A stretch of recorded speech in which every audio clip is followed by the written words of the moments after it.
We have a quorum. Committee will come to order. I ask unanimous consent that the chair be authorized to declare recess at any time. Without objection, so ordered. Without objection, members have 5 legislative days within which to submit written statements to be made a part of the record or measure under consideration today. So ordered. Pursuant to Committee Rule 17, recorded votes on any measure or matter before the committee today will be conducted by electronic device. The overhead monitors will show the votes of members as they are cast. At the conclusion of the vote, the clerk shall secure and record the votes cast and report them to the committee. The chair reserves the right to request a roll call vote by the clerk in lieu of electronic voting at his discretion. It is the chair's intention to operate under the 5-minute rule. I ask unanimous consent that there be no discussions on en bloc amendments. Without objection, so ordered. Now, I also ask unanimous consent on the time for debate to be reduced to 3 minutes. Without objection, so ordered. Today, the committee will mark H.R. 8800, the National Defense Authorization Act, for fiscal year 2027. And I recognize myself now for an opening statement. Throughout our budget hearings this year, we've heard a consistent theme. The defense industrial base, the foundation of our military power, is in trouble. Over the last 30 years, the defense industrial base has atrophied significantly. We are no longer capable of manufacturing for our warfighters at scale and speed. In the 1990s, there were 51 prime defense contractors. Today, there are only 6. Our global munition stockpiles are low, and we no longer have the surge capacity to rapidly replenish them. We also have fragile supply chains that make us reliant on our adversaries. We have very little industrial capacity to mine, refine, or process critical minerals, making us dependent on other countries, including our adversaries, for access to them. Our skilled workforce has shrunk, further reducing our production capacity.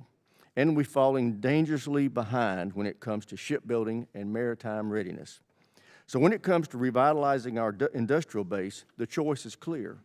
We can act now, or we can allow our deterrence to erode, undermining our national security and failing the men and women in uniform who so bravely serve our country. The good news is that these are not problems beyond our ability to solve, but they do require action. In the FY27 NDAA, we are taking that action. We are revitalizing the defense industrial base and rebuilding our capacity to produce the capabilities our military needs. We're breaking down the barriers that prevent small and agile businesses from working with the Pentagon. We're creating new jobs and helping Americans build advanced technical skills. And we're giving industry the certainty it needs to invest, expand, and produce faster. In addition to revitalizing the defense industrial base, the NDAA meets our other critical needs. We are raising pay for service members and improving housing, education, and child care for our military families. We're strengthening our nuclear deterrence and missile defense while maintaining a strong posture to deter adversaries. And we're prioritizing the development of innovative technologies that will give our warfighters the edge today and in future conflicts. To support these policies, we're authorizing $1.15 trillion in discretionary funds to match President Trump's historic budget request. For the first time in 40 years, we've been presented with a budget that accounts for the true cost of American deterrence. This top line begins to reverse the damage caused by decades of underinvestment in our military. With this historic investment comes an even more urgent need to guard against waste, fraud, and abuse. This bill does so by standing up a new audit task force and providing the resources necessary for the Pentagon to achieve a full and clean audit in the next 2 years. Peace through strength doesn't begin on the battlefield. It begins in our factories, our depots, and our shipyards. And this bill reflects our commitment to that cause. I want to commend the ranking member and his staff for continuing our tradition of putting this bill together in a very strong bipartisan manner. I also want to thank all the members for their input and assistance in this process.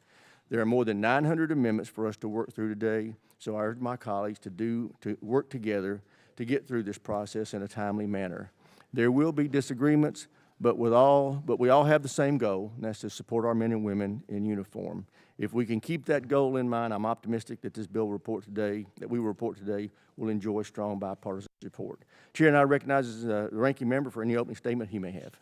Thank you, Mr. Chairman. At the outset, I want to recognize all the members of the committee, but also crucially our staff and all the work they've already done and the work they will do going forward. There were, I think, over 1,000 different amendments submitted at one time or another over the course of the last week or two.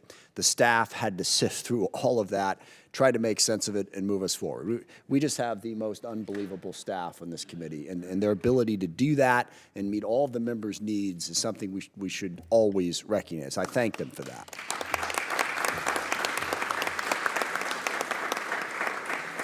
They have put us in a position to have what I think will be a really good debate today on a lot of different incredibly important issues. That was not easy to do, and I thank them for that. And I also thank the chairman for his work, and I think the basics of the bill, it's a good, solid bill because it reflects certain key priorities. Number one, as the chairman said, it takes care of our troops. It has pay raises, a variety of different other support mechanisms, thinking of our service members and their family. What support do they need? This builds off of the task force from a couple of years ago. They're looking at the quality of life issues, absolutely crucial. Our military is the best in the world because of the men and women who serve in it. We need to continue to support them, and I'm very satisfied that this bill reflects that priority. It also continues our effort on acquisition reform. I can't say it much better than the chairman said it in terms of how important it is. You know, we need to innovate faster at scale and in a more affordable way in order to meet our defense needs. And this committee, under Chairman Rogers' leadership, has really taken on this issue in the last 2 or 3 years, and I think made significant improvements. There's a long way to go, but it's absolutely crucial to what we need. Also, this bill reflects support for partners and allies, support that has been dangerously lacking from the administration, but at least in this committee, there is a bipartisan recognition that we cannot meet our national security needs if we don't have partners and allies. It's one of the greatest strengths that we had coming out of World War II and have had for the last 80 years. We have more partners and alliances than we've ever had before, than any great power has ever had before, and that has served our interest. We continue to support Ukraine, we continue to support the Baltics, we continue to support Taiwan, we continue to support our partners and allies in this bill, and I think that priority is very well reflected, and I very much appreciate that. The problem starts with the money, and there's a lot of different ways to explain this, but a $1.15 trillion base budget, what we're coming out of here, depending on how you calculate it, is a 30% increase over what this committee did last year. That is a lot of money at a time when we have a nearly $4 trillion debt. And we have no intention whatsoever of making this money up elsewhere. We continue to cut taxes. We continue to reduce the access to revenue that we need. And then the spending cuts, many of which I'm troubled by, but they're nothing to meet that $40 trillion debt. If you were really serious about continuing to have the level of revenue that we have and wanting to spend a massive amount on defense, the cuts that you'd have to do at everything else are way beyond what the majority is even calculating. We're not willing to do that. I'm not willing to do that. I'll be honest. I don't think we should make those cuts. But since we're not willing to make those cuts, continuing to drive up the amount of money spent on defense, and if you throw in the $350 billion that is planned in the next reconciliation package, you're looking at a nearly 50% increase in the defense budget at a time when, without question, the greatest threat to our long-term national security is our fiscal instability. So that amount of money is very, very difficult to swallow. And then there's the lack of transparency contained in it. We're now finding the money in a whole bunch of different places. The $156 billion that was in the reconciliation bill last year, we still are not 100% clear on how the Pentagon spent that money. We are giving them this broad amount of money and saying, do what you want with it. If we want a $1.5 trillion defense budget, I don't, this should be a $1.5 trillion defense budget, okay? We should have that debate. We should put it out forward. We shouldn't try to stick it in some corner place where people won't pay attention to it and where this committee and the appropriators don't have adequate oversight of how that money is being spent. So I continue to be very concerned about that money. And the solution to this, to my mind, is to come up with a national security strategy that doesn't require you to think you have to have a $1.6 trillion defense budget that you can't afford. And we could do that. We could rely more on diplomacy, on our partners and allies. We could stop starting wars all over the world, in Latin America, in Iran, in Nigeria, in Yemen. We could find a way to meet our national security needs without having to fire off an endless array of munitions. I think we need to focus on that. I will come back now to one point of agreement.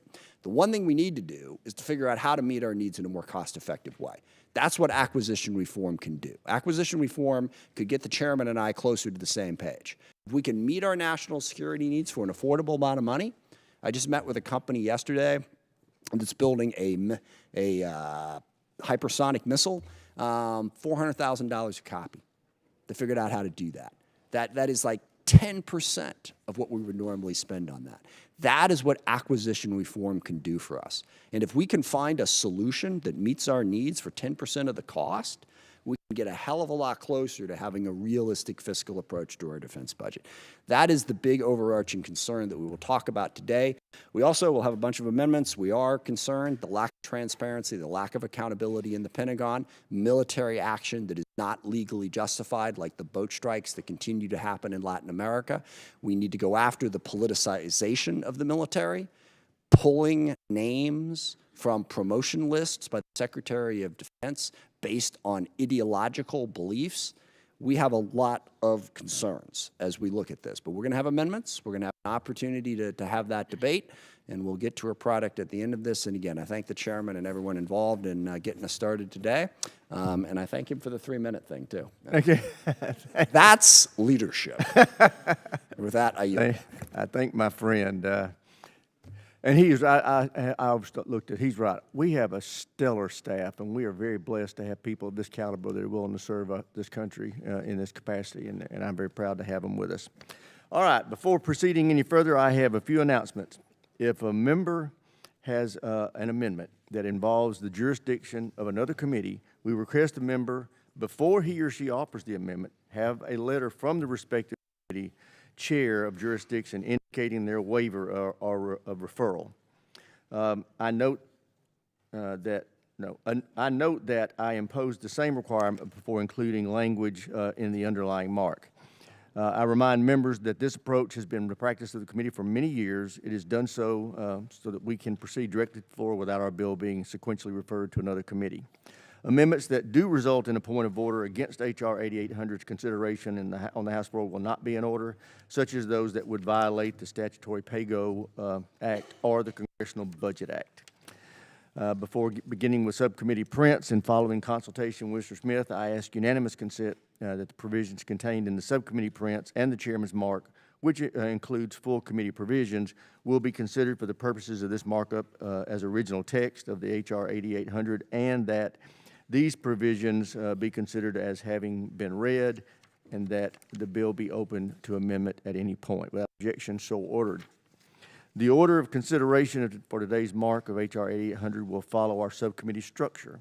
We will begin with the first subject matter that falls under the jurisdiction of number 1, Subcommittee on Tactical Air and Land Forces. Then we'll go to Subcommittee on Strategic Forces, then the Subcommittee on Sea Power and Projection Forces, then the Subcommittee on Cyber, Information Technologies and Innovation, then the Subcommittee on Readiness, then the Subcommittee on Intelligence and Special Operations, then the Subcommittee on Military Personnel, and after that, the full committee matters.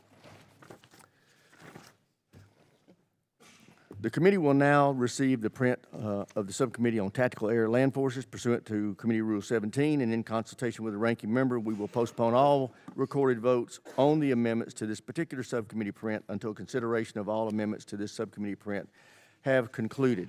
Chair recognizes the chair of the subcommittee, the gentleman from Virginia, Mr. Whitman, for any comments he would like to make. Well, thank you, Mr. Chairman. I want to thank you and Ranking Member Smith for your leadership in compiling this year's National Defense Authorization Act. I also like to thank the subcommittee's ranking member and my friend Don Norcross for incredibly hard work that goes into this and the collaboration and making sure we're doing everything we can to reach agreement and putting together this strong and very proactive Tactical Air and Land Forces subcommittee print. Also want to thank the fantastic professional staff members who are the backbone of the TAL subcommittee. Michael Curlin, Jay Valerio, Heath Bope, Caroline Curley, Brooke Allred, Amelia Latinsky, and Andrew Smith.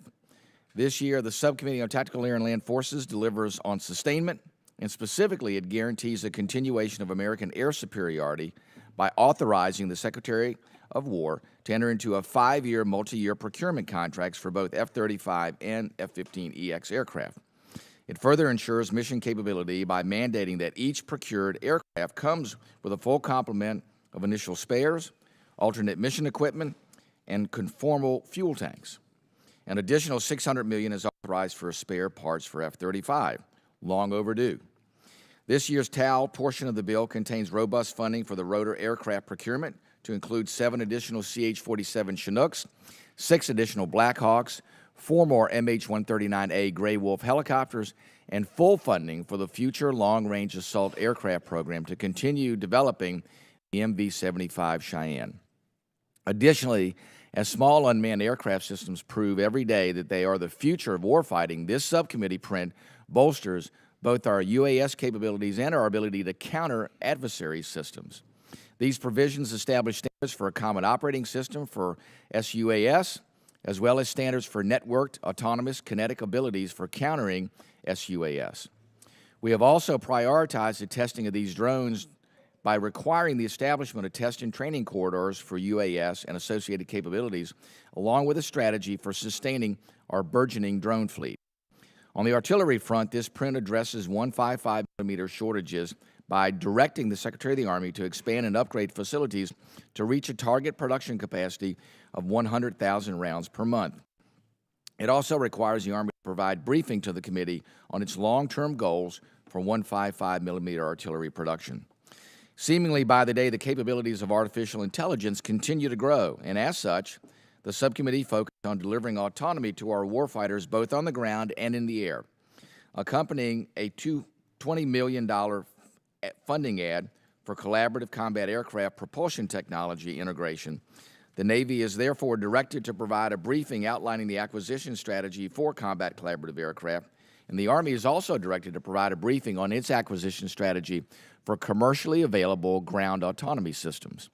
If we've seen anything in Ukraine, we've seen for the first time ever a fully autonomous combined arms ground maneuver against human forces, which not only took ground, but kept ground against a human force. Our military's greatest asset is its people, and we owe it to them to set them up for success on the battlefield. This print identifies and delivers upon modern warfighting needs, assuring that our men and women in uniform are equipped not only with the most exquisite kit, but also that the department is able to sustain capabilities for generations to come. With that, Mr. Chairman, I yield back. Chair now recognizes the ranking member of the Subcommittee on Tactical Air and Land Forces, the gentleman from New Jersey, Mr. Norcross.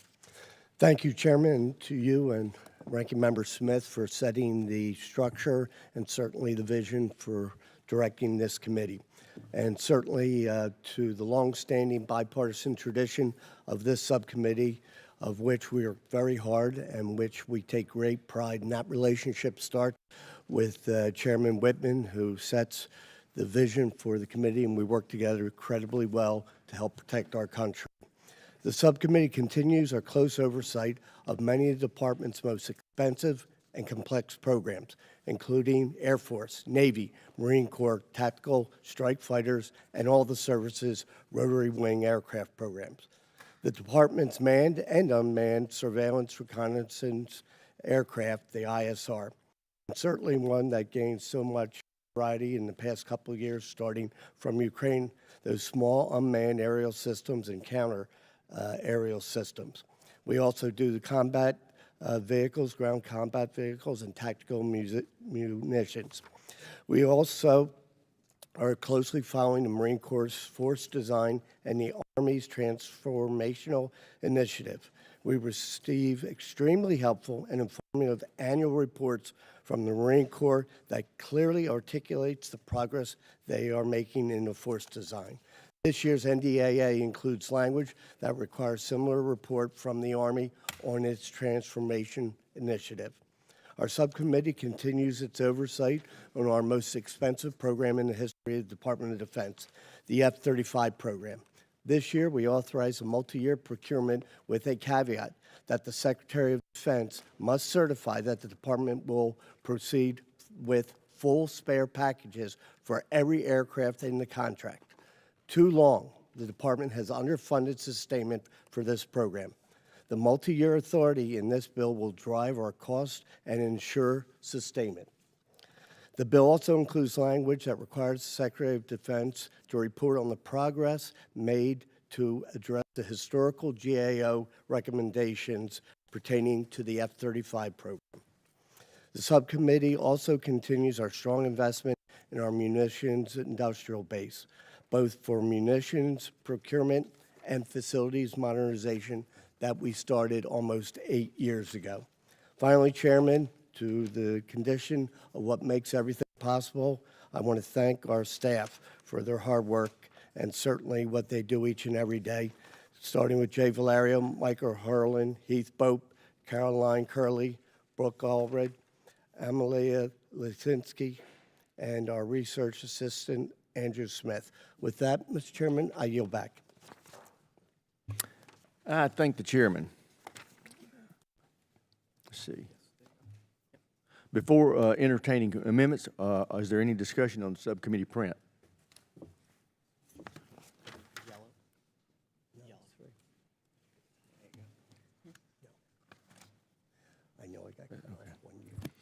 We will now consider en bloc package number 1. The chair recognizes Mr. Whitman for the purpose of offering the en bloc amendment. Mr. Chairman, I ask unanimous consent to call up en bloc package number 1, consisting of amendments that have been worked and approved with the minority. Without objection, so ordered. Will the clerk please distribute the en bloc amendment?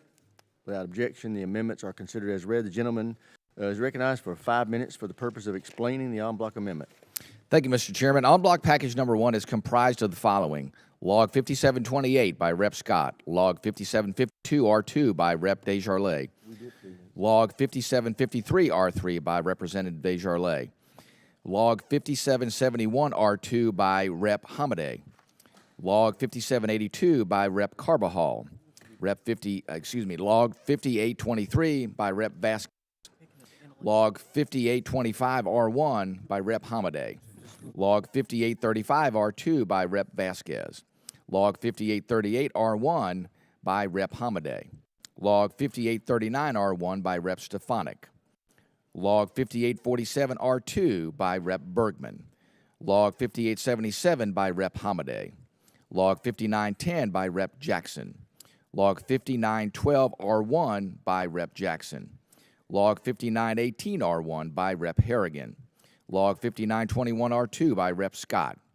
Log 5939 by Rep. Kiggins, Log 5955 R1 by Rep. Jackson, Log 5998 R3 by Rep. Hamadeh, Log 6003 by Rep. Norcross, Log 6011 by Rep. Whitman, Log 6025 R1 by Rep. Kelly, Log 6051 R1 by Rep. Bergman, Log 6101 by Rep. Ryan, Log 6110 R1 by Rep. Vinman, Log 6142 by Rep. Kiggins, Log 6147 R1 by Rep. Elfrith, Log 6150 by Rep. McGuire, Log 6181 by Rep. Hamadeh, Log 6190 R2 by Rep. Fallon, Log 6214 by Rep. Harrigan, Log 6220 R2 by Rep. McGuire, Log 6228 by Rep. McGuire,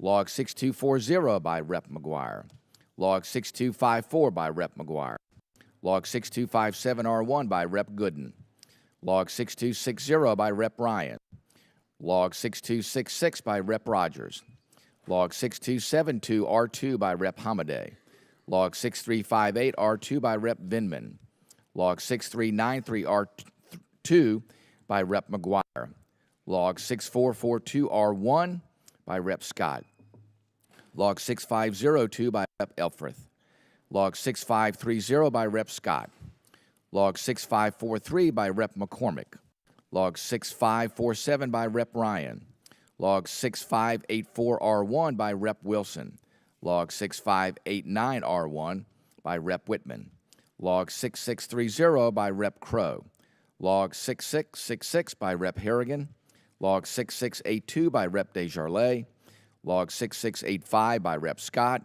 Log 6709 R1 by Rep. McCormick, Log 6774 by Rep. Smith, Log 6797 by Rep. Smith, Log 6841 by Rep. Conaway, Log 6842 by Rep. Vindman, Log 6872 by Rep. Graves. And Mr. Chairman, with that, I yield back. I thank the gentleman.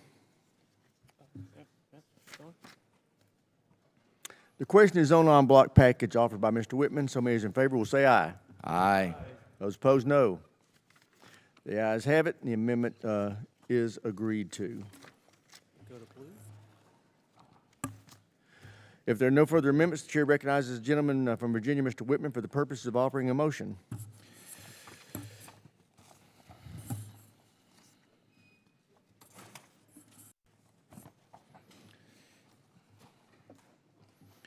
Mr. Chairman, I'm like you. I'm struggling to get through my notebook here. I've got more. They do have a lot of tabs on More these pages and tabs than I know what to do with. Here we go. All right. There is a motion to adopt. Mr. Chairman, I move to adopt the subcommittee print of the Subcommittee on Tactical Air and Land Forces as amended. If there are no further amendments, the chair recognizes the gentleman. Let's see. The question occurs on the motion of the gentleman from Virginia. Somebody in favor will say aye. Aye. Those opposed, no. From being present, the ayes have it. The motion is agreed to.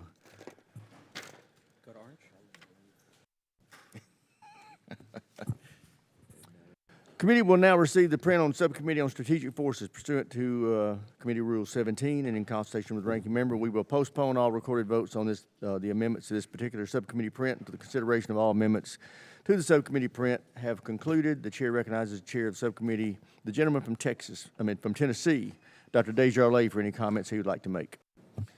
Thank you, Mr. Chairman. I want to start by thanking all members of the Strategic Forces Subcommittee for their work this year. I would also like to thank my friend Ranking Member Moulton for his contributions and for helping to steer the subcommittee through another season of very engaging hearings and classified briefings. The issues that fall within the jurisdiction of our subcommittee are some of the most consequential to our national security, and the dialogue we've had on these important topics over the past 6 months has been some of the best I can recall as a member of this committee. I would also like to thank the subcommittee's professional staff for their hard work to prepare the bill before us. Whitney Verrett, Peter Schertzinger, Maria Vastola, and Austin Richards, and Lindsay Keller on my personal staff. While it goes without saying, none of this would be possible if not for their dedication, professionalism, and guidance that they give me and Ranking Member Moulton throughout the process. The subcommittee's fiscal year 2027 mark is the product of bipartisan cooperation and continues many of our longstanding efforts, such as advancing nuclear modernization, reforming the national security space enterprise, and enhancing missile defense. The broader bill authorizes full funding to keep modernizing the nation's nuclear forces, and in particular, it supports the budget's significant increase in funding to invest in the Department of Energy's scientific and production capabilities upon which our nuclear deterrent depends. It also includes legislative proposals developed with the executive branch to improve acquisition flexibility for the Air Force's ICBM programs and National Nuclear Security Administration. And it refocuses statutory requirements related to the plutonium pit production on the long-term needs for the nation to continue to a modern and effective nuclear deterrent. While the funding for the President's Golden Dome initiative falls within the Department's request for mandatory funds, this bill authorizes significant increases in FY27 for many programs across the services that will contribute to the architecture and broader missile defense efforts, including space-based sensing, development of the Next Generation Interceptor, and Standard Missile 3-Block 2B procurement. The committee also added additional resources to accelerate the Glide Phase Interceptor program, which is critical to addressing hypersonic threats both to our homeland and to forward deployed forces. In space, we require the department to designate a single official to provide oversight of the vital positioning, navigation, and timing enterprise. Additionally, the mark removes duplicative bureaucracy that has only served to slow down development of technology and implementation of the new PNT strategy. We also allow the Space Force to streamline redundant space acquisition organizations to build on the progress made last year to reform acquisition processes and remove bureaucracy. Finally, I'm happy to support the historic increase in funding for the Space Force specifically. This much-needed increase allows them to bring online the next generation of systems necessary to fight and win in space and supports the new missions we, as a nation, are asking of them. And I yield back. Gentleman yields back. Chair now recognizes the ranking member of the Subcommittee on Strategic Forces, the gentleman from Massachusetts, Mr. Moulton, for any comments he'd like to make. Thank you very much, Mr. Chairman.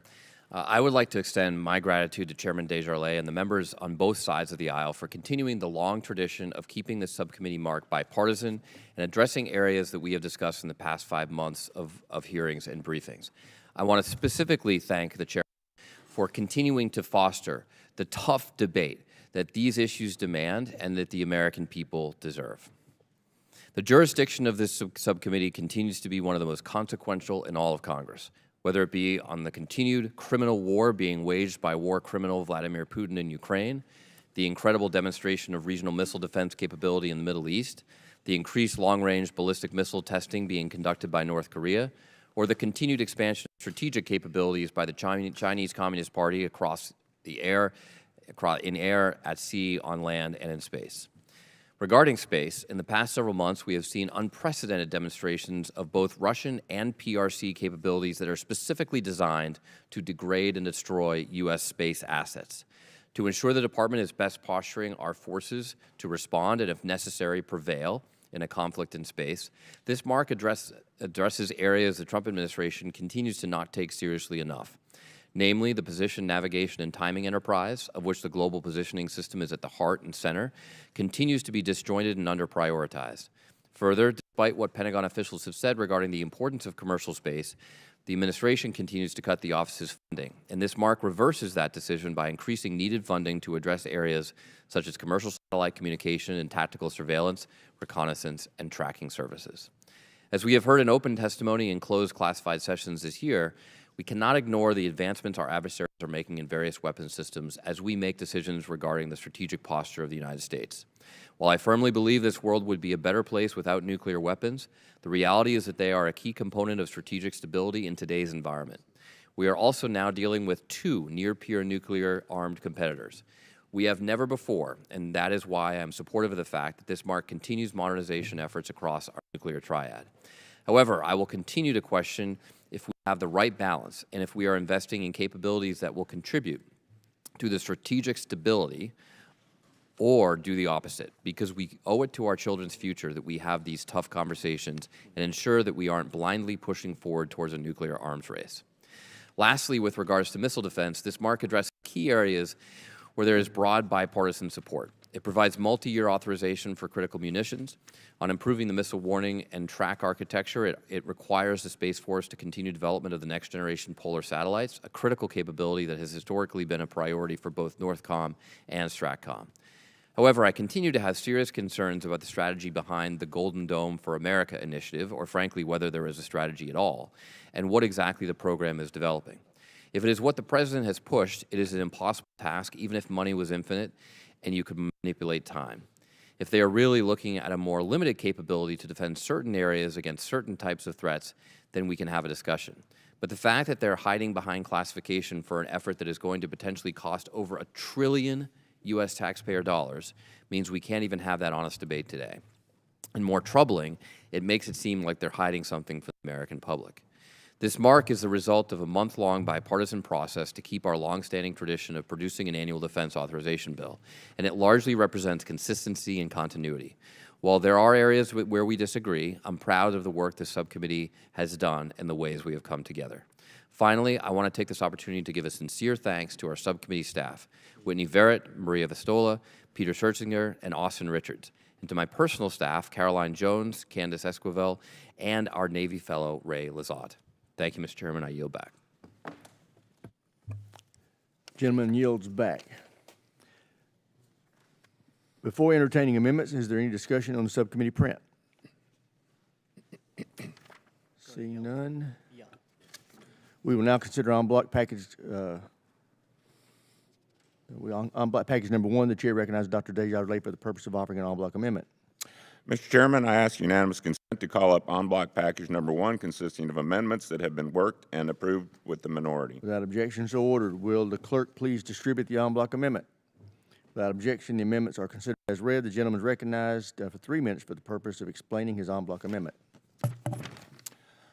En bloc package number 1 is comprised of the following: Log 5858 R1 by Rep. Hamada, Log 5878 R3 by Rep. Kiggins, Log 5904 R1 by Rep. Crank, Log 5924 R2 by Rep. Harrigan, Log 5968 R1 by Rep. Crank, Log 6047 R2 by Rep. Carbajal, Log 6084 R1 by Rep. Crank, Log 6164 R2 by Rep. Elfrith, Log 6184 R1 by Rep. Messmer, Log 6216 R2 by Rep. McGuire, Log 6241 R1 by Rep. McGuire, Log 6248 by Rep. Whitesides, Log 6385 R1 by Rep. Stefanik, Log 6698 by Rep. Moulton, Log 6706 by Rep. Desjardins, Log 6749 by Rep. Sorensen, Log 6818 by Rep. Desjardins, Log 6860 R1 by Rep. Carbajal, and Log 6863 R1 by Rep. Desjardins.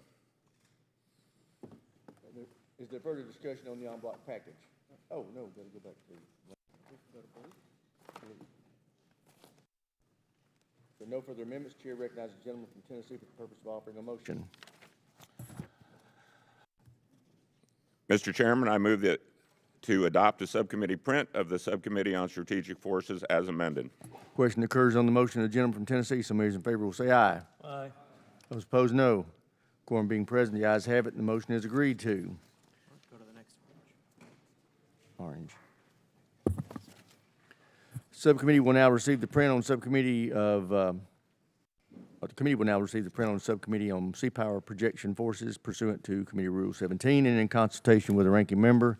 We will postpone all recorded votes on the amendments to this particular subcommittee print until consideration of all amendments to the subcommittee print has concluded. Chair recognizes the subcommittee chairman, the gentleman from Mississippi, Mr. Kelly, for any comments he'd like to make. Thank you, Mr. Chairman. I want to start by expressing my appreciation to the members of the subcommittee. Their dedication and engagement shaped a strong bipartisan sea power and projection forces mark before us. With global tensions growing more complex and nuanced every day, projecting peace through strength at sea and in the skies is more important than ever. We have more work needed to protect national security, international order, and freedom of navigation. As our adversaries test American power with increasing scale and frequency, we must be able to respond forcefully and without hesitation. This overarching goal shaped the Sea Power and Protection Forces mark we have here today. To that end, we are committing to putting more hulls in the water this year and for the years ahead. We're procuring 1 Columbia-class submarine this year, as well as investing in advanced procurement for future Columbia deliveries. I'm excited that we're producing 2 Virginia-class submarines, procuring 2 Virginia-class submarines, putting us at the target pace to support and strengthen our subsea advantage and back up our commitments. The Sea Power Mark also invests in our surface fleet with authority for procuring 2 guided missile destroyers and multi-year procurement authority for future destroyers. With more than $60 billion authorized for shipbuilding and conversion, this mark supports strong investment in our surface fleet by supporting future carrier procurement, as well as procurement of 2 amphibious warships, 1 frigate, 2 oilers, 2 submarine tenders, and 1 anti-submarine warfare ship in FY27. The tensions of the last year have reinforced to all of us the crucial and versatile role our Marine Corps as the tip of the spear in a wide variety of missions, and we need to keep it that way, which is why our subcommittee mark invests in faster and more agile production and procurement of amphibious ships. With authority for advanced procurement and advanced construction of systems and parts, as well as multi-ship procurement contract authority, this mark supports the end goal of a continuous 3.0 ARGMU presence. The Sea Power Forces mark also strengthens our ability to project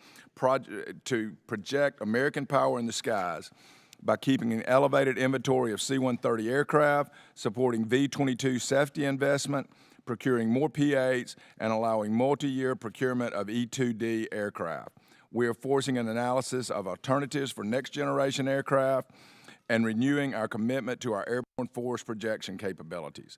As I wrap up, I want to reiterate my thanks to the members of the Sea Power Subcommittee, and I especially want to highlight the contributions of my good friend and our ranking member, Joe Courtney, whose dedication and leadership have been indispensable. I also want to thank the committee staff, Kyle, Kelly, Janine, and Abby, and my personal staff, Samaj, Shields, and our fellow Mark.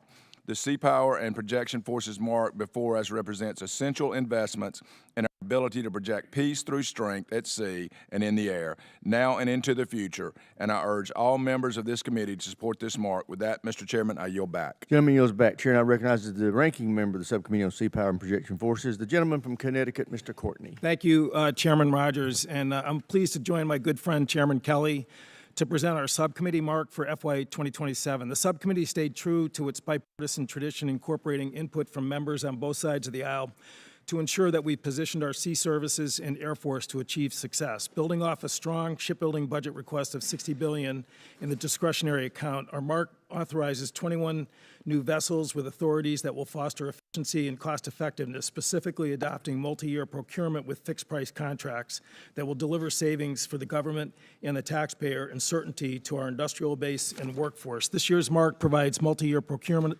for up to 15 Arleigh Burke destroyers and for multiple John Lewis class oilers and for the E-2D Advanced Hawkeye aircraft. The subcommittee also provided authority to use incremental funding for long lead items for the Virginia-class program, which will provide stability to the supply chain to offset the ever-present threat of CRs and shutdowns. The bill initiates serial production of the Columbia-class ballistic submarine program, the #1 priority of the Navy, authorizing $10 billion for procurement and $5 billion for advanced purchase of long lead items. The bill also allocates $8 billion for procurement and $4 billion for advanced procurement of 2 Virginia-class submarines, including full funding for shipyard wage improvement that over the last 3 years have had a massive positive impact on labor contracts, shipyard recruitment, and retention. Since last year's markup, the department released its AUKUS review, fully endorsing the agreement, and AUKUS got a boost coming out of last weekend's Shangri-La dialogue, where the 3 defense ministers of the 3 countries announced joint development of payloads for undersea unmanned vessels. They also confirmed operation of UK and US sub-rotations in Western Australia remaining on track for 2027, which will provide all 3 navies with persistent, enhanced presence in the South Pacific. The agreement's progress in 2025 and 2026 reinforces the need to support the MARC's investment in the Virginia program in order to deliver on our Pillar 1 commitments.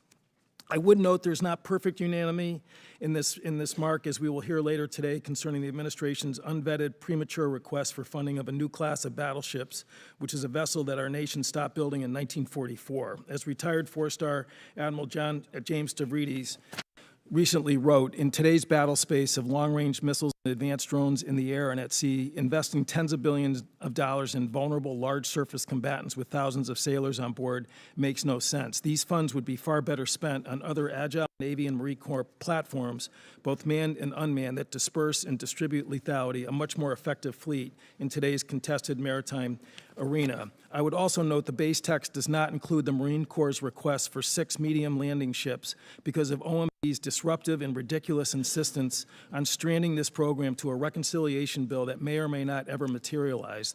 The Marine Corps has testified time and time again to the need to build up our amphibious fleet, yet OMB made the decision to split DOD's budget for the 2nd year in a row, which usurps Congress's constitutional role over spending and creates chaos and uncertainty for the service branches and the industrial base who've been screaming out for procurement stability. Mr. Chairman, I'm thankful for the diligent work of Chairman Kelly and the subcommittee members to reach this broadly bipartisan product. I want to give special thanks to our talented subcommittee staff, Janine Womble, Kyle Noyes, Kelly Goggin, and Abby Snyder for their work in crafting this product that achieves the mission of the Sea Power Subcommittee. Thank you, and I yield back. Gentleman yields back. Before entertaining amendments, is there any discussion on the subcommittee print? Seeing none. Yellow. We will now consider en bloc package number 1. The chair recognizes Mr. Kelly for the purpose of offering the en bloc amendment. Mr. Chairman, I ask unanimous consent to call up en bloc package number 1, consisting of amendments that have been worked and approved with a minority. Without objection so ordered, will the clerk please distribute the en bloc amendment? Without objection, the amendments are considered as read. The gentleman is recognized for 3 minutes for the purpose of explaining the en bloc amendment. Unblock package number 1 is comprised of the following: Log 5718 by Rep. Scott, Log 5719R1 by Rep. Scott, Log 5720 by Rep. Scott, Log 5722R1 by Rep. Scott, Log 5745 by Rep. Houlihan, Rep. 5761 by Rep. Bell, Log 5783R2 by Rep. Kiggins, Log 5787 by Rep. Scott, Log 5788 by Rep. Scott, Log 5790 by Rep. Scott, Log 5819 by Rep. Scott, Log 5864R1 by Rep. Jackson, Log 5869R1 by Rep. Jackson, Log 5875R1 by Rep. Harrigan, Log 5883 by Rep. Hamadeh, Log 5933R2 by Rep. Finstad, Log 5950R1 by Rep. Jackson, Log 6016 by Rep. Kelly, Log 6021 by Rep. Kelly, Log 6027 by Rep. Kelly, Log 6029R2 by Rep. Kelly, Log 6044R1 by Rep. Kelly, Log 6063 by Rep. Stefanik, Log 6193 by Rep. Messmer, Log 6196R1 by Rep. McCormick, Log 6209 by Rep. Scott, Log 6295R3 by Delegate Moylan, Log 6311R1 by Rep. Courtney, Log 6313 by Rep. Courtney, Log 6371 by Rep. Kiggins, Log 6372 by Rep. Kiggins, Log 6377 by Rep. Bergman, Log 6467 by Rep. Elfreth, Log 6483 by Rep. Higgins, Log 6607R3 by Rep. Higgins, Log 6641 by Rep. Scott, Log 6675 by Rep. Courtney, Log 6738 by Rep. DeLuzio, Rep. 6800 by Rep. Elfreth, Log 6812R1 by Rep. Finstad, Log 6835 by Rep. DeLuzio, Log 6836 by Rep. DeLuzio, Log 6838 by Rep. DeLuzio, and Log 6839 by Rep. DeLuzio. And I yield back, Mr. Chairman. Question is on the en bloc package offered by Mr. Kelly. So members in favor will say aye. Aye. Those opposed, no. The ayes have it. The amendment is agreed to. If there are no further amendments, Chair recognizes the gentleman from Mississippi for the purpose of a motion. Mr. Chairman, I move to adopt the subcommittee print of the Subcommittee on Sea Power and Projection Forces as amended. Question occurs on the motion from the gentleman from Mississippi. So members in favor will say aye. Aye. Those opposed, no. Quorum being present, the ayes have it. The motion is agreed to. Committee will now receive the print on the subcommittee on cyber information technologies and innovation pursuant to Committee Rule 17, and in consultation with the ranking member, we will postpone all recorded votes on the amendments to this particular subcommittee print until the consideration of all amendments to this subcommittee print have concluded. The chair recognizes the chair of the subcommittee, the gentleman from Nebraska, Mr. Bacon, for any comments he would like to make. Thank you, Mr. Chairman. I'd like to thank the members of the subcommittee for their collaboration and putting together a strong cyber, IT, and innovation subcommittee print for the FY27 NDAA. I'd also like to thank my friend and ranking member, Congressman Ro Khanna, for his partnership in this effort. We have a bipartisan mark. This mark affects several crucial areas of our national defense and takes ambitious strides to maintain our dominance in cyber, IT, and science and technology. The print supports the DoD's incredible innovation enterprise, leverages the boundless potential of artificial intelligence, and strengthens and secures our IT networks. Most importantly, it focuses on rapidly delivering these improvements to the warfighter. Taking meaningful steps to bridge the valley of death, this print amends Defense Innovation Unit authorities to require more formal collaboration between the DIU and military services, speeding up the timeline by which cutting-edge technology gets in the hands of the warfighter. In addition, the print expands the geographical footprint of our nation's test and evaluation enterprise and promotes better coordination between the department and the T&E community. Moreover, this portion of the NDAA sets the course for quantum computing by acquiring the lessons learned from DARPA's quantum benchmarking initiative to inform development and acquisition of future DoD quantum computing systems. The city print also streamlines adoption of new AI tools by directing the Chief Data and Artificial Intelligence Officer to establish a framework to enable rapid adoption and governance of AI systems across the DoD. It also directs the department to update its policies governing autonomous weapon systems, creating risk-informed requirements for approval, oversight testing, and human involvement, and eventual operational use of such systems. Additionally, in a time where cyber warfare is more prevalent than ever, this print takes steps to unencumber our cyber defense forces from bureaucracy by requiring a review of DoD's cybersecurity, IT and network defense, and defensive cyber operations in order to reduce redundancy and create direct accountability in this crucial area of national security. Once again, the FY27 NDAA continues the great work of the Quality of Life panel to deliver quality of life improvements to our service members and their families. I want to thank our wonderful professional staff, Carolyn Curley, Maria Gerardo, Brooke Allred, Andrew Smith, Michael Herman, and Wendell White. They've done a great job. Thank you, everyone who contributed to the compilation of the subcommittee print. And with that, Mr. Chairman, I yield back. Chair now recognizes the gentleman from the Subcommittee on Cyber Information Technologies, the ranking member, Mr. Khanna, for any statements he'd like to make. Thank you, Mr. Chairman.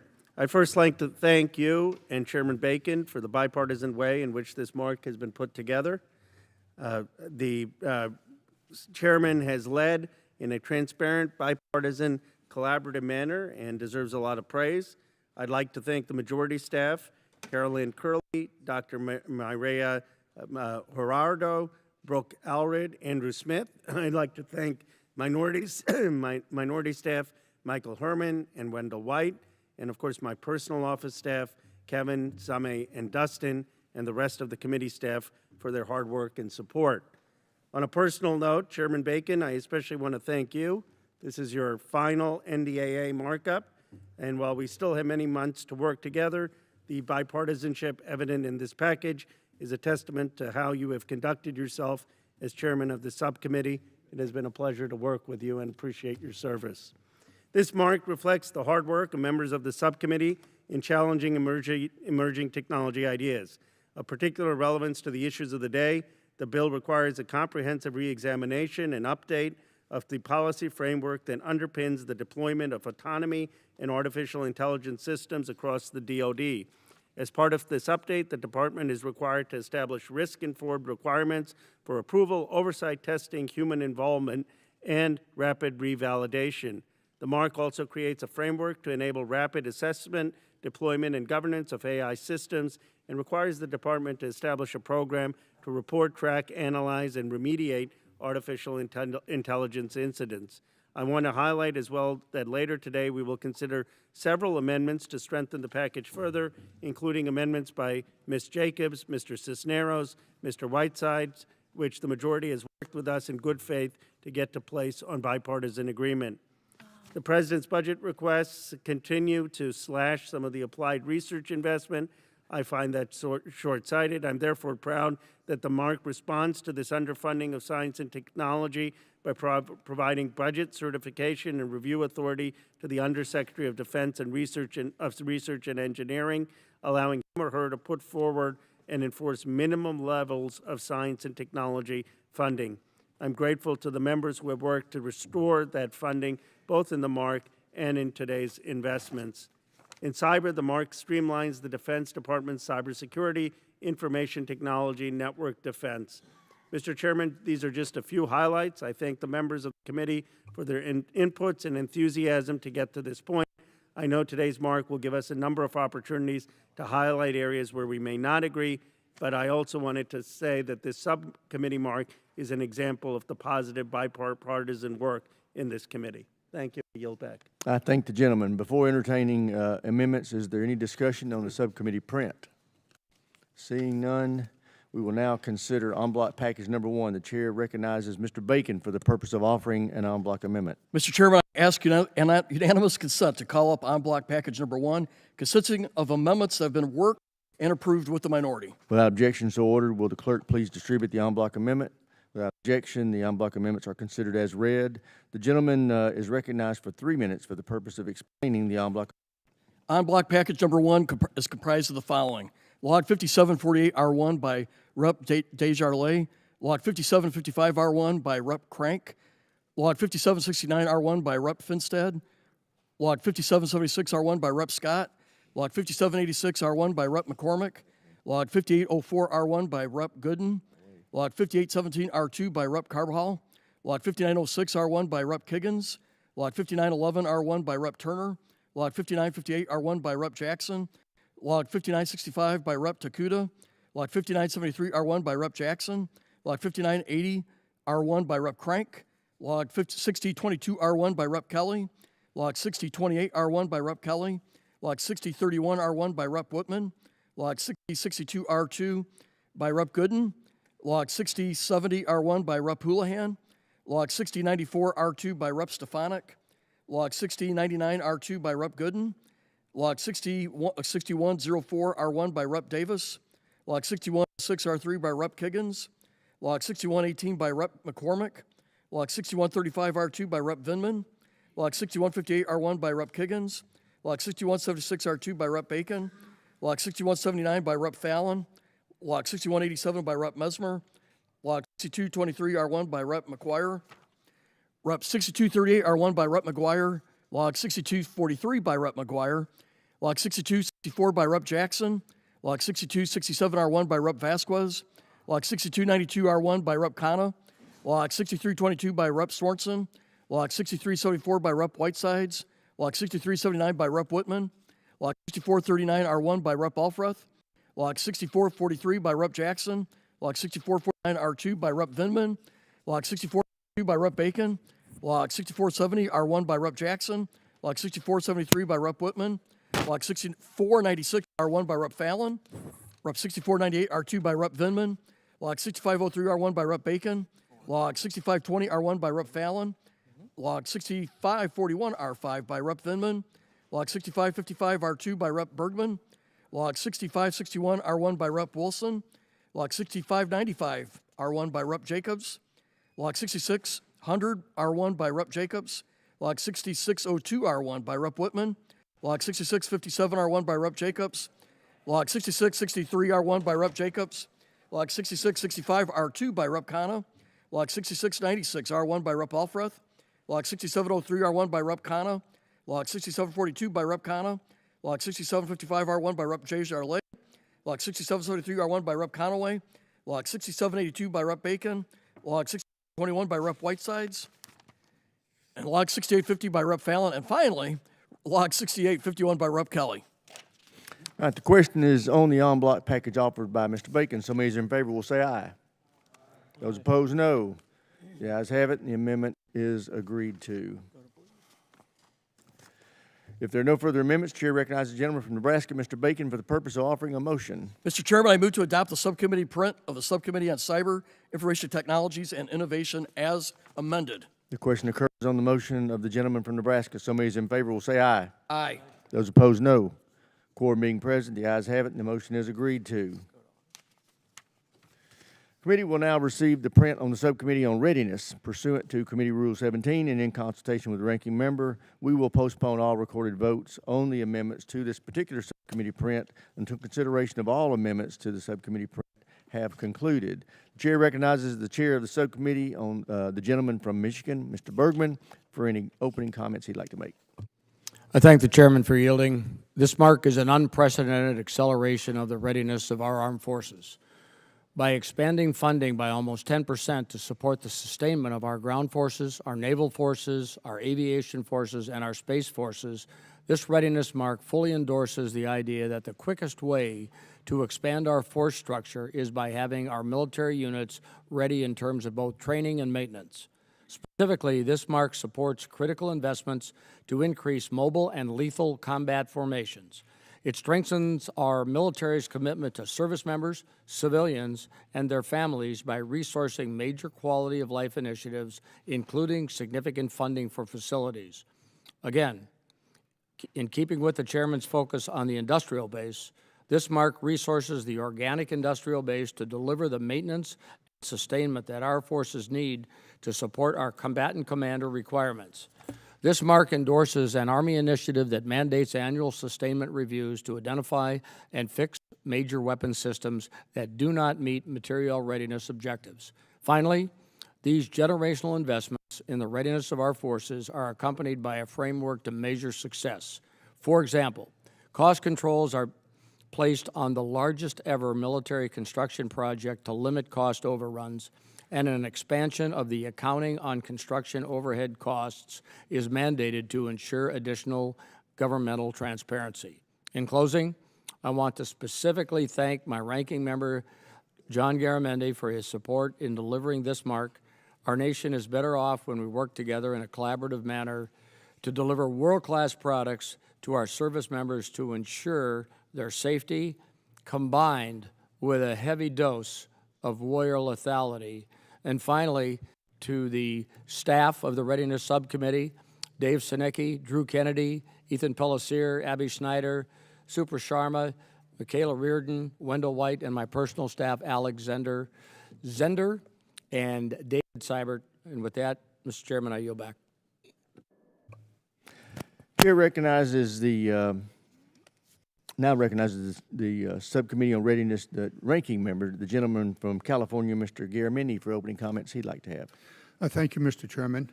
And Mr. Bergman, thank you so very much, and congratulations on another successful readiness mark.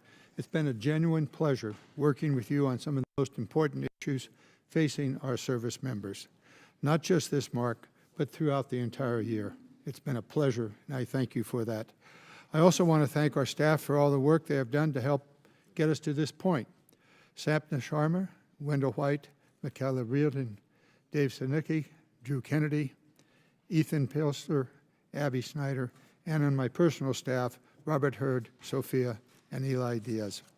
Also have all provided significant support to the work of this subcommittee. I'm proud of this year's mark. This subcommittee has a long-standing tradition of setting aside partisan differences for the needs of our service members and their families, and this year is no different.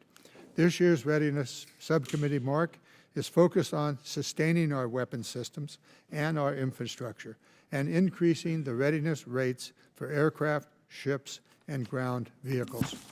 Let me highlight a few areas that I'm particularly pleased. First, the organic industrial base. Much discussion from other subcommittees about the necessity of this particular activity. This mark invests in the people, the infrastructure, and the workload of the organic industrial base.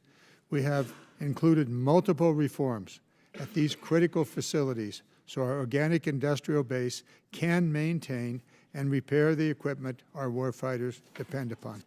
This mark also focuses on sustaining our services in contested environments, including by supporting advanced manufacturing to ensure that our forces can sustain themselves in the field. It also ensures investments in the pre-positioned stocks, which has proven to be critical in responding to threats around the world. Lastly is the right to repair. This mark takes important steps to ensure our service secretaries are identifying the readiness deficiencies, tracing them to specific parts, software, and intellectual property causing those problems, and then developing corrective action plans. That is real accountability, and we intend to continue to pursue this. I know that many of my colleagues are interested in going even further on the right to repair. I find myself in league with them. However, it's not presently in the mark, but I do look forward to that debate in the hours ahead. This mark is a critical piece of legislation, and I encourage members of this committee to support it. Again, Chairman Bergman and the members of this subcommittee, I want to thank you for your collaboration and partnership. And with that, Mr. Chairman, I yield back. I thank the gentleman. Before entertaining amendments, is there any discussion on the subcommittee print? Yellow. We will now consider en bloc package number 1. The chair recognizes Mr. Bergman for the purpose of offering an en bloc amendment. Mr. Chairman, I ask unanimous consent to call up en bloc package number 1, consisting of amendments that have been worked and approved with the minority. Without objection, so ordered. Will the clerk please distribute the en bloc amendment? Without objection, the amendments are considered as read. The gentleman is recognized for 3 minutes for the purpose of explaining the en bloc amendment. En bloc package number 1 is comprised of the following.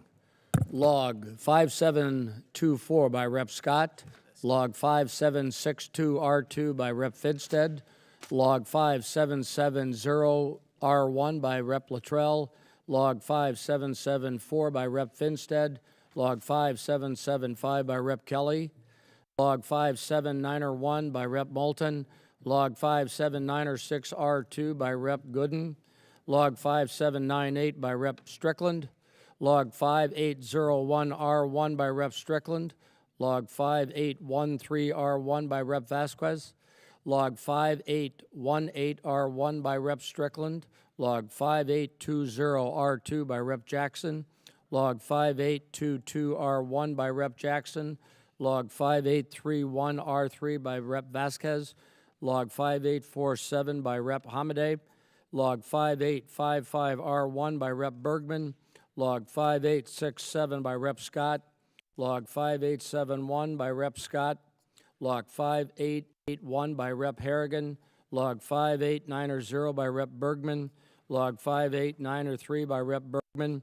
Log 5897 by Rep. Takuda. Log 5907 by Rep. Scott. Log 5908 by Rep. Takuda. Log 5916R2 by Rep. Vasquez. Log 5919 by Rep. Takuda. Log 5937R2 by Rep. Jackson. Log 5952R1 by Rep. Takuda. Log 5956 by Rep. Takuda. Log 5999R1 by Rep. Whitman. Log 6034 by Rep. Whitman. Log 6049 by Rep. Bergman. Log 6057 by Rep. Houlihan. Log 6064R1 by Rep. Harrigan. Log 6069 by Rep. Bergman. Log 6136 by Rep. Moulton. Log 6157R1 by Rep. Fallon. Log 6165 by Rep. Crow. Log 6174R1 by Rep. Mesmer. Log 6175 by Rep. Fallon. Log 6177 by Rep. Fallon. Log 6198 by Rep. Mesmer. And log 6199 by Rep. McGuire. Questions on the en bloc package offered by Mr. Bergman. So many as in favor will say aye. Aye. Those opposed, no. The ayes have it, and the amendment en bloc is agreed to. We will now consider en bloc package, says number one. Number two. The chair recognizes Mr. Bergman for the purpose of offering the en bloc amendment. Mr. Chairman, I ask unanimous consent to call up en bloc package 2, consisting of amendments that have been worked and approved with the minority. Without objection, so ordered. Will the clerk please distribute the en bloc amendment? Without objection, the amendments are considered as read. The gentleman is recognized for 3 minutes for the purpose of explaining his en bloc amendment. En bloc package number 2 is comprised of the following. Log 6200R1 by Rep. Elfreth. Log 6213 by Rep. McGuire. Log 6222R1 by Rep. Harrigan. Log 6236R1 by Rep. Harrigan. Log 6261 by Rep. McGuire. Log 6291 by Rep. Scott. Log 6308R3 by Delegate Moylan. Log 6317 by Rep. Sorensen. Log 6329R1 by Rep. Courtney. Log 6361R2 by Rep. Hamadeh. Log 6364R1 by Rep. Hamadeh. Log 6370 by Rep. Hamadeh. Log 6380R1 by Rep. Bergman. Log 6381R1 by Rep. Gooden. Log 6405R4 by Rep. Kiggins. Log 6407R1 by Rep. Hamadeh. Log 6489 by Rep. Jackson. Log 6492R1 by Rep. Scott. Log 6494 by Rep. Jackson. Log 6538R1 by Rep. Fallon. Log 6544 by Rep. Bergman. Log 6546R1 by Rep. Jacobs. Log 6559R2 by Rep. Bergman. Log 6580R1 by Rep. Van Orden. Log 6583R3 by Rep. Bacon. Log 6597R1 by Rep. Wilson. Log 6604 by Rep. Crank.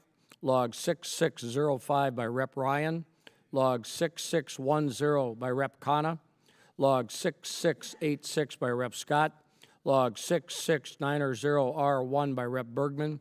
Log 6692 by Rep. Bergman. Log 6694R1 by Rep. Elfrith. Log 6695 by Rep. Scott. Log 6737R2 by Rep. DeLuzio. Log 6743 by Rep. Sorensen. Log 6786 by Rep. Garamendi. Log 6793 by Rep. Desjardins. Log 6804R1 by Rep. Cisneros. Log 6806R1 by Rep. Bergman. Log 6807 by Rep. Bergman. Log 6849er by Rep. Tran. Log 6870 by Rep. Rogers. Is there further discussion on the en bloc package?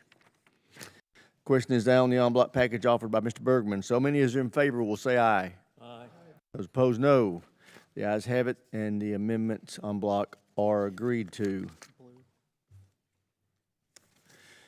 If there are no further amendments, the chair recognizes the gentleman from Michigan, Mr. Bergman, for the purpose of offering a motion. Mr. Chairman, I move to adopt the subcommittee print of the Subcommittee on Readiness as amended. Question occurs on the motion of the gentleman from Michigan. So many as are in favor will say aye. Aye. Those opposed, no. Quorum being present, the ayes have it, and the motion is agreed to. Committee will now receive the print of the Subcommittee on Military Personnel. Pursuant to Committee Rule 17 and in consultation with the ranking member, we will postpone all recorded votes on the amendments to this particular subcommittee print until consideration of all amendments to this subcommittee print have concluded. The chair recognizes the chair of the subcommittee, the gentleman from Texas, Mr. Fallon, for any comments he would like to make. Thank you, thank you, Mr. Chairman. The military personnel print was developed in a bipartisan manner and includes member priorities focused on taking care of service members and their families to ensure we have the most capable and ready fighting force in the world, really in history. To double down on historic recruiting numbers, we increased the end strengths for all military services, providing the services space to add needed warfighters and enablers to address rising threats, which we've all seen around the world. We pay particular attention to military medicine this year to improve quality and access of our service members and their families by increasing the pool of eligible nurses who can now start their careers at military treatment facilities, by requiring DHA to hire needed personnel at the proper wage to fill our hospitals and clinics, and authorizing hospital commanders at remote installations to hire medical personnel directly without going through the layers of bureaucracy to get to the doctors and nurses where they need to be and where we really have to have them. We also increased access to dental care for junior enlisted National Guard and children under 12 at on-post dental clinics. And continuing our focus on military health care, we continue our support to research into cutting-edge medical technology to care for our service members and their families, with particular focus on combat, medicine, and trauma. Also, we continue the effort to reform civilian hiring, focusing on a skills-based workforce rather than credentialism, and making a concentrated effort to get young tech talent into the DOT, which is an absolute must. I want to thank my ranking member, Chrissy Houlihan from Pennsylvania.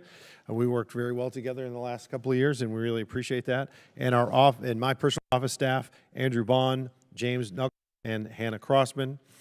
And lastly, I want to acknowledge our superstars on the committee staff level. They are gold coins for our republic. And I want to especially mention Dave Giachetti, Hannah Kaufman, Ellie Bender, and Alexandria Evers. And also Ilka Regino and Michaela Reardon. They've all worked tirelessly and always in a bipartisan manner to develop the subcommittee print. Thank you, Mr. Chairman. Chair now recognizes the member of the Subcommittee on Military Personnel, the gentlewoman from Pennsylvania, the ranking member, for any opening comments she'd like to have. Thank you, Mr. Chair. The military personnel mark is a very strong and bipartisan package that addresses many of the day-to-day concerns of service members and their families. Thank you as well to Chairman and Representative Fallon for his partnership in making sure that we always have kept our North Star as the lives and livelihoods of our servicemen and women and their families. The mark includes a targeted pay raise in which more junior service members will get higher raises and increases. These improvements to service members' paychecks should provide a very welcome relief to military families who are struggling with ever-increasing gas and food prices. In addition to the pay raise and to address issues related to food insecurity, the mark includes a provision that excludes the BAH, or Basic Housing Allowance, from a service member's household income, so a greater number of service members can be eligible for the Basic Needs Allowance. I'm optimistic that this effort will positively impact service members' pocketbooks and their ability to put food on the table. To address growing concerns over the future and the future viability of the military health system, the mark also includes a series of provisions aimed at an increased oversight. The military health system is a no-fail mission, and we need to make sure that there is a system that can provide our nation's military a medically ready force to deploy. Just as importantly is ensuring that the medical providers themselves have the requisite skills to address whatever injuries come their way. In addition, beneficiary access to health care has been a challenge for several years, and as a result, this mark includes some innovative ways to improve civilian hiring and to preserve the network of care as it currently exists until a further analysis is completed. The mark expands ongoing efforts to improve access to safe and quality child care by including an au pair in the Child Care in Your Home pilot program and establishing a student internship program to improve recruitment and staffing of military child development centers. The bill also ensures that military families executing a permanent change of station receive timely and relevant relocation assistance, information about available child care and food access services in advance of their military duty station move. And finally, the mark requires the Department to issue regulations banning the Department of Defense personnel from insider trading on prediction markets. This is a necessary and crucial step in safeguarding our national security and in maintaining the public trust in our military. I'd like to acknowledge all of the Personnel Committee staff efforts, especially Ilka, Michaela, Hannah, and Dave, and those who are back in our office working diligently. A hello to you and thank you. Very grateful for the opportunity to work together on this bipartisan markup today, and I yield back. Generally yields back. Before entertaining amendments, is there any discussion on the subcommittee print? We will now consider en bloc package number 1. The chair recognizes Mr. Fallon for the purpose of offering the en bloc amendment. Mr. Chairman, thank you. I ask unanimous consent to call up en bloc package number 1, consisting of amendments that have been worked and approved with the minority. Without objection, so ordered. Will the clerk please distribute the en bloc amendment? Without objection, the amendments are considered as read. The gentleman is recognized for 3 minutes for the purpose of explaining the en bloc amendment. Thank you, Mr. Chairman. En bloc package number 1 is comprised of the following: Log 5716 R1 by Rep. Bergman, Log 5717 R1 by Rep. Bergman, Log 5725 by Rep. Scott, Log 5726 by Rep. Scott, Log 5727 by Rep. Scott, Log 5730 by Rep. Houlihan, Log 5731 R1 by Rep. Houlihan, Log 5733 by Rep. Houlihan, Log 5734 by Rep. Jacobs, Log 5736 R2 by Rep. Houlihan, Log 5737 by Rep. Jacobs, Log 5746 by Rep. Houlihan, Log 5757 by Rep. Dakota, Log 5758 R1 by Rep. Bergman, Log 5759 by Rep. Dakota, Log 5760 R1 by Rep. Dakota, Log 5772 by Rep. Luttrell, Log 5778 by Rep. Hamadosh, Log 5779 by Rep. Hamadeh, Log 5780 by Rep. Kiggins, Log 5799 by Rep. Strickland, Log 5805 R1 by Rep. Jimenez, Log 5811 by Rep. Hamadeh, Log 5827 by Rep. Luttrell, Log 5834 R1 by Delegate Moylan, Log 5837 by Rep. Scott, 5857 by Rep. Bergman, Log 5859 R2 by Rep. Jackson, Log 5861 R1 by Rep. Bergman, Log 5873 by Rep. Dakota, Log 5884 by Rep. Dakota, Log 5891 by Rep. Dakota, Log 5892 by Rep. Turner, Log 5898 R1 by Rep. Davis, Log 5899 R1 by Rep. Kiggins, Log 5902 by Rep. Kiggins, Log 5903 by Rep. Dakota, Log 5915 by Rep. Jackson, Log 5925 R1 by Rep. Scott, Log 5927 R2 by Rep. Scott, Log 5941 R1 by Rep. Finstead, Log 5942 R2 by Rep. Harrigan, Log 5946 by Rep. Dakota, Log 5948 by Rep. Jackson, Log 5951 by Rep. Dakota, log 5953 R2 by Rep. Jackson, log 5960 by Rep. Dakota, log 5967 by Rep. Crank, log 5971 by Rep. Jackson, and log 5976 R1 by Rep. Jackson.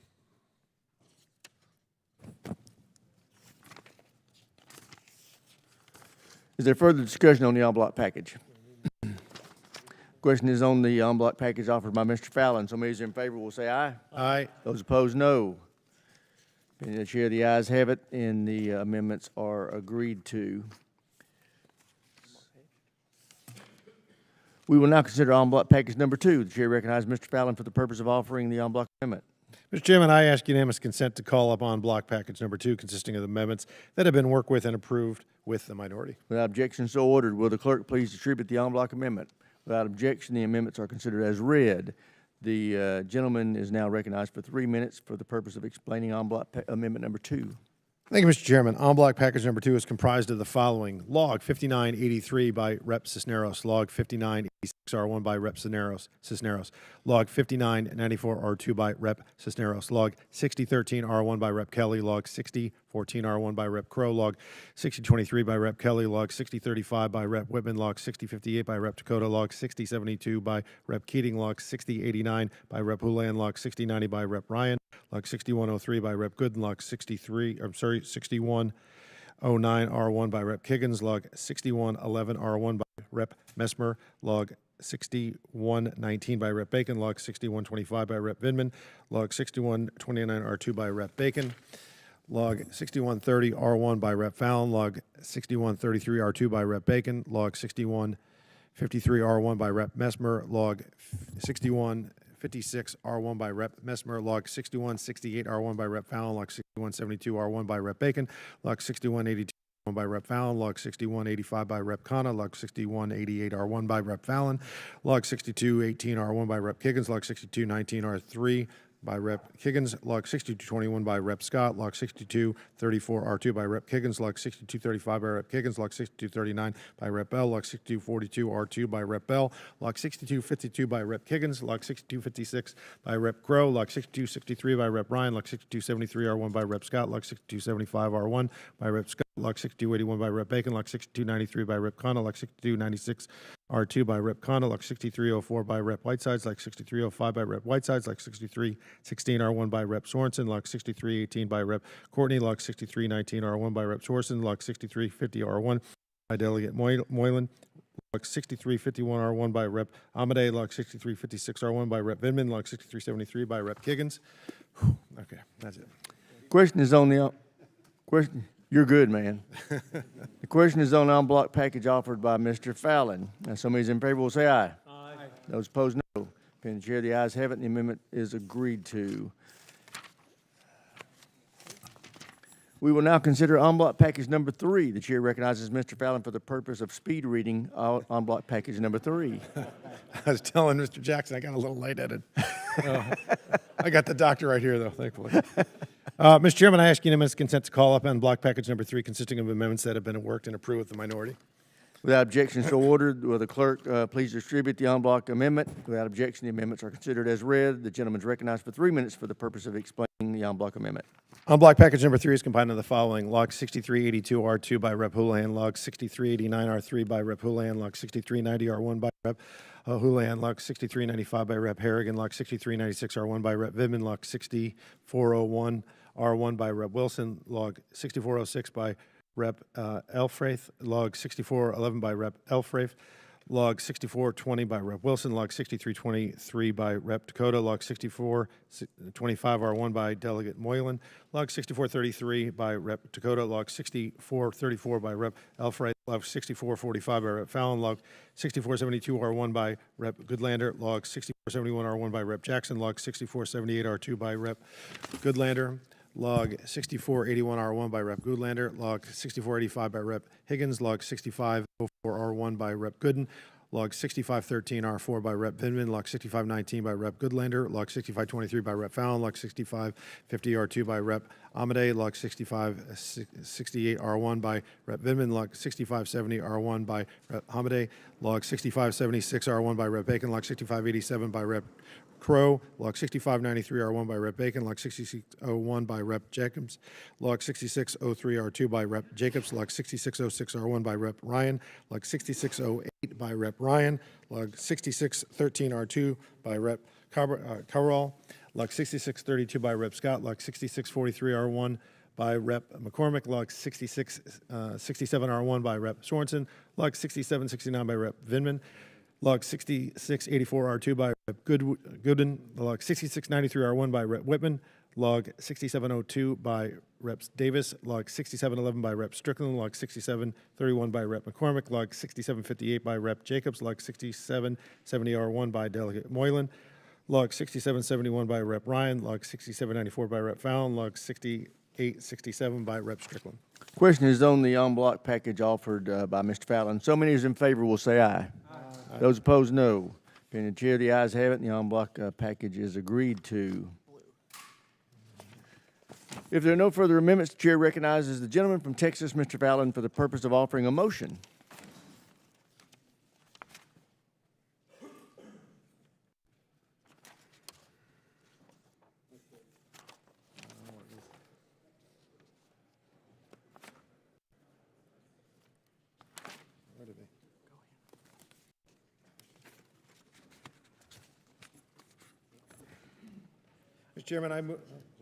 Mr. Chairman, I move to adopt the subcommittee print of the Subcommittee on Military Personnel. As amended. As amended. Okay. If there are no further amendments, chair. Question occurs on the motion from the gentleman from Texas. Somebody in favor will say aye. Aye. Those opposed, no. Quorum being present, the ayes have it, and the motion is agreed to. The committee will now receive the print of the Subcommittee on Intelligence and Special Operations pursuant to Committee Rule 17 and in consultation with the ranking member. We will postpone all recorded votes on the amendments to this particular subcommittee print until consideration of the amendments to this subcommittee print have concluded. Chair recognizes the chair of the subcommittee, the gentleman from Texas, Dr. Jackson, for any opening comments he'd like to make.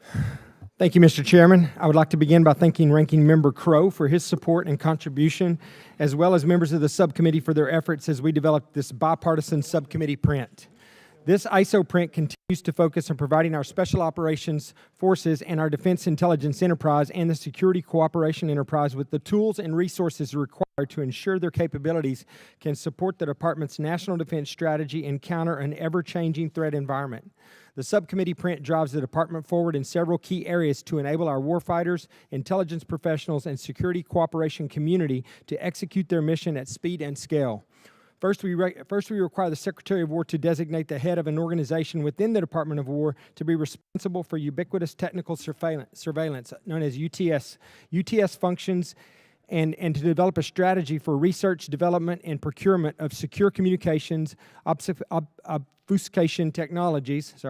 The UTS threat is well known, and we need a streamlined, focused effort within the department to get solutions to our warfighters.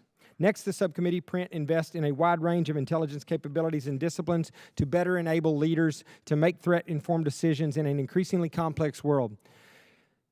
We direct new periodic intelligence, surveillance, and reconnaissance, or ISR, strategy across all domains to evaluate whether current capabilities can meet intelligence collection requirements and drive the department to ensure collection postures going forward better meet future intelligence collection requirements. We deliver to the Security Cooperation Enterprise additional authority needed to broaden the capacity to work with partners and allies. This ISO print provides the Secretary of War the ability to establish a joint education and training program on military trauma research and care and to enhance that capability. Finally, the subcommittee recommends an additional $1.3 billion for U.S. Special Operations Command to cover approximately half of the items on SOCOM's unfunded priority list, such as the Sky Raider 2. The U.S. Special Operations Command budget has remained relatively flat over the last decade despite the growing global demand for our Special Operations Forces. Our ISO print recommends this additional funding so the U.S. Special Operations Command can continue to meet the critical needs within its programs and deliver the capabilities required to keep our Special Operations Forces in the fight today and prepared for the future battlefield, no matter where or when that threat arises. It is our Article 1 responsibility to ensure we provide the men and women, the service members and civilians who volunteer to serve in these roles and with these capabilities, the capabilities and tools to protect our special operators, intelligence professionals, and security cooperation professionals and keep them in the fight. I also want to take this opportunity to thank the tremendous professional staff of Craig Green, Alex Eigelhart, Mark Morehouse, Will Johnson, Katie Quinn, Austin Richards, and my personal office staff, Asher Thompson and Crystal Young. Without this team, the mark would not be possible. Finally, I want to recognize and extend my appreciation for our ISO Subcommittee Staff Director, Craig Green. As many of you know, Craig will be retiring at the end of this year, making this his final House Armed Services Committee NDAA markup. He has helped shepherd through 17 NDAAs over the course of his remarkable 18-year tenure on this committee, and I wish him all the best in his upcoming retirement. With that, Mr. Chair, I yield back.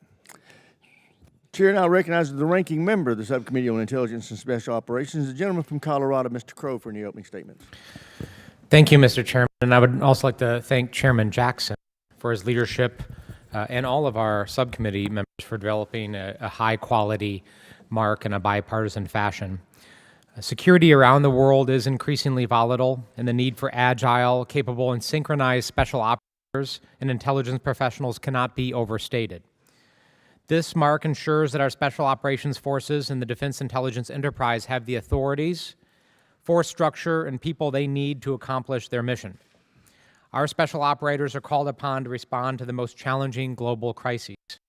This mark enhances the operational capabilities of special operations forces by accelerating the research, development, and procurement of innovative technologies, ensuring they are able to meet emerging mission requirements, and it ensures the department will have the authorities to properly conduct counterintelligence investigations, providing needed protections at home and abroad.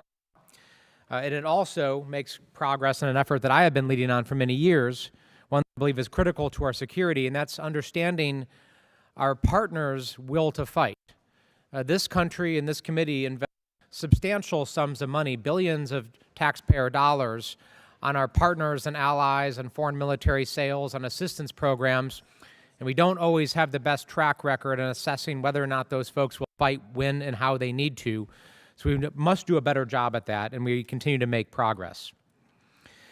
We also have to make sure that we have the tools to examine this issue at the national and strategic level, and this mark allows us to understand it at the operational and tactical level. I believe it's critical to having a comprehensive understanding of how we invest our money. Lastly, I would like to highlight our efforts to make sure our operators have the best intelligence, surveillance, and reconnaissance capability as the Department of Defense looks to leverage technologies. Then I will close just on the process of this committee.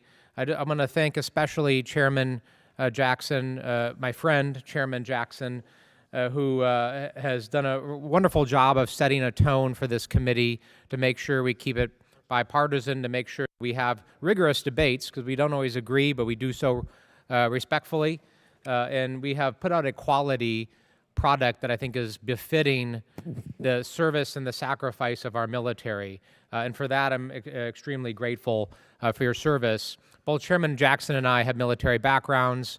Military service is important to our families, so this is a personal endeavor for both of us as well. And I think we can say that this committee, we have endeavored to have this committee be high speed, low drag, just like the special operators that we endeavor to serve. I will reiterate the Chairman's thanks to our incredible staff, Will Johnson, Craig Green, Alex Eigelhart, Austin Richards, Mark Morehouse, Katie Quinn, who do all the hard work here to make sure that we land the plane. Thank you for your support and the work that you do for our country and for our special operators. And my personal staff, Rachel Everett and Mackenzie Fault, for making sure that I arrive on time, most of the time, where I need to be prepared. And they do incredible work to prepare the product that you see before us today. So with that, thank you again, and I yield back. Before entertaining amendments, is there any discussion on the subcommittee's print? We will now consider en bloc package number 1. The chair recognizes Dr. Jackson for the purpose of offering the en bloc amendment. Mr. Chairman, I ask unanimous consent to call up en bloc package number 1, consisting of amendments that have been worked and approved with the minority. Without objection, so ordered. Will the clerk please distribute the en bloc amendment? Without objection, the amendments are considered as read. The gentleman is recognized for 3 minutes for the purpose of explaining the en bloc amendment. In block package number 1 is comprised of the following: Log 5739 by Rep. Scott, Log 5744 R1 by Rep. Jackson, Log 5747 by Rep. Houlihan, Log 5792 by Rep. Amadei, Log 5821 R1 by Rep. Scott, Log 5889 R1 Rep. Hamadeh, Log 5913 by Rep. Harrigan, Log 5943 by Rep. Jackson, Log 5945 by Rep. Jackson, Log 5972 R1 by Rep. Jackson, Log 6162 R1 by Rep. Fallon, Log 6194 by Rep. Scott, Log 6202 by Rep. Fallon, Log 6259 by Rep. Jackson, Log 6268 R1 by Rep. Jackson, Log 6276 by Rep. Jackson, Log 6289 R1 by Rep. Jackson, Log 6412 R3 by Rep. Desjardins, Log 6424 by Rep. Jackson, Log 6455 by Rep. Wilson, Log 6474 by Rep. Kelly, Log 6490 R2 by Rep. Wilson, Log 6521 R1 by Rep. Wilson, Log 6525 R1 by Rep. Wilson, Log 6612 R1 by Rep. Harrigan, and Log 6708 by Rep. Desjardins. Question is on the en bloc package offered by Dr. Jackson. So many as in favor will say aye. Aye. Those opposed, no. The ayes have it, and the amendments en bloc are agreed to. If there's no further amendments, the chair recognizes the gentleman from Texas, Dr. Jackson, for the purpose of a motion. Mr. Chairman, I move to adopt the subcommittee print of the Subcommittee on Intelligence and Special Operations as amended. Question occurs on the motion of the gentleman from Texas. So many as in favor will say aye. Aye.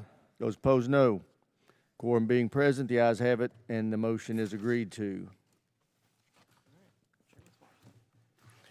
Committee will now consider the chairman's mark. Pursuant to Committee Rule 17 and in consultation with the ranking member, we will postpone recorded votes on the amendments until a mutually agreed upon time. Before entertaining amendments, is there any discussion on the chairman's mark? We will now consider en bloc package number 1.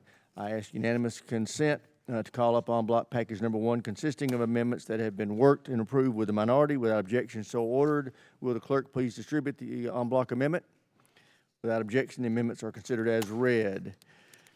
En bloc package number 1 is comprised of the following: Log 5741 R1 by Representative Bell, Log 5795 by Representative Finstead, Log 5849 by Representative Stefanik, Log 5863 by Representative Finstead, Log 5894 R1 by Representative Bell, Log 5901 R1 by Representative Bergman, Log 5954 R2 by Representative Finstead, Log 6015 by Representative Kelly, Log 6037 R2 by Representative Carbajal, Log 6088 by Representative Ryan, Log 6113 by Representative Harrigan, Log 6154 by Representative Mesmer, Log 6160 R3 by Representative Mesmer, Log 6161 by Representative Harrigan, Log 6178 R1 by Representative Mesmer, Log 6298 by Representative Crank, Log 6312 R2 by Representative Gooden, Log 6323 by Representative Courtney, Log 6391 R1 by Representative Vendeman, Log 6491 R1 by Representative Whitesides, Log 6506 R1 by Representative Whitman, Log 6536 R1 by Representative Whitman, Log 6566 R3 by Representative Whitman, Log 6573 R1 by Representative Whitman, Log 6599 R1 by Representative Gooden, Log 6680 by Representative Rogers, Log 6687 R2 by Representative Scott, Log 6697 R4 by Representative Elfreth, Log 6699 R2 by Representative Elfreth, Log 6720 by Representative Deluzio, Log 6728 by Representative Deluzio, Log 6730 by Representative Deluzio, Log 6779 by Representative Kelly, Log 6788 by Representative Scott, Log 6789 by Representative Scott, Log 6864 R1 by Representative Khanna,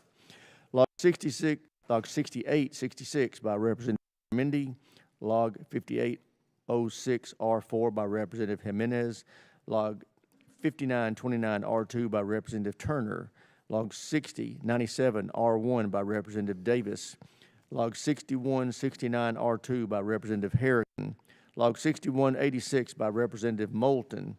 Log 6193 R2 by Representative Mesmer. Log 6250 R1 by Representative Gooden. Log 6286 by Representative McCormick. Log 6340 by Representative Norcross. Log 6456 R1 by Representative Kelly. Log 6480 R1 by Representative Elfrith. Log 6734 by Representative Graves. Log 6043 R1 by Representative Kelly. Log 6126 R2 by Representative Higgins. Log 6215 by Representative Higgins. Log 6581 R1 by Representative Higgins. Log 6594 by Representative Norcross. Log 6637 R4 by Representative Gooden. Log 6046 R2 by Representative Harrigan. Log 6614 R2 by Representative Harrigan. Log 6083 by Representative Bergman. Log 6549 R2 by Representative Luttrell. Log 5816 R1 by Representative Carbajal. Log 5853 R1 by Representative Stefanik. Log 5923 R2 by Representative Turner. Log 5934 R1 by Representative Turner. Log 6042 R3 by Representative Harrigan. Question is on en bloc package number 1. So many as in favor will say aye. Aye. Those opposed, no. The ayes have it, and the en bloc package is agreed to. We now consider en bloc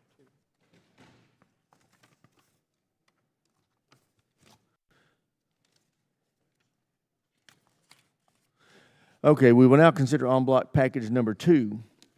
I ask unanimous consent that en bloc package number 2, consisting of amendments that have been worked and approved with the minority, is called up. Without objection, so order.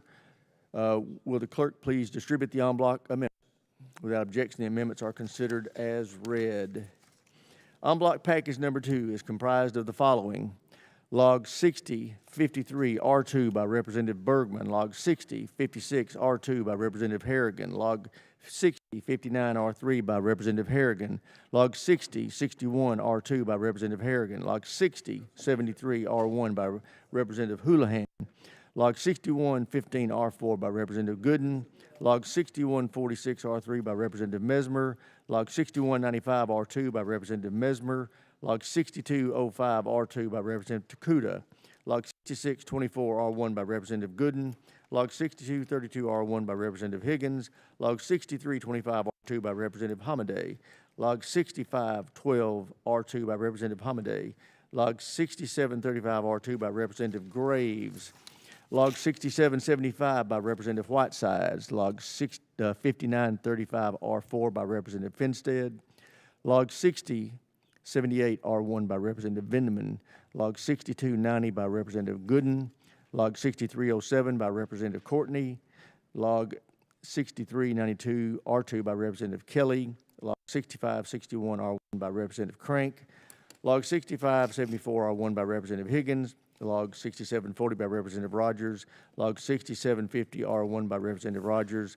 Log 5742 by Rep. Scott. Log 5750 R2 by Representative Houlihan. Log 5800 R1 by Representative Vasquez. Log 5830 R3 by Representative Scott. Log 5870 R2 by Representative Scott. Log 5872 R1 by Representative Scott. Log 5936 R1 by Representative Bergman. Log 5957 R1 by Representative Takuda. Log 5961 R3 by Representative Bell. Log 5996 R1 by Representative Cisneros. Log 6076 R2 by Representative Keating. Log 6121 R2 by Representative Wilson. Log 6151 R1 by Representative Crowe. Log 6192 R1 by Representative Hamadeh. Log 6246 R4 by Representative Crowe. Log 6249 R4 by Representative Crowe. Log 6251 R1 by Representative Keating. Log 6274 R1 by Representative Hamadeh. Log 6278 R3 by Representative Keating. Log 6366 R3 by Representative Vinman. Log 6422 R2 by Representative Wilson. Log 6447R2 by Representative Wilson. Log 6542 by Representative Jacobs. Log 6548R3 by Representative Wilson. Log 6590R2 by Representative Wilson. Log 6615R4 by Representative Amadei. Log 6660R1 by Representative Vasquez. Log 6677 by Representative Rogers. Log 6683R2 by Representative Jacobs. Log 6688 by Representative Scott. Log 6732R2 by Representative Scott. Log 6733R3 by Representative Crowe. Log 6760 by Representative Jacobs. Log 6772 by Representative Scott. Log 6809 R2 by Representative Vasquez. Question is on block package number 2. Somebody's in favor will say aye. Aye. Those opposed, no. Opinion of the chair, the ayes have it, and the en bloc package number 2 is agreed to.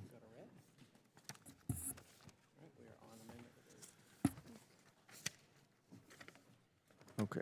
We will now consider log number 6834 by Mr. Smith. For what purposes does the gentleman seek recognition?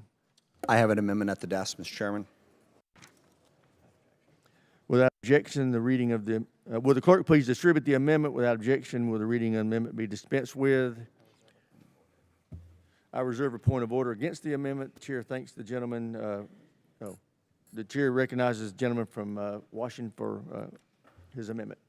Thank you very much, Mr. Chair. This will be an offer and withdrawal. This has a sequential referral to it, and I understand that. It's really just to make the point I made in my opening, which I know very few people seem terribly interested in.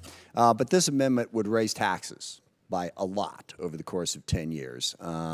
Basically $200 billion a year would get us up close to $1 trillion in more revenue by the end of the year. Now, I feel very strongly that our tax code is inadequate.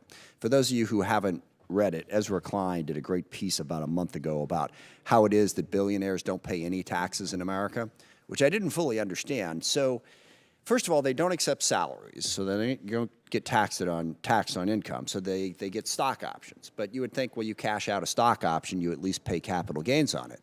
But they don't cash out the stock options. They borrow money from banks against the value of those stock options.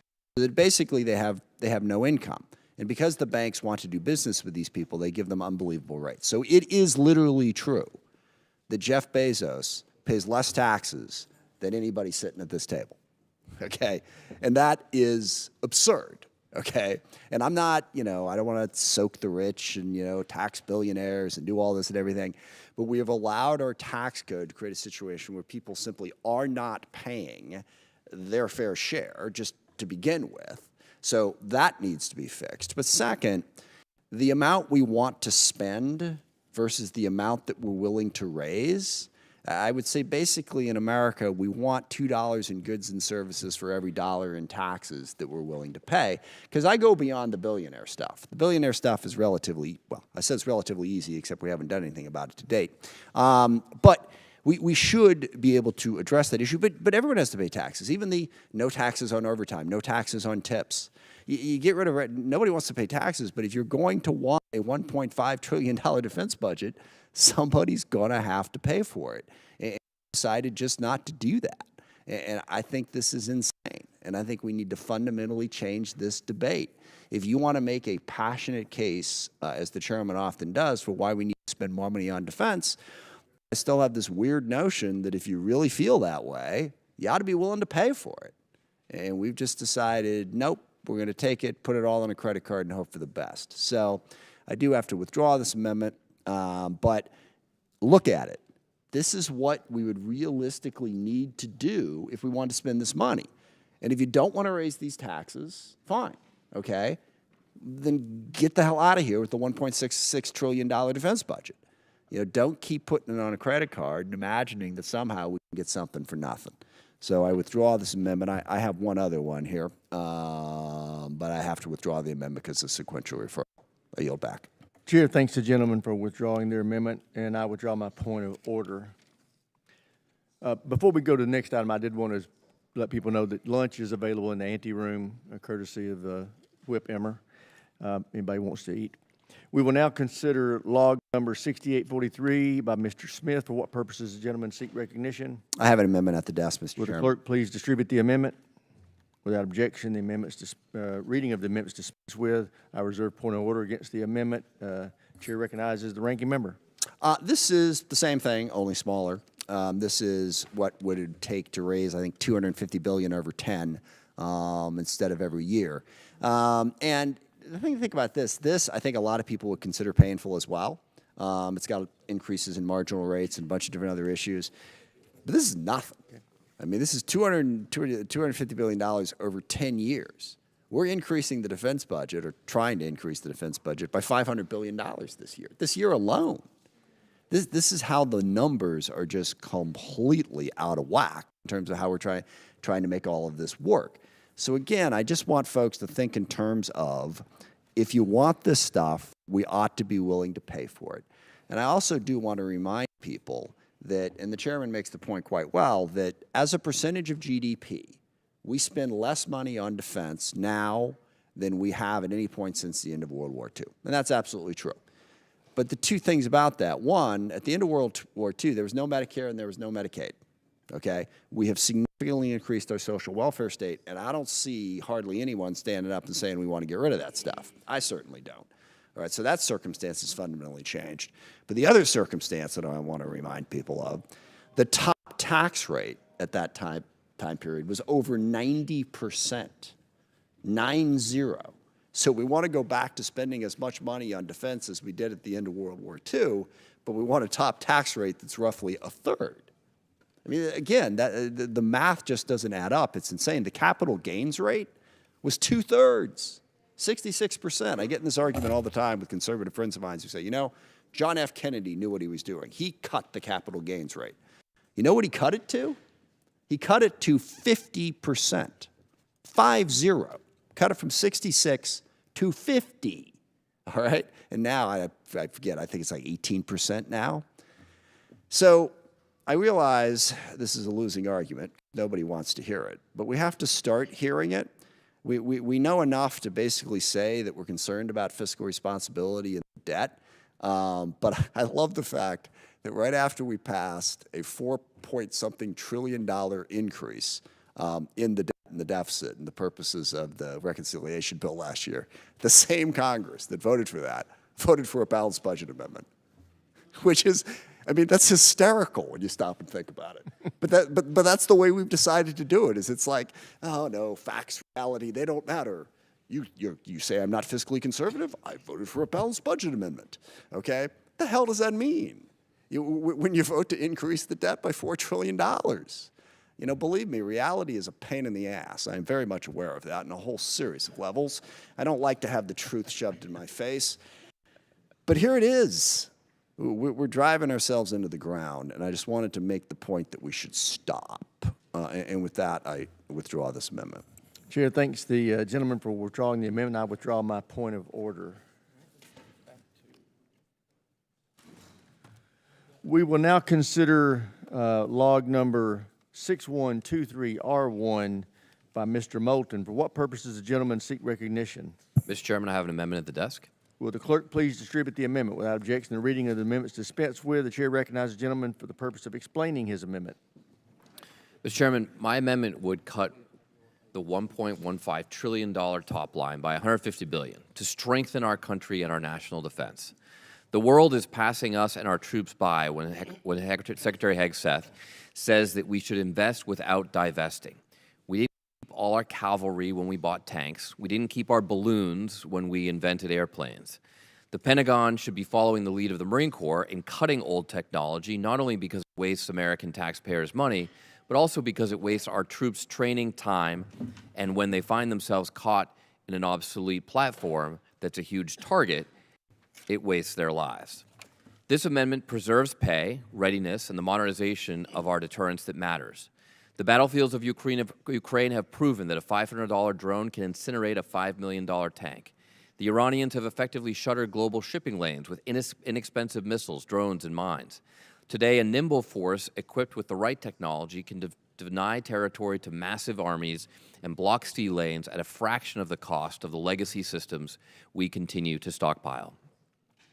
Secretary Hegseth and this administration refuse to make the hard choices that modernizing our national security demand. And why are they doing this?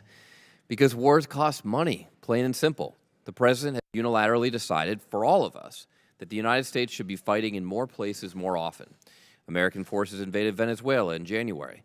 We are mired in a war in Iran that is lasting far longer than the president envisioned when he chose to enter it. The administration has threatened Cuba, Greenland, and even Canada. Americans are clearly against this expansion, but Trump doesn't seem to care. And I just don't trust this administration to use this historic budget appropriately. I'm not going to hand them a blank check to fund reckless unilateral wars of choice. The $600 billion defense expansion in this bill would pay for 6 years of the expanded child tax credit, the policy that drove child poverty to its lowest level on record and lifted nearly 3 million children out of poverty in a single year. Imagine what $600 billion would do for innovation. After World War II, we made a conscious choice to invest in graduate school education, putting money into the best universities in the world to develop the next generation technologies that would keep us prosperous and our troops safe. We're doing the opposite by continuing to invest in the obsolete systems that put our troops at risk. This is a choice. The week before he sent this request, the president told a White House gathering, "We're fighting wars. We can't take care of daycare. It's not possible for us to take care of Medicaid, Medicare, all these individual things." Well, it is possible, Mr. President. We just need to make wiser choices for American taxpayer dollars and wiser choices for our national defense. Mr. Chairman, I yield back. Gentleman yields back. Chair recognizes himself. Fully funding the FY27 President's budget is absolutely critical given the unprecedented global threat environment we face. Our adversaries are growing stronger. The PLA has modernized their military force and is capable of significant power projection. They continue to invest heavily, and we cannot afford to fall behind. But this amendment will cause us to fall behind. This amendment would inflict serious damage to our military readiness, impacting our ability to fight tonight. It would gut funding we've included in this bill to modernize our fleets of ships, aircraft, and ground combat systems. It will slash investments we are making in the bill to restore our depleted arsenal of critical munitions. Finally, it will undermine the significant progress we are making in the bill to revitalize the defense industrial base. This is the first budget in nearly 40 years that fully funds the cost of American deterrence, and American deterrence is expensive. But I don't want to live in a world where deterrence fails. I urge members to oppose the amendment. Is anybody else seeking recognition? Mr. Carbajal first. I'm sorry, Mr. Crow. Thank you, Mr. Chair. This year, we are considering a $1.5 trillion as part of the proposed defense budget. Today, we are considering $1.1 trillion for the NDAA. Our national security is paramount, and there are critical investments we must make and keep our country safe and to take care of our warfighters. But this administration is also focused on vanity projects for the president, Golden Dome and a Trump-class battleship. These are distractions from more important, more vital programs. And this budget comes at a time when Americans are struggling to make ends meet. The cost of living is too high. Groceries, healthcare, housing, and gas are all necessities that are hard to afford by the American people. Yet, the administration is not offering relief on these. Instead, they have cut funding for Medicare, housing, assistance, and SNAP. I also take issue with the fact that we are increasing spending by so much with no plan to increase revenue. This is just inflating the deficit more. This is also a Department of Defense that has failed to pass an audit. We can't continue to give Trump and Hegseth a blank check. I yield back. Gentleman yields back. Chair now recognizes the ranking member. Thank you. In building off of my previous comments about the let's raise taxes to pay for it, we're not going to raise taxes to pay for it. Since we don't want to make massive cuts in other aspects of the government, at least the majority of us do not want to do that, we're going to have to live with a realistic amount of money. And this $150 billion cut reflects that realistic amount of money. I think that we can meet our national security needs much more cost effectively than we are. And that's the whole purpose of acquisition reform, is to be able to do things, as I said, faster, more efficiently, innovate at scale. think we can do that. There are ways to make missiles and counter-drone capabilities and all kinds of other capabilities to meet our national security needs in a more cost-effective manner. But it's sort of two steps to the argument. One, I think we have to, for all the reasons that I said earlier about the state of our fiscal picture in this country. We have to figure out how to do this in a more cost-effective way because the state of the debt and the impact that it's having on our country is, again, I think the greatest threat to our national security. Now, I'm optimistic. I think we can figure it out. I've seen things in terms of technologies that have been developed that are going to enable us to meet our munitions need in a much more cost-effective manner. I also think, to Mr. Moulton's point, we don't have to actually violently defeat all of our adversaries. We don't have to start wars everywhere and let them run forever like we're doing now in Latin America with all of the boat strikes, like we're doing with Iran. We can form partnerships and alliances. We can engage in diplomacy to find a way to peacefully coexist with adversaries. We can do that. We're going to have to shift our national security strategy to reflect that. This idea that somehow we are going to dominate the entire world, and if we have someone who disagrees with us, we're going to bend them to our will through the sheer size of our military, is dangerous as hell as a starting point. And second, we can't afford it. And I think that's what we've run into in Iran. The president honestly thought that he could bomb Iran for 4 to 6 weeks, and that would bend them to our will. He didn't understand the asymmetric advantage that Iran had, which is all they have to do is survive and inflict pain. And it's really cheap to survive and inflict pain. He put us on this path of conflict that didn't need to be done. Not only was it costly, not only was it dangerous and deadly, we are in a worse position in terms of achieving our national security needs. The Strait of Hormuz is shut down, and the hardliners are more in power in Iran than they were when the war started. There is a more cost-effective way to meet our national security needs. I believe that. But frankly, even if I didn't believe that, I wouldn't be willing to bankrupt us from, with fiscally irresponsible spending just to find out whether or not we could. So I support the gentleman's motion. I support the amendment. Let's get a realistic defense budget. I yield back. Gentleman yields back. Chair now recognizes the gentleman from Colorado, Mr. Crow. Thank you, Chairman. I want to reiterate what Ranking Member Smith said about Congressman Moulton's amendment, which I support. I just can't, in good conscience, vote for an over $1 trillion defense budget when we have 20 million Americans at risk of losing health care, when I'm back home in Colorado and I'm talking to my constituents who are deciding today whether or not they're going to either buy prescription drugs for sick children or pay their mortgage. Right? We can't do everything, and we don't have an endless pot of money, despite what some of the people in this Congress think. Right? We have to make tough decisions, and we have Americans dying, losing their homes, farms going under, and I just cannot, in good conscience, turn a blind eye to all of that suffering of Americans. At the same time, I am also pro-defense. I have spent much of my life in service to this country. I believe in a strong national defense. So I also don't buy the argument that somehow just throwing money at the problem somehow results in a better and more stronger defense. In fact, I think that the opposite is in fact true. Right? We're dealing with a massive bureaucracy with the Department of Defense. Bureaucracies respond to incentives and disincentives. And why would they possibly make tough decisions to divest things, to remove programs, to make major reforms, if all we're doing is throwing good money after bad to the extent where they don't even have to make those tough decisions anymore?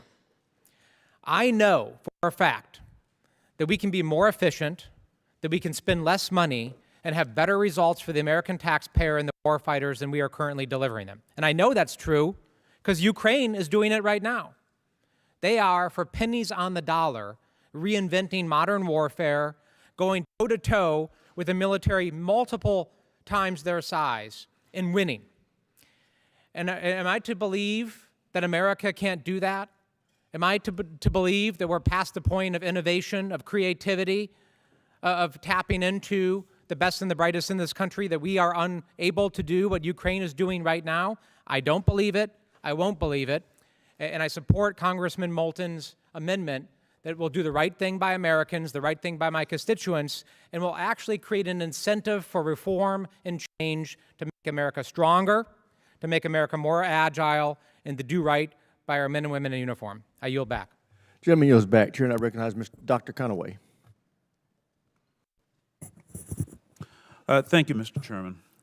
I rise, or rather not rise, well, I am rising, I'll rise, to speak in support of this amendment. I support a strong national defense as one who served in our military, but I understand that strength is not measured by how many billions and trillions of dollars we spend. It is measured by the capabilities that we bring to the field, our military readiness, and the deterrence that we create.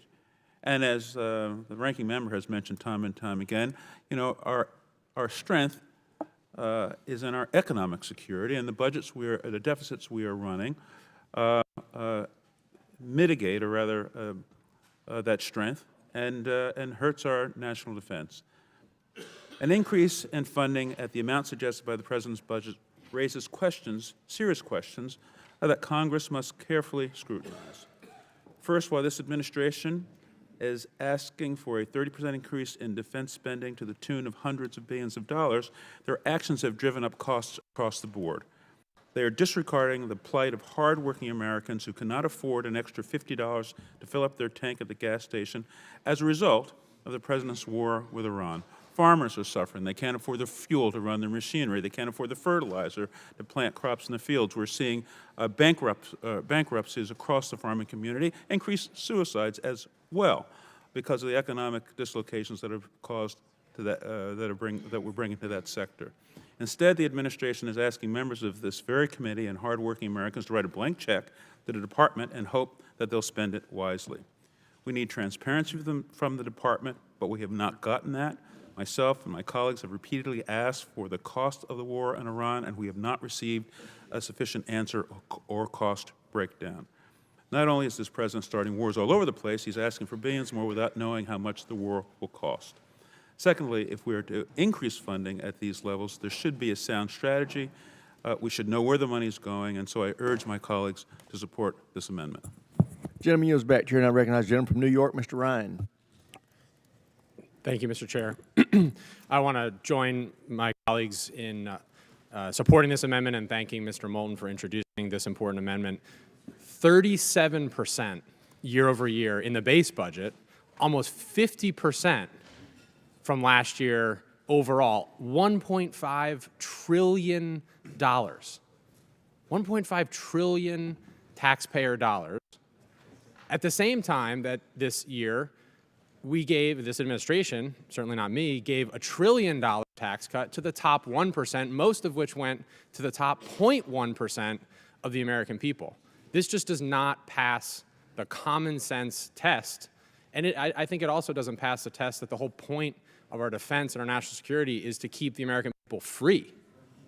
And in my district, this last year, we've got, as colleagues said, sick kids who've lost health insurance, families that can't make rent, churches in my district that we've been working with this week that literally can't keep the lights on, food banks that don't have enough to feed our communities, and then the rise in gas prices have made it even harder for them to deliver food when they already don't have enough funding to do it. And now Trump and Hegseth want $1.5 trillion more of my constituents' hard-earned taxpayer dollars to raise gas prices even more? Are you kidding me? And that doesn't even mention the dumpster fire that is Hegseth's management and lack of leadership at the Pentagon, firing generals, spending billions of dollars a day on a war that they never authorized, that finally yesterday the House voted with the American people and said we should pull back from. What my constituents want, what the American people want, invest in housing, invest in utilities, invest in groceries, invest in health care. That's where they want us to invest. The Pentagon needs an audit.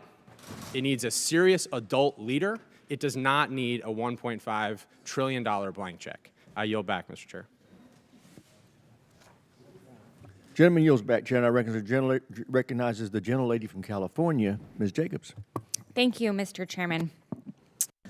$1.142 trillion is a staggering amount of money, and this committee has a duty to debate it before just authorizing it without a second thought. The United States already spends more than a third of all the military spending on the entire planet.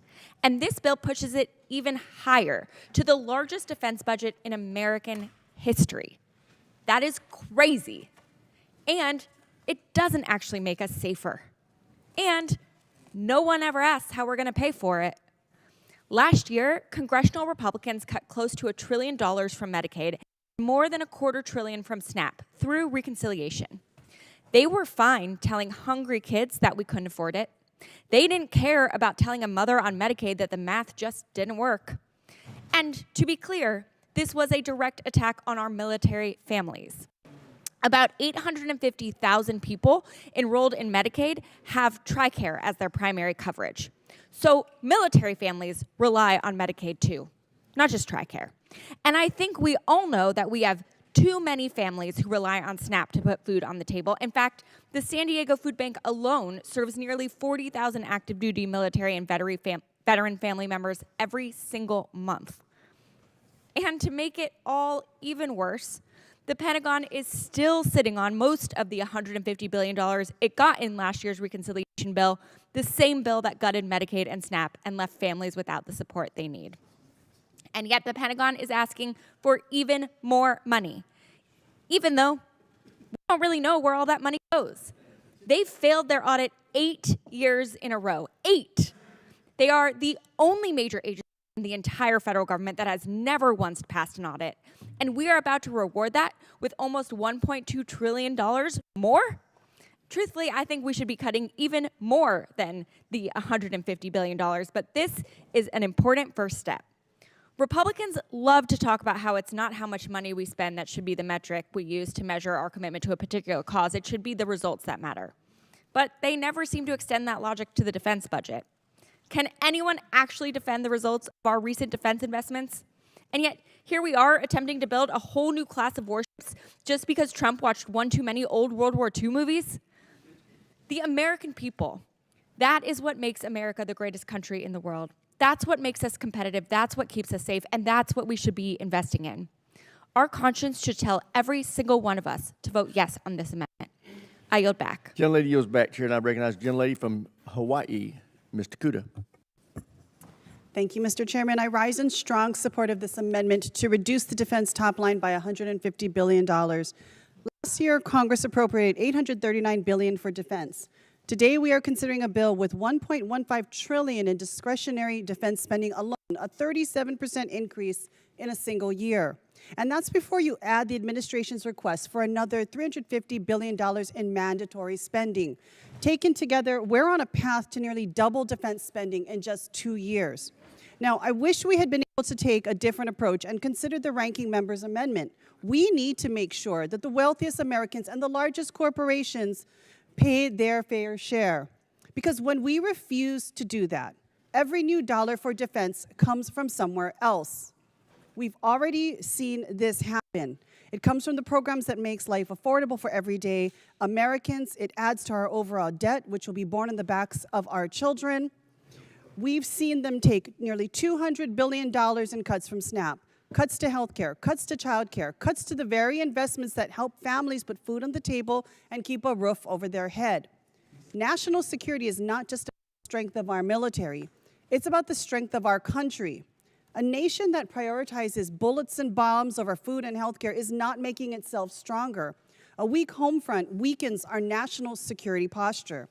What's even more troubling is that despite this record-breaking request, the administration proposes cutting military hospitals and clinics by roughly $100 billion. That tells us that this isn't a question of resources, it's a question of priorities. We can fund critical defense needs. We can support our service members. We can deter our adversaries, but we can do it responsibly and do it the right way. Even with this amendment, defense spending would still receive a substantial increase over last year.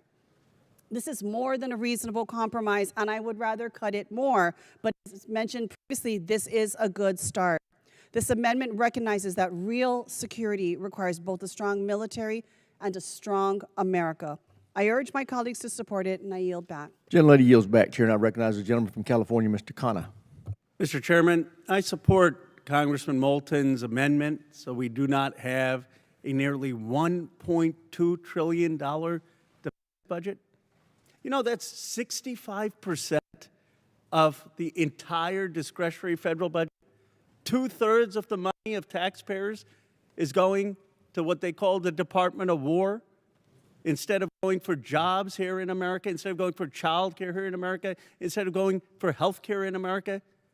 You know, someone greater than everyone collectively on this committee warned about that. Dwight Eisenhower, who won World War II, gave the Cross of Iron speech. And he said every bomb built, every missile built, was a school not built, a hospital not built, a homeless shelter not built. The American people are begging us in election after election, saying, don't send our money overseas. Don't get into these wars. Listen to George Washington. How about having a Marshall Plan, not for Europe, but a Marshall Plan for America? How about rebuilding the deindustrialized towns? How about creating jobs here? Instead, we build out this budget, and then we force our presidents into wars in Iran, and the American people feel betrayed. Now, I know I've been casting lonely votes on this committee. No, no, no, no, no. They boo me on the committee sometimes. Khanna, there's another no. And I warned they would raise this budget to over $1 trillion. And they said, Ro, you're crazy. They would never do that. Well, here we are. Here we are. If we don't draw the line in the sand now, we're going to be consumed by a military-industrial complex that cares more about Tehran than Toledo. I strongly support Congressman Moulton's budget to actually put Team America first instead of foreign interests. Gentleman yields back. Chair now recognizes the gentleman from California, Mr. Garamendi. Thank you, Mr. Chairman. I suspect anybody watching this hearing that has some recollection of the way in which the Democratic Party and the Republican Party have positioned themselves in the past, their heads are spinning. What's going on here? Republicans are spending wildly. The Democrats are saying, wait a minute, we can't afford that. Think about fiscal responsibility. Think about the debt. Think about how we're going to pay for it. Whoa, what's going on? What's going on is that finally the members of this committee, at least on the Democratic side, are saying, whoa, wait a minute. Oh, and by the way, your $1.5 billion cut is not the total amount of money that is added to the military. It's $1.5 trillion. $300 to $400 billion of that is over in the reconciliation, which we are not even beginning to deal with. So let's talk about fiscal responsibility. Let's talk about the role that this committee really must do, and listen to my Democratic colleagues, all of whom are saying we want to be fiscally responsible. We want to make sure that every single dollar that is spent in the Department of Defense is spent wisely, spent on useful materials, useful weapons, and the support of our troops. And that means we don't do today what we've done yesterday. We take a look at the world situation, take a look at Ukraine, and say, wait a minute, maybe we don't need new Abrams tanks, and surely we don't need a battleship, even if it's painted gold. Come on, let's talk about what is actually necessary. And as my colleagues have said here, let's be very, very clear that in order to do this and not drastically increase the deficit even more, there are massive cuts in programs that everyday Americans depend upon. Transportation, education, health care, you name it, across the board. All of that infrastructure that we need to build tomorrow's society slashed and cut in the President's budget. So let's listen very, very carefully. My Republican colleagues, would you please go back to where you once were? Fiscal responsibility, and do the hard work in this bill of making sure that every single dollar that's spent is necessary, not on yesterday, but on tomorrow. So let's stop all of this. And I want to yield some time to my colleague, the author of the amendment, Mr. Moulton. I want to thank my friend from California. I agree with his points and the points of my colleagues. I also want to just bring this home for Americans, because we throw around these big numbers in Washington. 1 trillion, trillions, billions, 1.5 doesn't even sound like that much. This defense bill equates to about $7,500 per taxpayer. That's the cost. You get your $7,500 lying around your kitchen counter? I don't think so. Gentleman's time's expired, Chair, and I recognize the gentleman from Virginia, Mr. Vindman. Thank you, Mr. Chairman. So today marks the 500th day of the second Trump administration. And I think at this point, we can see clearly what the president's priorities are. So, Mr. Chairman, I'd like to enter into the record an article from April 3rd from the New York Times titled, "War with Iran Clarifies Trump's Spending Priorities, the Military, Not Child Care." Without objection, so ordered. And a quote here from the president: "It's not possible for us to take care of daycare, Medicaid, Medicare, all of these individual things because this country is fighting wars." The priorities are crystal clear here. So last year, in the early days of this administration, a group of us were in front of USAID headquarters, and we were talking about the fact that they're shuttering an agency that the budget was about $40 billion. And my point there was that if we're going to cut a $40 billion budget, then we need to massively increase the defense budget because, you know, the elements of national power are not only military, but they're diplomatic, information, and economic. And here we are now at 500 days, and that's exactly what we have in this $1.5 trillion budget. It's a massive increase. It comes at the expense of providing health care, child care, and even Social Security benefits for struggling families. So that is why I'm in support of this amendment. We can spend more wisely. We need to increase our national budget. I recognize fully the dangers of the world today, but it can't come at the expense of child care and health care. And by the way, we could also slash spending on boondoggles like slush funds for a Golden Dome, which still nobody fully understands, or Trump-class battleship. So our children and our grandchildren will be shouldering the burden of these massive increases in the budget long after this administration is done, and we need to restore some sanity. And so I support this amendment. Thank you. Gentleman yields back. Is there further debate on the amendment? Seeing none, the question occurs on the amendment offered by Mr. Moulton. So many as in favor will say aye. Aye. Those opposed will say no. No. Opinion of the chair, the noes have it. The amendment's not agreed to. We'd like the recorded vote. Recorded vote is requested and will be postponed until a later time.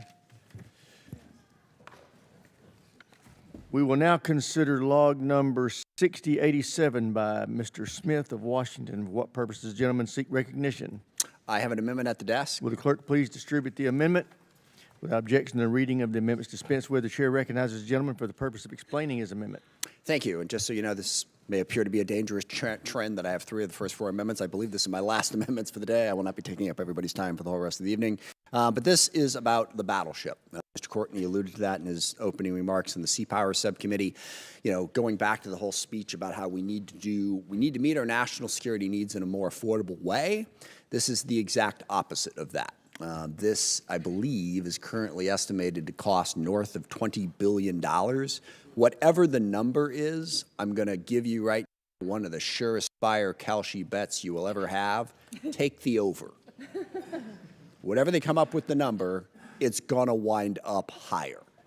We cannot afford to be trying to build a $20+ billion solution in the midst of our fiscal reality. Now, Mr. Courtney is going to talk here in a moment. He knows a heck of a lot more about what a battleship is in terms of how effective it is in the field. Where we need to be going is smaller, more attritable, autonomous systems. And we're actually making a ton of progress on this. The capabilities of these systems are growing by leaps and bounds from one iteration to the next, and they cost pennies compared to what something like this battleship would cost. We can meet our firepower needs, we can meet our shipping needs by moving in a different direction. We don't need to go walking down a $20+ billion hole on a battleship that also doesn't make any defense needs. But I will leave that to my Sea Power colleagues who are more knowledgeable on that subject to make that argument. But this amendment is simple. It takes out I think it's $2 billion that would go towards the battleship. Now, that's not going to get us the $150 billion in savings that we were shooting for before, but $2 billion is, I think, a good place to start, and this is something we should not be doing. And with that, I yield back. Gentleman yields back. Chair recognizes himself. The battleship is not a new concept. There has been a requirement for a large surface combatant for decades. The battleship was born out of the studies conducted for the DGX during the Biden administration. We currently lack a ship with enough space or power to support the combat systems we need for future conflicts like hypersonics and high-energy lasers. We all agree that the Navy needs a large surface combatant for distributed maritime operations.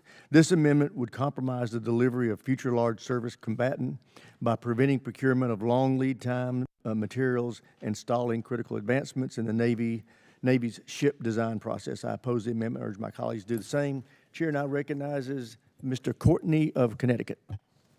Thank you, Mr. Chairman. And it is true, this is a concept that's been around for quite a while. The last time we built a battleship was in 1944 in the Iowa-class battleships. That was the USS Missouri.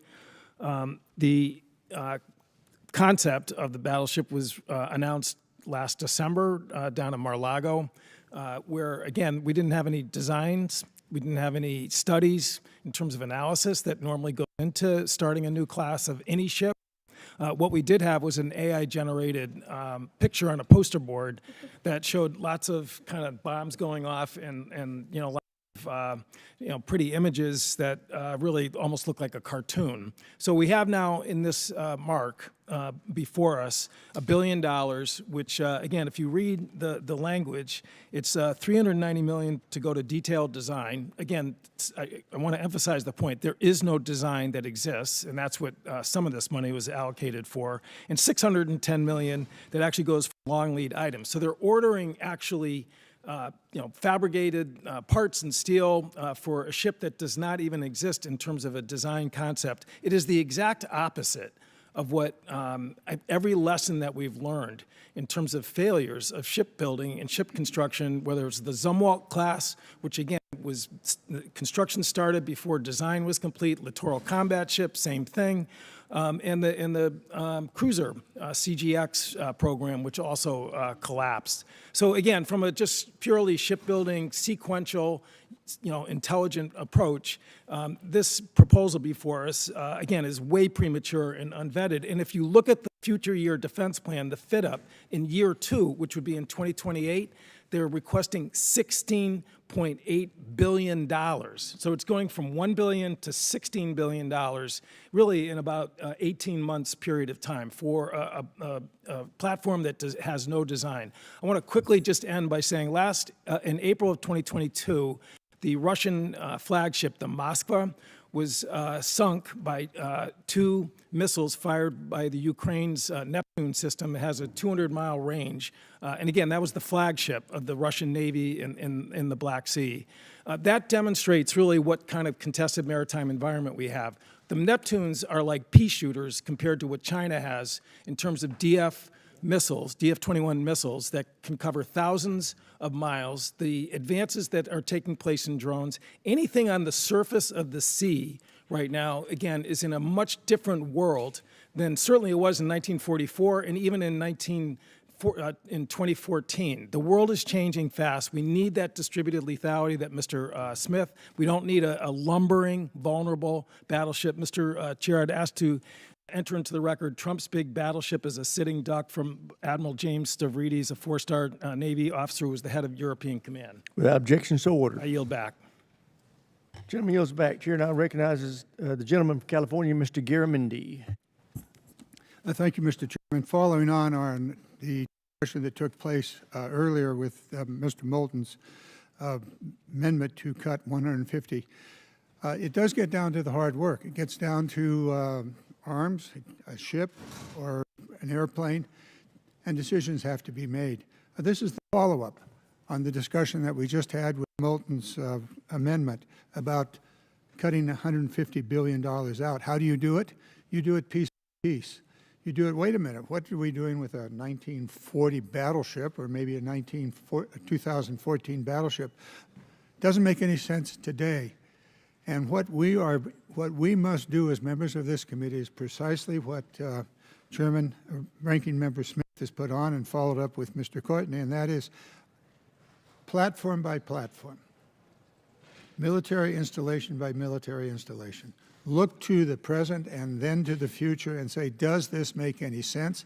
This battleship makes absolutely no sense yesterday, makes no sense today, and tomorrow, as the Admiral said, it's a sitting duck. Thousands of sailors on it, soon to be at the bottom of the sea, taken out by, I don't know, a couple $100,000 missile. So we need to be very responsible here. This is step one, following up on the earlier discussions that we had about fiscal responsibility, about cutting unnecessary expenditures, about making sure that we are doing those things that are necessary for today and tomorrow, but certainly not necessary for the days out ahead. And I would remind every member of this committee, it is not $150 billion.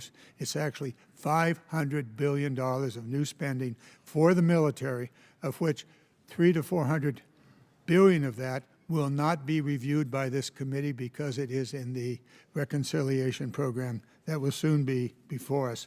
So let's take this step by step. Let's look to the future. Let's do things that are absolutely essential. Let's do things that are wise, that are actually lessons that can be learned from Ukraine and other parts of the world. So I would ask that this amendment be adopted and that we begin the process of fiscal responsibility and programmatic responsibility. And so with that, I would yield back.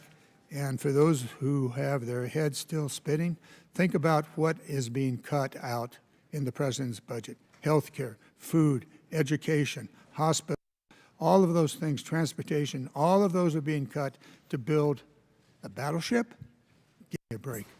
With that, I yield back. Gentleman yields back. Chair, now recognize the gentleman from Massachusetts, Mr. Moulton. Thank you, Mr. Chairman. I really appreciate the work that you do and the difficult job that you have, and so I like to quote the chairman when I can. And he said earlier that this is not a new concept. Well, indeed, it is not. The last time we built a battleship was in 1944. And why have we not been building battleships? Because they're obsolete. Admiral Stavridis called it a sitting duck. Well, let me tell you, this is the most expensive sitting duck in world history. That's what we're talking about building. This battleship is a boondoggle. And while I'm against the corrupt prediction markets, I'm going to make a prediction. This vanity project is going to vanish. It's going to vanish in a few years when Trump is gone, Republicans come to their senses, and stop defending the vanity projects of Donald Trump, because it doesn't make any sense. And that's probably why there's not a single Republican defending this on the committee right now.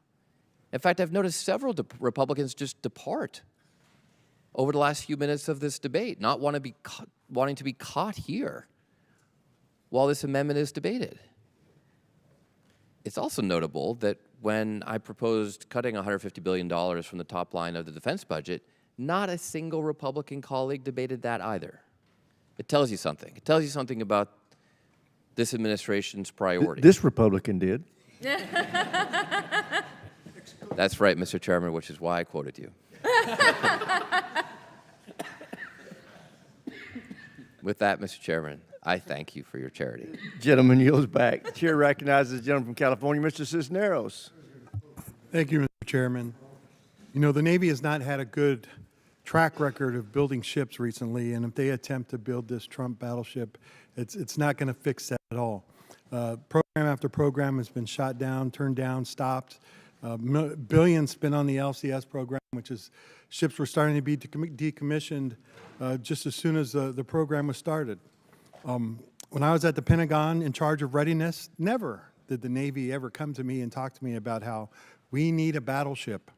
We need more battleships. It always was about more autonomous, you know, manless ships that they could put out there, right? Frigates, things that were more agile to put out there on the sea. That was what they were looking for. That's what they need. you know, the Marine Corps could say, like, you know, the argument can be made, well, the Marine Corps wants firepower, right? They want firepower. What the Marine Corps wants is for shore bombardment is large guns. And this Trump battleship has none of those. There's no 16-inch gun on there. There's not even a 5-inch gun, I think, that they're planning to put on there. So it does not meet any of those needs at all. This is nothing more than what Mr. Moulton just said, a vanity project for the president to stroke his ego, because he has to have everything, you know, bigger and larger than anything else that was ever built. And so, you know, he's going to build the biggest, best battleship that was ever out there. And the damn things are probably going to be painted gold, too. But this is not what the Navy's asking for. It's not what they need. As soon as this administration is gone, they will scrap the program. And anything that is put into this now is just going to be a waste of money that we'll never, ever get back. And with that, I yield back. Gentleman yields back, Chair, and I recognize the gentleman from Virginia, Mr. Vendeman. Thank you, Mr. Chairman. So this $17 billion project is being included as a matter of military necessity. So I have a simple test here.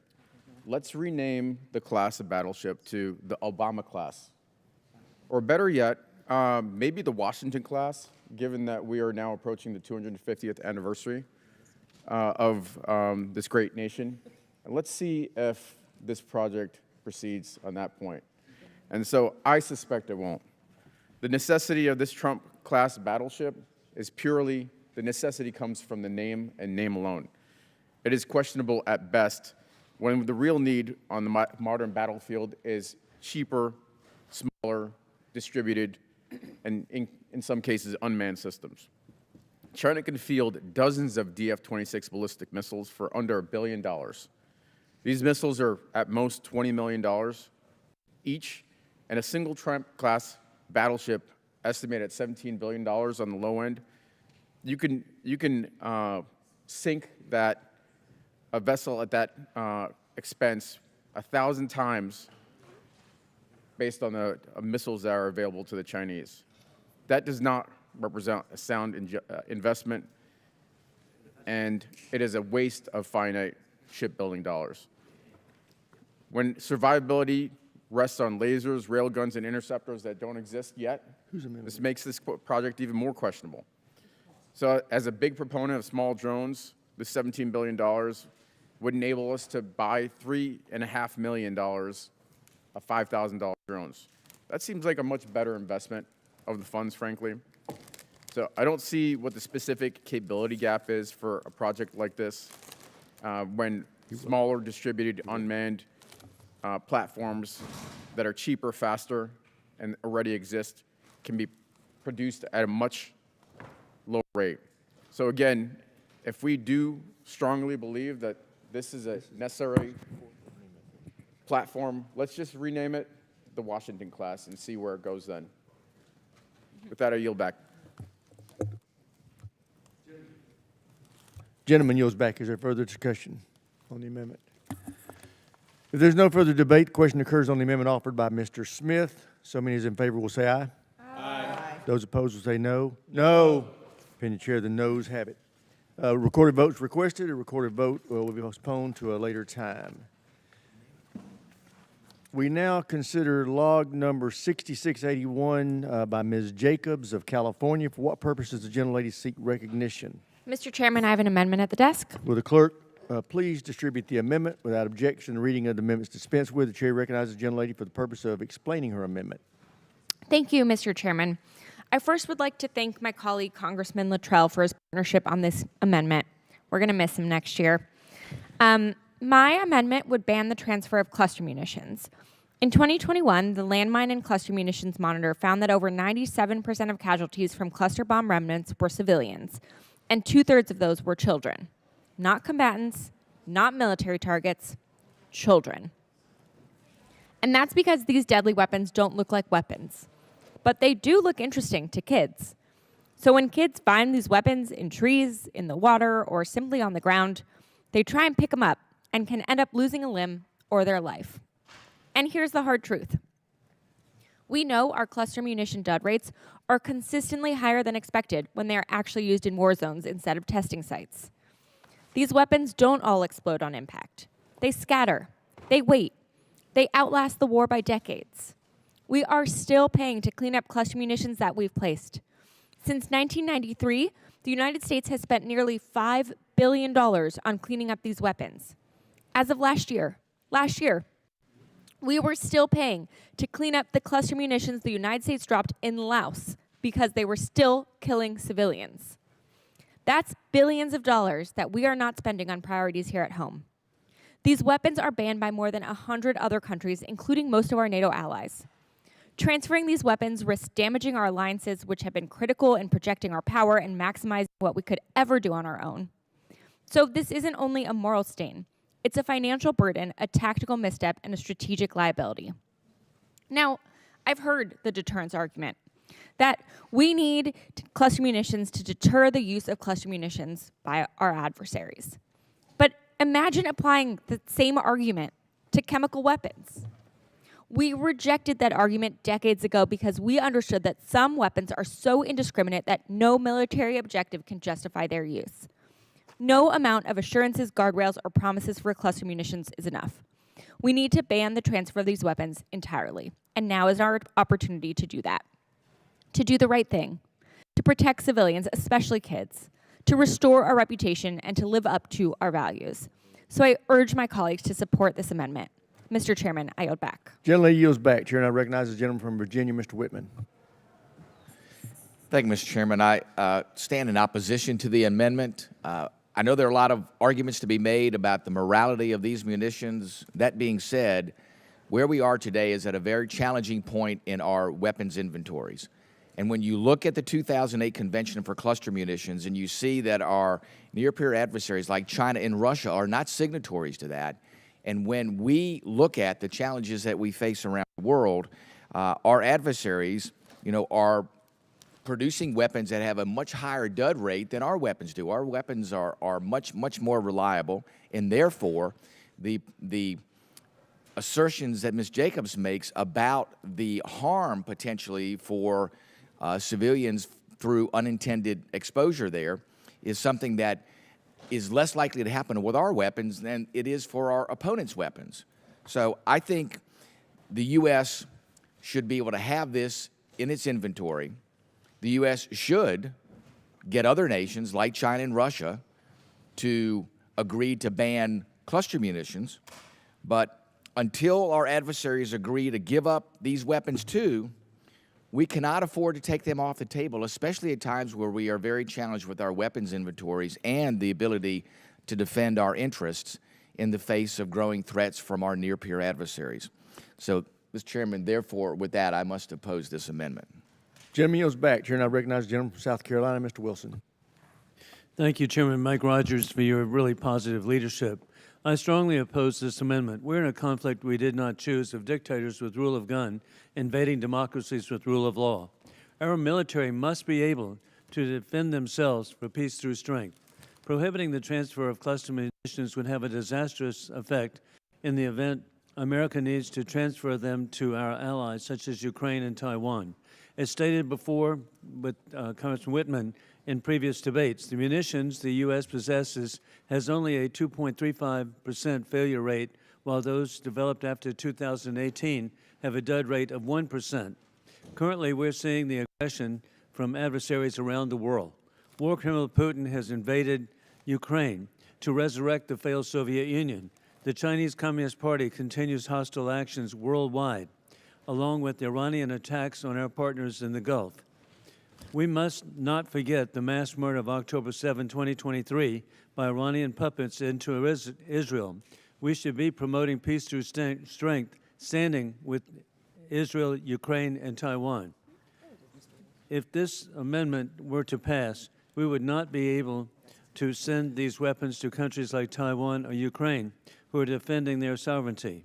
Ukrainian parents, in fact, provide whistles to their children at night for them to use if they survive a war criminal Putin attack on civilian homes and churches.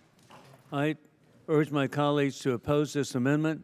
As a 31-year Army veteran myself with 4 sons who have served in Iraq, Egypt, and Afghanistan, our military and allies must be fully equipped for safety of service members in stopping mass murderers such as Hamas, who declare death to Israel, death to America. I yield back, Mr. Chairman. Gentleman yields back. Is there further debate? Seeing none, we now will consider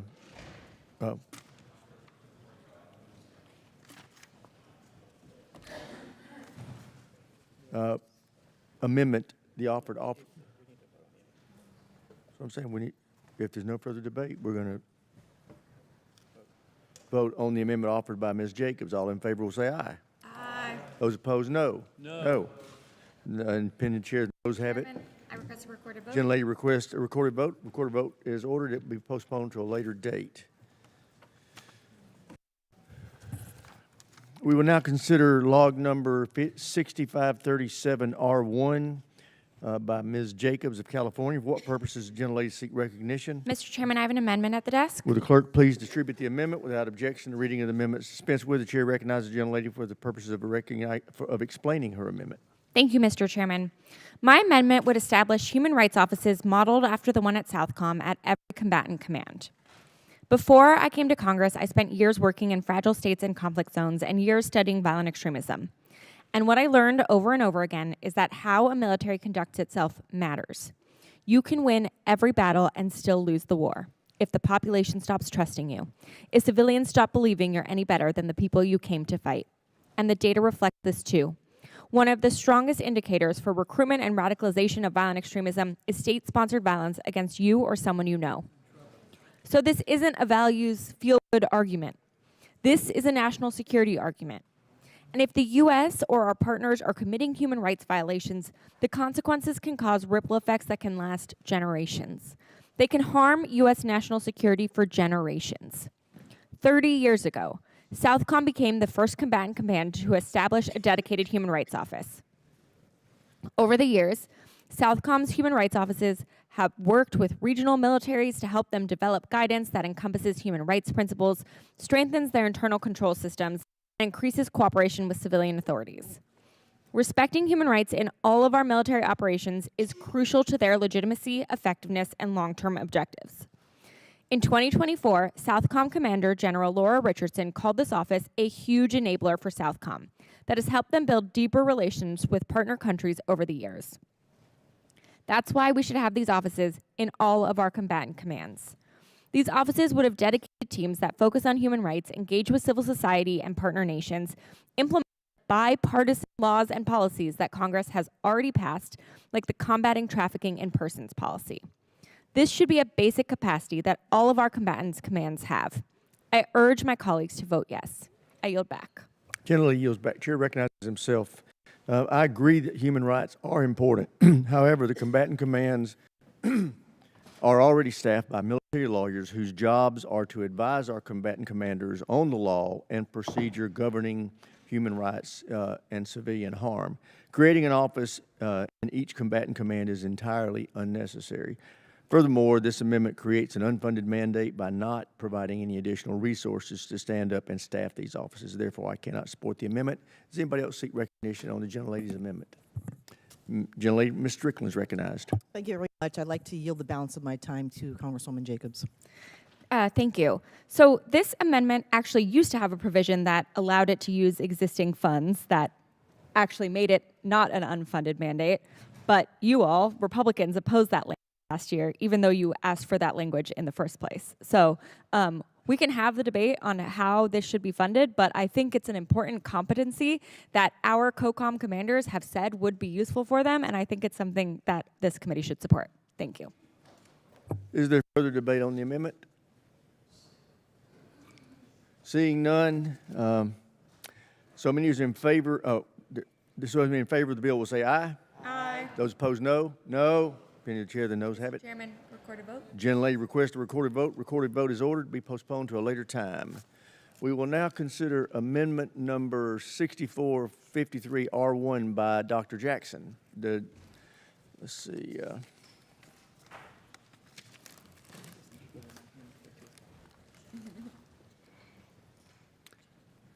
Will the clerk please distribute the amendment? Without objection, the reading of amendments dispensed with. The chair recognizes the gentleman now for the purpose of explaining his amendment. Thank you, Mr. Chairman. Mr. Chairman, I'm proud to represent the #1 fed cattle district in the entire nation. Every day, my ranchers and cattle producers work tirelessly to produce the safest, most nutritious beef in the world. For over 250 years, American cattle producers have supplied our military with beef to sustain our warfighters. Unfortunately, under the Biden administration, the Department of War attempted to use taxpayer dollars for the research and development of lab-grown meat, using our men and women in uniform as test subjects for experimental meat products that aren't even approved to be sold in grocery stores. The military does not represent a group of guinea pigs or lab rats that can be made available for every progressive good idea that comes down the pike. There are plenty of other government entities, academic institutions, private sector companies that can do this R&D. This amendment is straightforward. It would ensure that no funds authorized in this bill are being used to procure or further the research or development of cell-cultured meat products for consumption by members of our armed forces. There is no crisis in our conventional protein supply. For generations, American cattlemen have provided a reliable, affordable, and healthy protein source for our military. We should not be experimenting with lab-grown meat products on those that have volunteered to defend us. I strongly urge my colleagues to support my amendment. With that, Mr. Chairman, I yield back. Gentleman yields back. Is there further? Gentlelady from California, Ms. Jacobs, is recognized. Thank you, Mr. Chairman.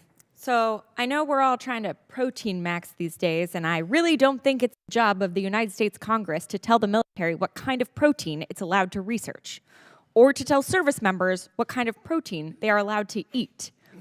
We are not the food police. And frankly, if a deployed service member wants an Impossible Burger, who am I to say no?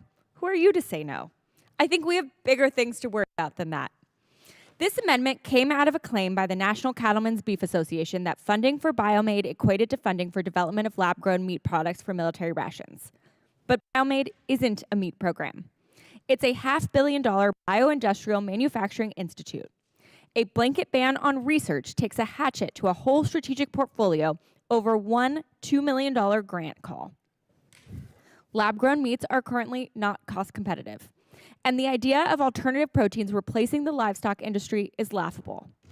Fear-mongering about research efforts could push potentially valuable technologies overseas, including to China. And think about why DoD actually wants this. In a Pacific fight, the supply line is the target. Being able to produce protein forward when you can't truck a refrigerator container across a contested ocean is a readiness question, not a culture war question. This amendment doesn't improve our readiness or national security. It's just the latest example of my colleagues pushing a culture war issue now into the cafeteria instead of the bathroom.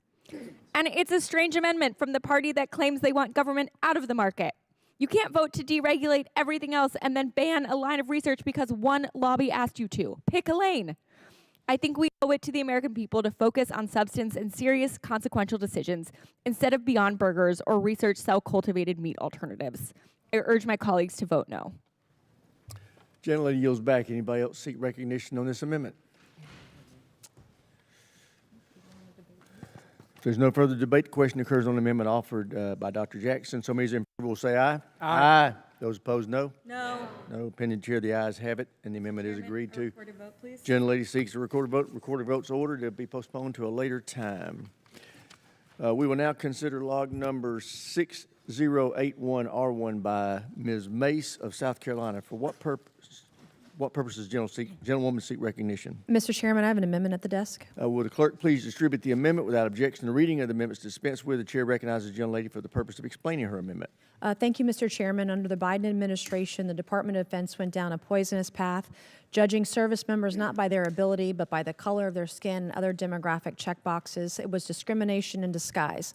Leadership training slots, promotion boards, command assignments, all of it increasingly filtered through the lens of demographic outcomes rather than demonstrated ability and merit. We had a Secretary of Defense, Lloyd Austin, more focused on diversity metrics than on division readiness. And the recruiting numbers, the retention numbers, and the readiness assessments all told the same story. Those priorities were costing us. In the Department of War, the stakes are life and death. There is no room for social engineering or woke nonsense, which serves only to harm unit cohesion, readiness, and lethality.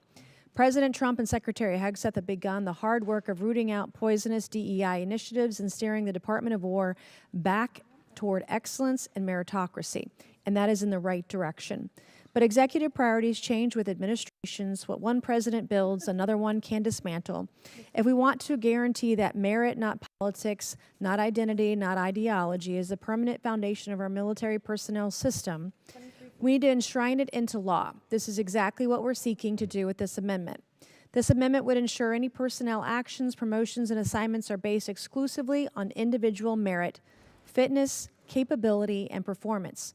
No identity-based favoritism, no race-based promotions, or equity mandates which put politics ahead of performance. The person who can make the military the most lethal and effective gets the job. When you come face to face with the enemy, merit is the only thing that matters. The people beside you in the foxhole don't care what you look like or what pronouns you have or use. They don't care. They only care about if you can get the job done. This amendment would permanently rid the Department of War of DEI and personnel decisions, which is nothing more than a dangerous distraction. This amendment would restore a culture of excellence and merit in our military and ensure we're not playing politics with personnel policy. This amendment would ensure our military can focus on what it does best, fighting and winning the battlefield. I urge all members to support this amendment, and I yield back. Gentlelady yields back. Does anybody seek recognition? Gentlelady from Washington, Ms. Strickland is recognized. Mr. Chairman, I rise in opposition to this amendment. I've been in Congress for 6 years, and I have consistently heard that the United States military is the most lethal fighting force in the world. It was true a decade ago. It's true today.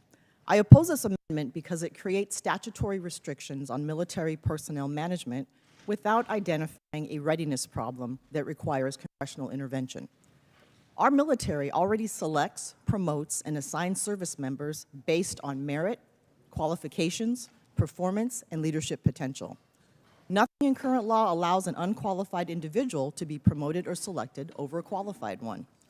This amendment, therefore, creates a solution in desperate need of a problem. No one on this committee is arguing against merit. The question before us is this: should Congress impose new statutory restrictions on personnel systems that are already merit-based and already designed to support military readiness? The amendment's requirement that personnel actions be based exclusively on certain factors creates unnecessary ambiguity and could generate confusion regarding on how the services manage assignments, professional military education, specialized training, opportunities, and career development. Military personnel decisions often require consideration of operational experience, language capabilities, regional expertise, and other mission-related qualifications that are essential to force readiness and mission success. This amendment includes an exception for certain overseas missions, but then imposes combatant commander approval and congressional reporting requirements that add bureaucracy to activities that military leaders are already capable of managing responsibly. Congress should be cautious about imposing rigid statutory requirements on military personnel systems that have evolved over decades to support readiness and mission accomplishment. This amendment substitutes congressional direction for professional military judgment and unnecessarily limits the flexibility that commanders need to manage the force. At a time when the department is focused on deterrence in the Indo-Pacific, fighting a war in the Mideast, supporting allies and partners, and maintaining global readiness, Congress must avoid inserting itself into routine personnel management decisions that are best left to military leaders. This amendment does not improve readiness, it does not strengthen deterrence, it does not increase military capability, and it does not improve the quality of life for service members and their families. Instead, it creates a new statutory restriction and reporting requirement while offering no measurable benefit to the warfighter. For these reasons, I strongly urge my colleagues to oppose the amendment. I yield back, Mr. Chair. Gentlelady yields back. Chair, and I recognize the gentleman, Mr. Cisneros. Thank you, Mr. Chairman. Military promotions have always been based on merit, and they will always continue to be based on merit. And everything the author of this amendment has said is untrue, and it's based on political rhetoric. When I was at the Pentagon as the Undersecretary of Personnel Readiness, every promotion for every general and flag officer in the United States military came across my desk. Never did we ever talk about quotas. Never ever we talk about we need to promote this many women or this many blacks or this many people of color. That is completely untrue and false. Everything that the military does has been based on merit, the promotions, the selection boards. In fact, pictures were even removed from the selection boards of junior officers so that they couldn't see who they were and what they looked like. This is basically is just one big lie to build political points on her election for governor in her state, and it's not based on anything on fact. And so that I oppose this amendment. In fact, the Army had a great program, the CAP program that was recently taken away, that helped and ensure that the most selected people, the top people were selected for promotion. They came in for the physical fitness test. They actually interviewed for their job. I mean, who would ever hear you're giving somebody thousands of people to work for you, putting you in charge of a battalion or a brigade, and you never ever interviewed for the job? This was a process that was done in order to improve the leaders that were selected, not only for command, but also for senior enlisted selection as well, positions as well. And unfortunately, the Army scrapped that program because, you know, it actually did have a benefit of getting more women selected, more people of color for command, because they had the merit and they had done the job performance in order to earn that. And that's what needs to be done. We need to ensure that we are selecting the top people, and that's what the military has always done. And programs that it has done and inserted in there to make is ensured to make there is a better process in order to do that. And this amendment is just, again, based on political rhetoric and has nothing to do with truth. And for that, I encourage my colleagues to vote no on it. With that, I yield back. Gentleman yields back. Is there further debate? There's no further debate. The question occurs on the amendment offered by Ms. Mace. Some of you in favor will say aye. Aye. Those opposed, no. No. Pending chair, the ayes have it. The amendment's agreed to. I would like a recorded vote, please. Gentlelady, Ms. Strickland asked for a recorded vote. Recorded vote is ordered and will be postponed to a later time. We will now consider log number 5997R1 by Mr. Cisneros. Will the clerk please distribute the amendment?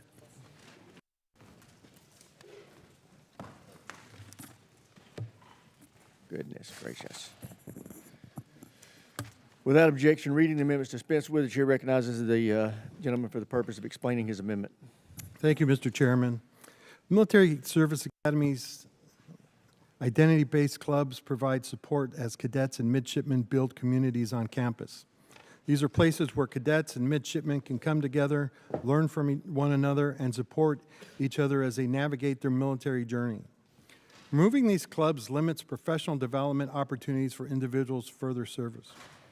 Further, the administration has failed to provide actual evidence that having a cultural club hurts readiness or makes the academies less merit-based. Regardless, some identity clubs are being allowed while others aren't. How is that fair? I don't think any club should be cut, especially when they are required to be approved by military leadership. My amendment would prohibit DoD from directing military service academies from disbanding any identity-based club that does not use or require federal funding. I would hope this is an easy amendment for my colleagues to support. There is no physical consequence to passing this amendment. And in reality, when we have 15% of the engineers in this country are only women and 3% of the engineers in this country are only black, what is wrong with a group of them coming together to support one another and achieving a goal that few have? It would allow individuals at all service academies to continue networking and building community. I urge my colleagues to support this amendment. I yield back. Gentleman yields back. Gentlelady from Maryland, Ms. Elfreth, is recognized. Thank you, Mr. Chair, and I want to thank Congressman Cisneros for offering this amendment to allow the continuation of cultural, religious, academic, and identity-based student organizations at our military service academies. At the United States Naval Academy in Annapolis, dozens of student organizations have been removed, including clubs, professional societies, and cultural organizations that have long served midshipmen who come from every corner and all of our districts of these United States.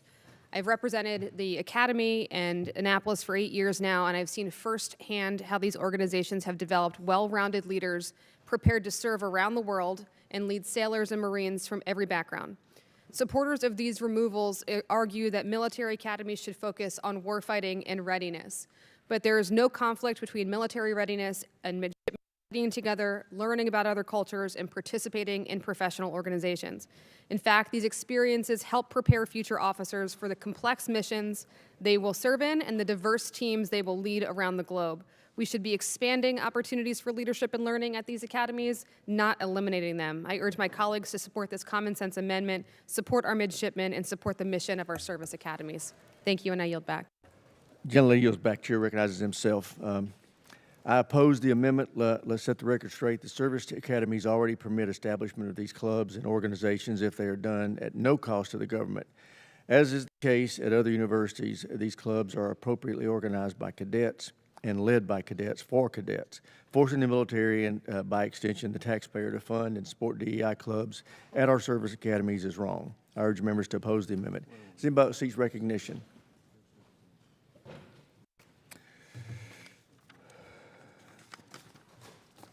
If there's no further debate, question occurs on the amendment offered by Mr. Cisneros. So many as in favor will say aye. Aye. Those opposed, no. No. Opinion chair, the noes have it. The amendment is not agreed to. Gentleman asked for a recorded vote. Yes, sir. A recorded vote's requested. Recorded vote is ordered and will be postponed to a later date, later time. Maybe a later date, too. Maybe a later date, too. That's true. All right.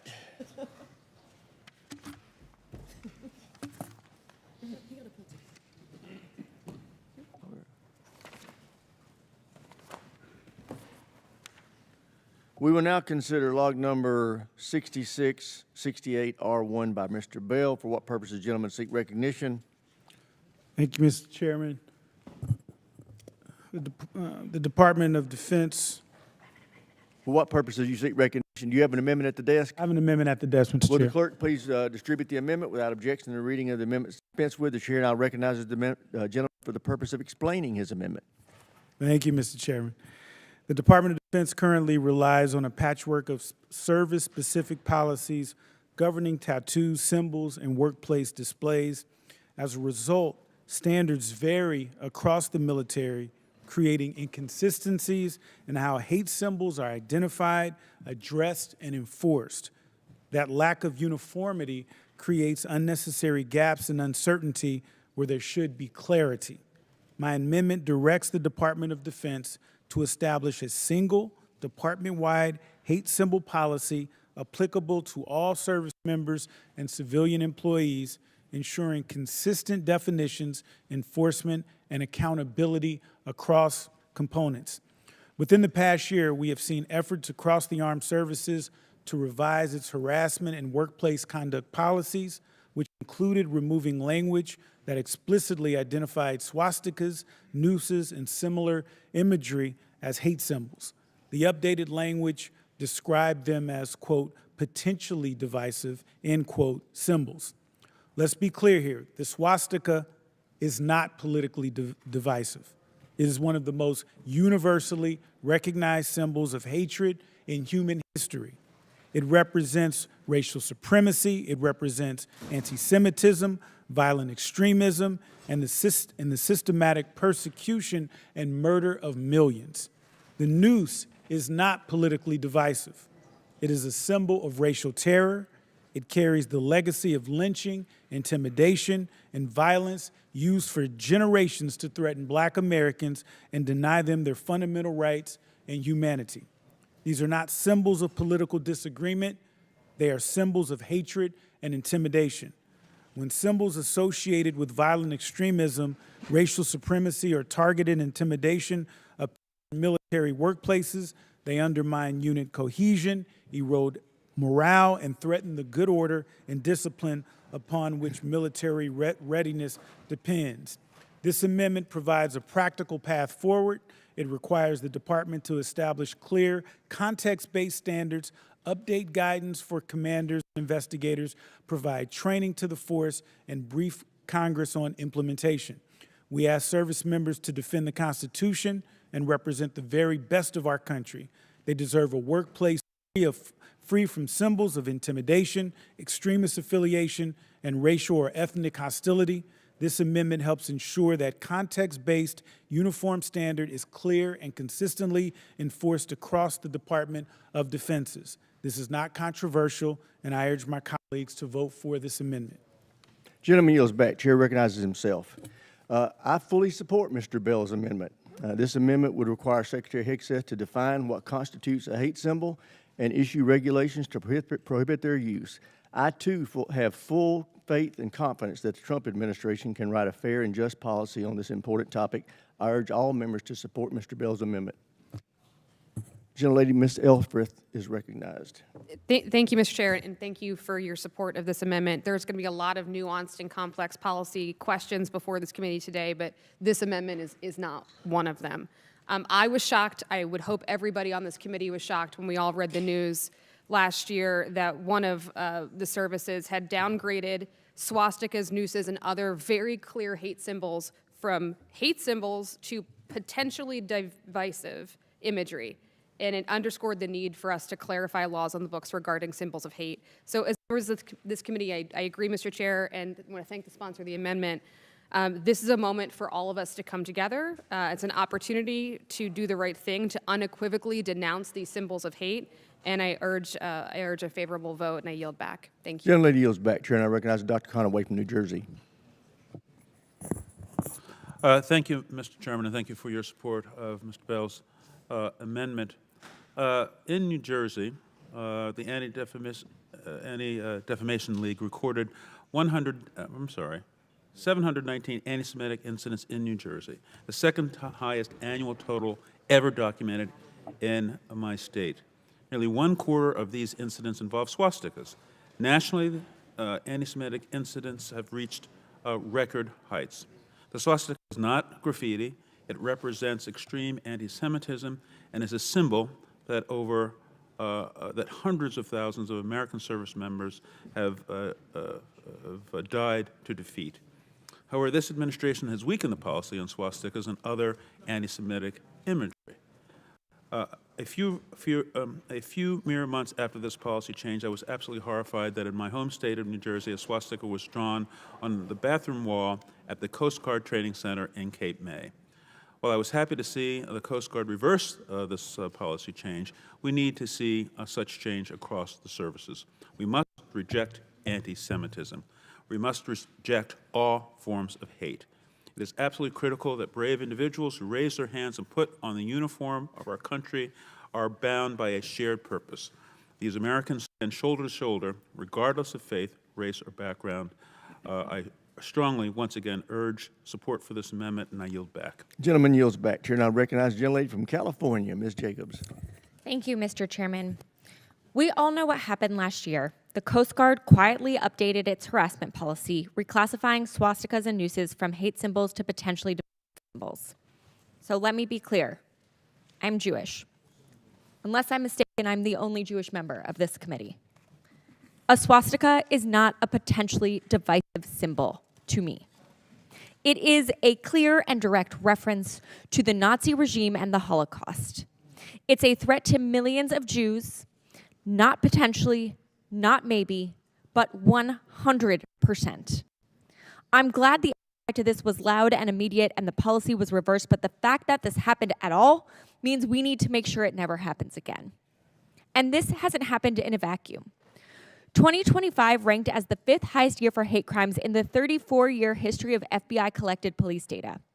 We know anti-Semitism is on the rise here and around the world. Now is the time to be vigilant and intentional with our words and our policies. So I hope we get unanimous support for this amendment to require the Pentagon to establish a policy banning the display of hate symbols. Thank you, Mr. Chairman. I yield back. Gentleman yields back. Does anybody else seek recognition to speak on this amendment? There's no further debate. The question occurs on the amendment by Mr. Bell. So many as in favor will say aye. Aye. Those opposed, no. Being the chair, the ayes have it, and the amendment's adopted. Mr. Chair, asks for a recorded vote. The amendment's adopted, but we'll have a recorded vote. Yes. Okay. Sorry, Mr. Chair, my staff member informed me incorrectly. Okay.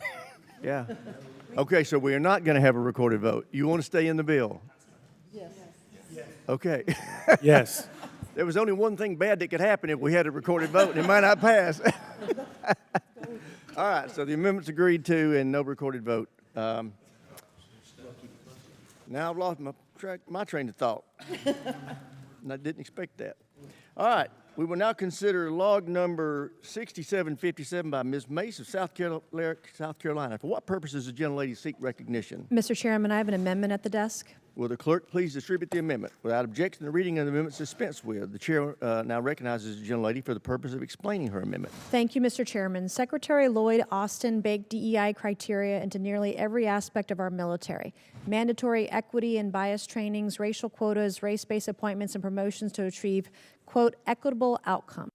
DEI is not about unity, it's about division, not about mission readiness, but about indoctrination and racism. It was force-fed to warfighters, encouraging them to divide into camps of racial grievance and view each other with distrust and hostility. Anyone who spoke up or opposed this woke nonsense was branded as a dangerous extremist. One of the most damaging and prejudiced applications of DEI is through the lens of who gets recommended and selected for promotions. The U.S. military is supposed to be the ultimate meritocracy. Race-based preferences and racial quotas for the sake of diversity have no place in our armed forces. President Trump and Secretary Hegseth have made dismantling the DEI bureaucracy and restoring meritocracy in the military a top priority. But after 4 long years with Lloyd Austin in charge, the roots of DEI run deep. This racist ideology was entrenched into nearly every aspect of the department, and we're still trying to identify it and tear it out root and branch. This amendment directs the Secretary of Defense to report on the impacts of DEI criteria, metrics, and racial and promotion selection board recommendations over the past decade. This would tell us what, if any, DEI metrics and racial quotas were used by promotion selection boards, any direction they've received from senior leadership, and how many more qualified candidates were passed over for the sake of diversity. Quota systems have consequences when a promotion board is working toward a demographic target. The question is no longer simply who is the most capable officer for this role. The question becomes who is the most capable officer for this role who also moves us toward our demographic targets, and those are not the same question. The men and women under these leaders' command deserve better than that. They deserve to know that the officer responsible for their lives got there because they were the best person for the job. This amendment is about accountability and transparency. Congress has a constitutional responsibility to oversee the department. We authorize its funding, we set its policy parameters, and we have an obligation to understand what has been happening inside our promotion system and why, and if its integrity was compromised by DEI initiatives. And I urge my colleagues to support the amendment. Gentlelady yields back. Does any further? Gentlelady from Washington, Ms. Strickland, is recognized. Mr. Chairman, I rise in opposition to this directive report language. To reiterate, the United States military is the most lethal fighting force in the world, has been for a long time, still is today. This directive begins with the premise that has not been established and directs the department to spend time and resources attempting to validate it. The language assumes that diversity, equity, and inclusion policies cause less qualified candidates to be promoted over more qualified candidates, yet provides no evidence whatsoever that this occurred. If there is evidence that promotion boards were directed to disregard merit, Congress should examine that evidence directly. But Congress should not ask the department to conduct a decade-long investigation searching for support for a predetermined conclusion. The directive further asks the department to identify instances in which a less qualified candidate was selected over a more qualified candidate because of DEI criteria, metrics, or quotas. If that's the case, I think we have a Secretary of Defense who fits that bill. Such an analysis will require department to reconstruct and reevaluate thousands of promotion decisions made over the last 10 years. It would require officials to speculate about alternative outcomes and hypothetical decisions that were never made. The result will be an exercise that is highly subjective, resource-intensive, and unlikely to produce any definitive findings. This directive will risk casting doubt on the legitimacy of promotions rightfully earned by thousands of service members who advance through a merit-based promotion system. The men and women who earned these promotions did so through years of performance, leadership, sacrifice, and service to our nation. They should not have their accomplishments questioned absent evidence that promotion boards violated law, policy, or established standards. The department already rescinded the policies that supporters of this language claim to be so concerned about. Rather than relitigating personnel decisions from previous administrations for political points, this committee should focus on oversight efforts on the challenges facing our force today. There's so many challenges we are facing today. I urge opposition to this directive report language, and I yield back, Mr. Chair. Gentlelady yields back. Chair now recognizes the gentleman from California, Mr. Cisneros. Thank you, Mr. Chairman. Again, this is just another amendment that's based on political rhetoric and nothing around fact. There's never no quotas or anything, and I would welcome any evidence that my colleague could provide suggesting that there was evidence of quotas or any other thing that said certain people should be selected while those who have the merit to get promoted should not, because simply based on their sex or their color. No such policy existed. Look, as the former Chief Diversity and Inclusion Officer of the Department of Defense, I know firsthand that diverse teams perform better, especially in combat situations, and that's shown time and time again. The Marine Corps has done research projects on this. Diverse officers are an important asset for our military, not only for their leadership, but also figures to enlisted people of color who they can look up to and aspire to be. It's unfortunate that Secretary Hegseth does not see it that way. Diversity is about creating opportunity where none exists, finding that diamond in the rough and giving them a chance to shine. No one advances through the ranks because of their gender identity or skin color. Military advancements has always been about merit. The outrageous belief that military leadership should only belong to white men, and that women, people of color who rise through the ranks are some just mere DEI hire is repugnant and ignorant. And I refuse to sit idly and remain quiet while good leaders get tossed aside simply because they do not fit the narrow, acquitted vision of what some of my colleagues here believe America should look like. To my colleague who continue to say that recruitment and retention were down because of DEI, they are mistaken. In Trump's president's first term, he cut recruitment funding. Representation matters. If there were no white men in service, would it have been inconceived of you to serve? This is just a topic that, again, this is something that is just based purely on lies and political rhetoric, and the fact that this is even being asked to be investigated is just simply wrong, because it has never been a policy, right? And again, I would ask my colleague if she has any proof of quotas or anything that there was policy that there should be quotas. I would ask her to provide that and give us that proof and show it to us, because the fact is it simply does not exist. And with that, I yield back. Gentleman yields back. Is there any further discussion on the amendment? Seeing none, the question occurs on the amendment offered by Ms. Mace. All those in favor will say aye. Aye. Those opposed, no. No. Being the chair, the ayes have it. I'd like a recorded vote, Mr. Chair. Recorded votes requested. The recorded vote is ordered, and will be postponed until a later time. We will now consider log number 6656R1 by Mr. Crow. For what purpose does the gentleman seek recognition? Mr. Chairman, I have an amendment at the desk. Will the clerk please distribute the amendment? Without objection, the reading of the amendment is dispensed with. The chair recognizes the gentleman for purpose of explaining his amendment. Thank you, Mr. Chairman. This amendment is pretty straightforward. It provides that Judge Advocate Generals serving in the Army, Navy, Air Force, and the Marine Corps may only be assigned or detailed to perform the functions of a civil office in another agency if there is a legitimate military nexus. Our JAGs advise commanders on some of the most consequential decisions our military makes, from combat operations to targeting authorities to rules of engagement, military justice, personnel matters, and international law. They are a limited and specialized resource. Their time should be focused on matters that directly affect military operations, unit cohesion, command authority, and mission effectiveness.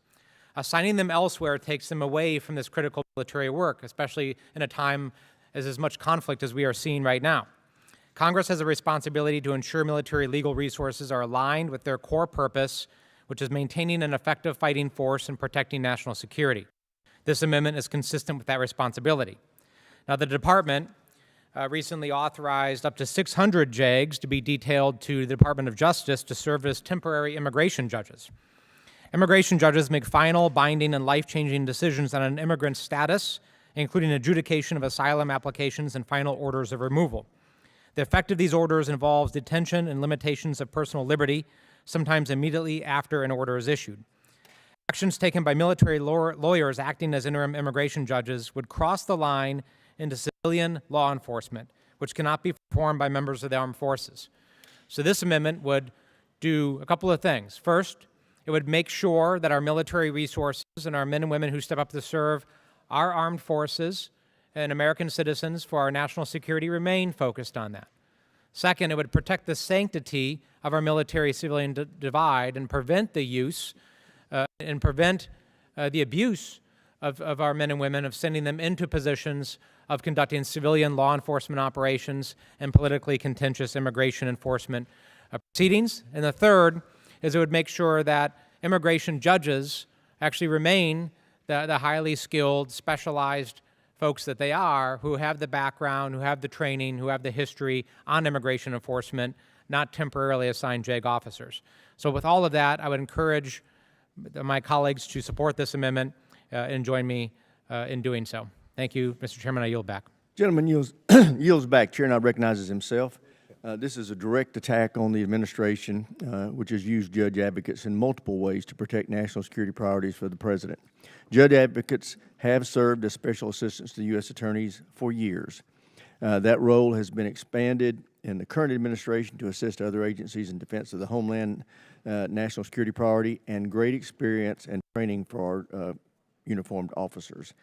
I trust that Secretary of Defense, with the help of the Joint Staff, may deploy judge advocates across the United States and the world to ensure the rule of law is followed.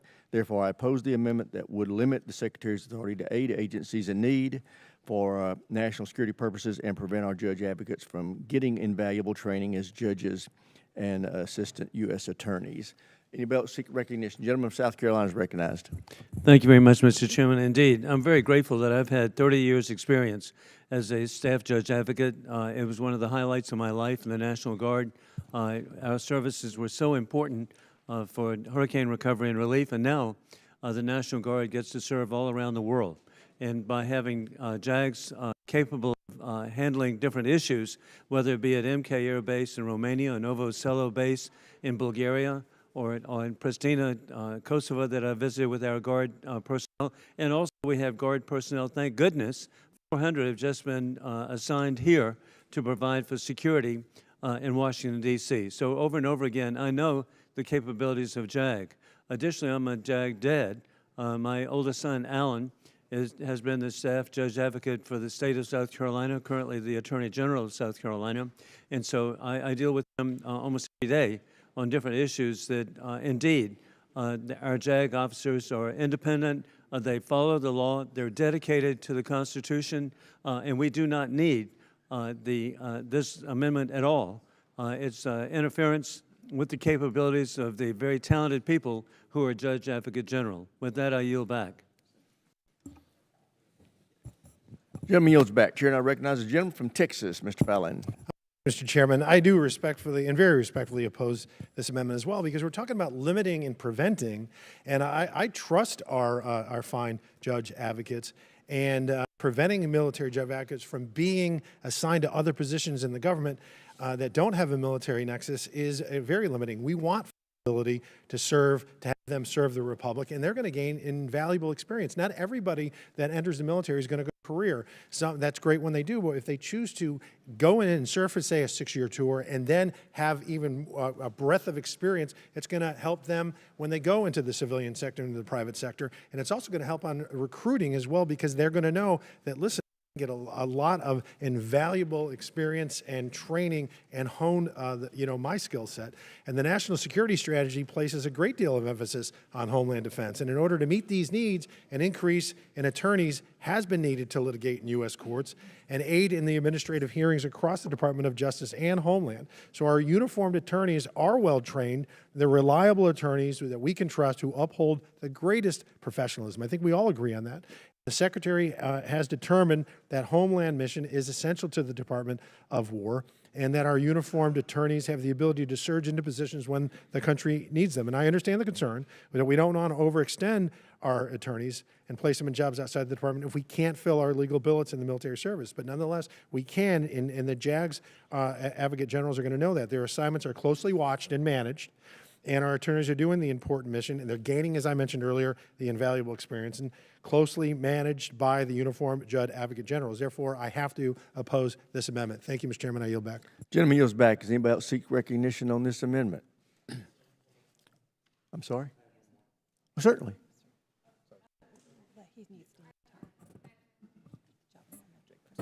Jacobs, I'm sorry, Mr. Crow. Ms. Jacobs just bumped you. No, I'm yielding to him. Okay.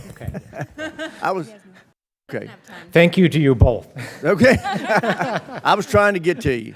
I just wanted to clarify one thing, that the language of this amendment does not prevent JAGs from serving as special assistant U.S. attorneys or any other assignment for that matter. All it does is that it clarifies that they can only prosecute cases and serve in functions that have a legitimate military nexus. Right? They can't just do civilian law enforcement. So it's a very defined amendment here that's meant to actually honor their service in uniform. These folks sign up to be military officers. They sign up to be military prosecutors. And this amendment is consistent with honoring that service and not assigning them to do purely civilian law enforcement functions that don't have a military nexus. If there's a military nexus, fine, they can do it. So I just wanted to clarify what this does and does not do. Okay, the gentleman yields back to Ms. Jacobs, who now yields back to the chair. So does anybody seek further recognition to debate this issue? Seeing none, the question now occurs on the amendment offered by Mr. Crow. So many as in favor will say aye. Aye. Those opposed, no. No. Can you hear the noes have it? Recorded votes requested. A recorded vote is ordered. It will be postponed to a later time. For everybody's situational awareness, we are going to pause for a series of recorded votes for everything that's in the queue at 2 p.m., which is 25 minutes from now. So for all the member offices out there, find your member and let them know we need them to be present to make their recorded votes at 2 o'clock. All right, now we will consider log number 6815 by Mr. Garamendi. For what purpose does the gentleman seek recognition? Will the clerk please distribute the amendment? Without objection, the reading of the amendment is dispensed with. The chair now recognizes the gentleman from California for the purpose of explaining his amendment. Thank you, Mr. Chairman. This amendment requires the Department of Defense to submit written readiness assessments when military units are to provide civilian support to civilian law enforcement agencies for more than 30 days, including in that report the mission's description, the personnel and equipment to be used, combat readiness to be lost, delayed or canceled training, and the total cost broken down by reimbursable and non-reimbursable funding. We've seen the U.S. military being deployed domestically for many reasons, basically since the very beginning of this country. However, in recent times, these deployments have lasted for a very, very lengthy period of time, and in many cases, very controversial deployments. Earlier this year, the Congressional Budget Office showed that the administration's domestic deployments of the National Guard and the Marines and other units have cost at least $589 million, more than double what was initially anticipated in the earlier reports.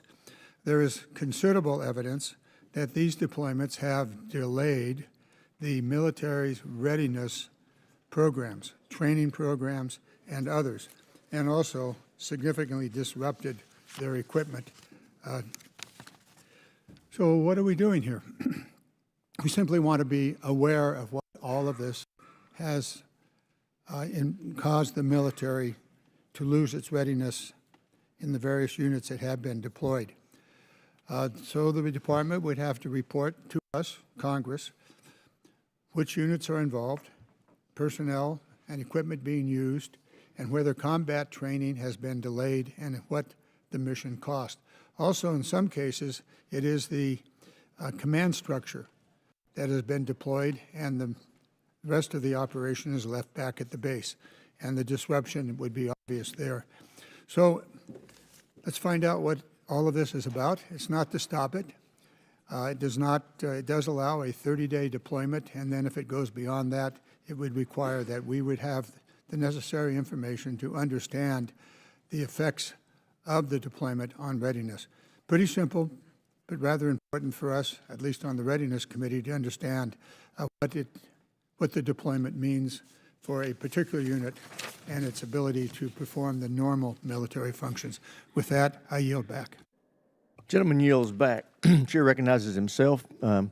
The reality of this deployment is that it supports training and small unit maneuver for missions they might encounter in the future. This report is redundant to what we already included in last year's NDAA section 1053, which requires the department to provide us notice of a request for assistance for support of operations within 30 days of initiating an operation and every 90 days thereafter.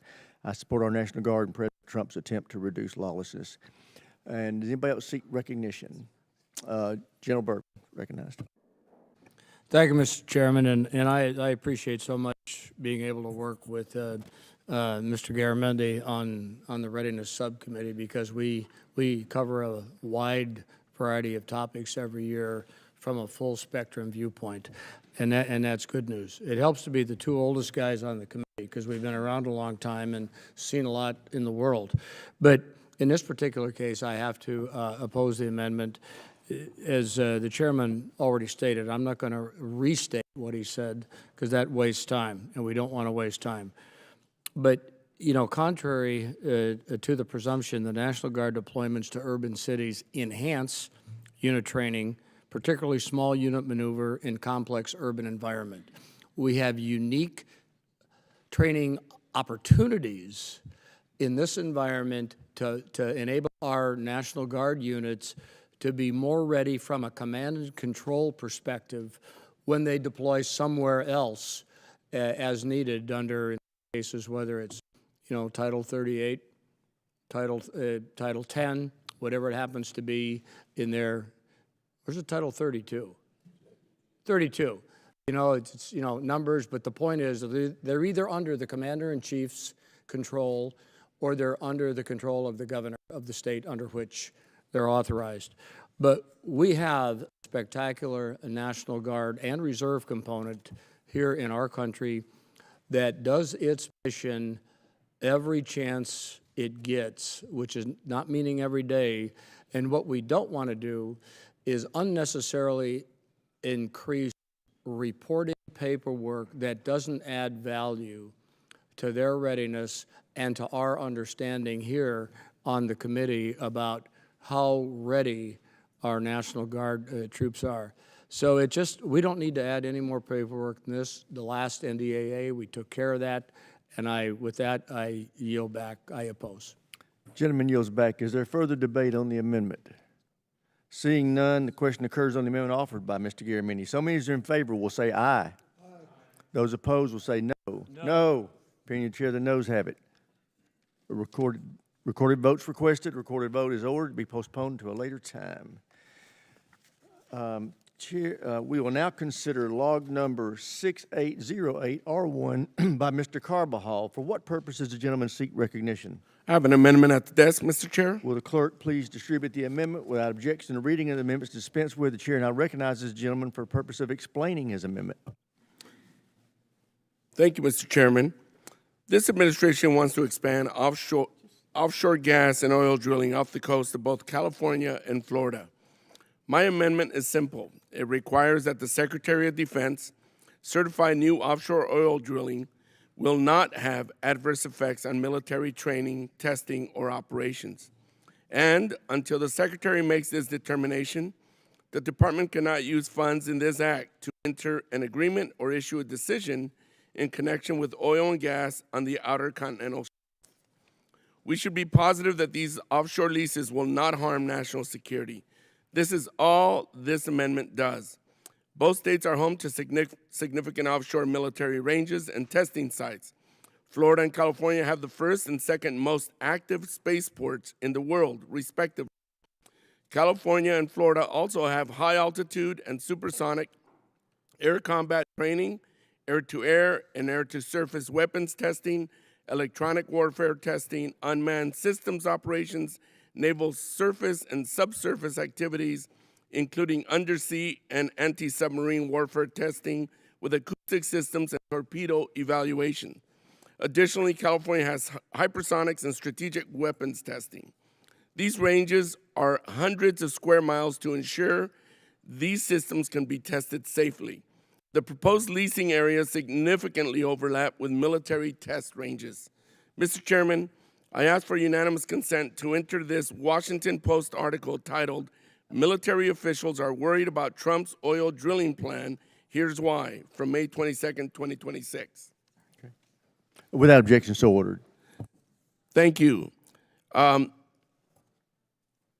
the article, Rick Miller, a retired Navy captain and vice chair of Florida's Defense Alliance, is quoted saying, "For a modest potential increase in oil production capacity, we'd be giving up a tremendous amount of national defense capability."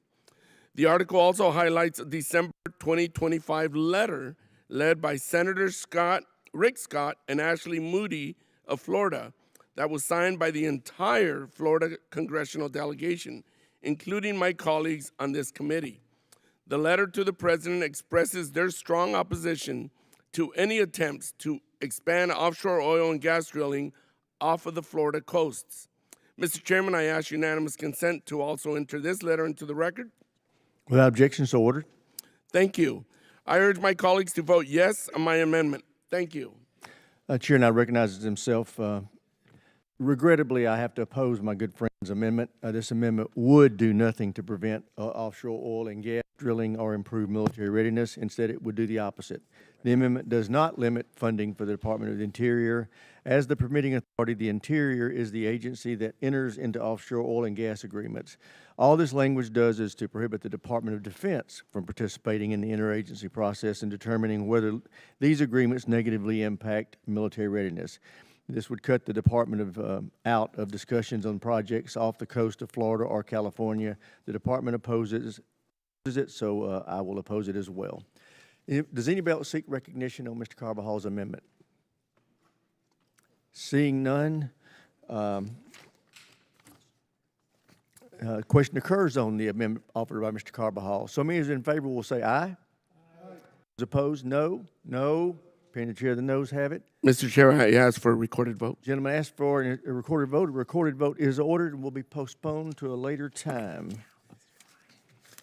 Now we will get back to the one that we should have called up, the amendment number 6769 by Mr. Ryan of New York. For what purposes does Mr. Ryan seek recognition?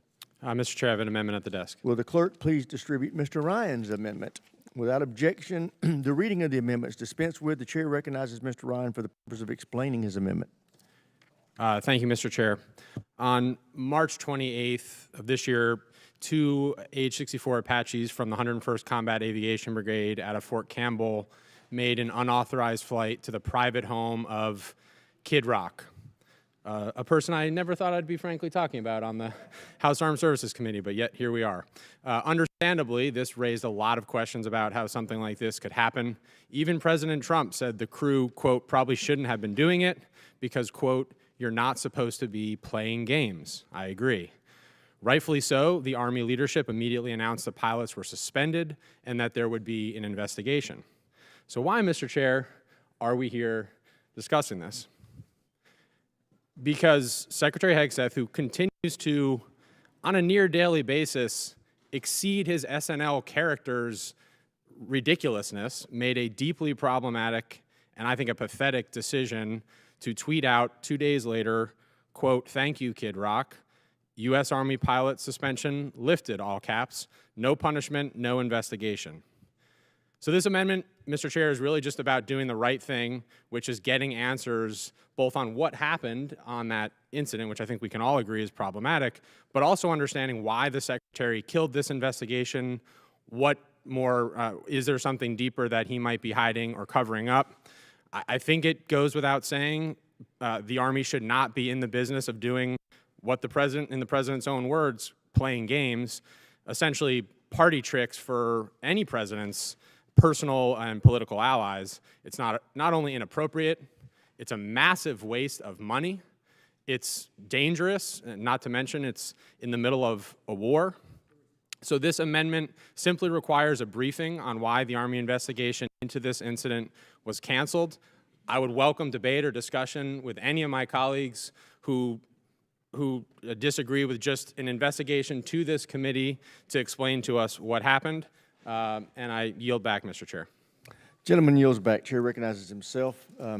I'm not sure what we gain from a congressional investigation. I'm going to have to oppose this amendment. There's been extensive public reporting on the matter, and the Secretary very publicly announced he was ending the Army's review and clearing the air crews. The Secretary has the clear legal authority to take these actions, and he did so in a transparent manner. I urge all members to oppose the amendment. Does anybody else seek recognition? Gentleman, Mr. Whitesides was first. We recognize him. Go ahead, Mr. Whitesides.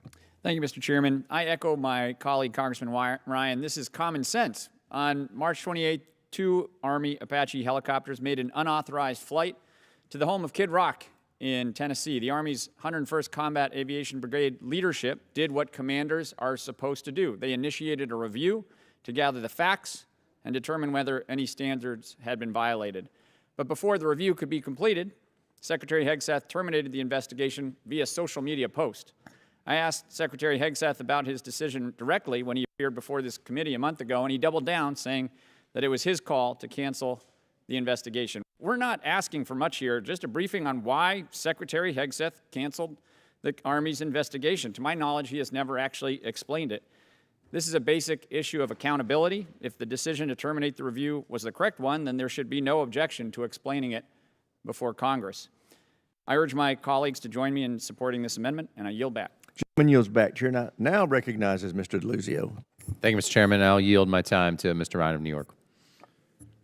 Thank you, Mr. DeLuzio. Mr. Chair, I just wanted to address something you said with great respect. This does not require some big congressional investigation. It is a very simple, lightweight briefing to the committee on what happened. It has 11 very straightforward components to it. Understand there's a lot going on. We're not trying to add more burden. So I just wanted to address that point. I yield back to Mr. DeLuzio. And I'll yield back, Mr. Chairman.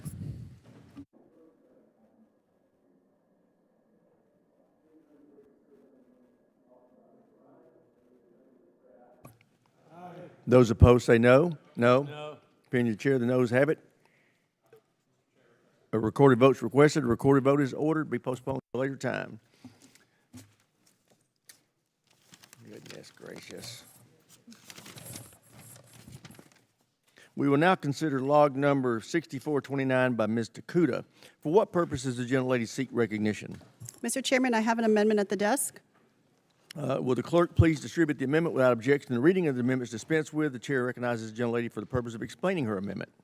Thank you, Mr. Chairman. This amendment is based on a very simple principle. We do not want to outsource our moral responsibility to a machine. When the United States military uses forces, a human being, not an algorithm, not an AI model, not an autonomous system, must make that decision. The question before us is not whether AI can help commanders. It can. The question is who is accountable when lives are on the line. Because accountability requires a decision maker. Machines cannot be held accountable. Software cannot testify before Congress. Algorithms cannot answer for mistakes. Human beings can. That is why strong testing, validation, and oversight matters. They are not bureaucratic hurdles. They are how we will ensure that humans remain responsible for the consequences of military action. Today, Department of Defense policy calls for appropriate human oversight, but that's not a bright line. It's an open interpretation. It could mean little to no human oversight at all. My amendment establishes a clear standard. A human must approve the use of force.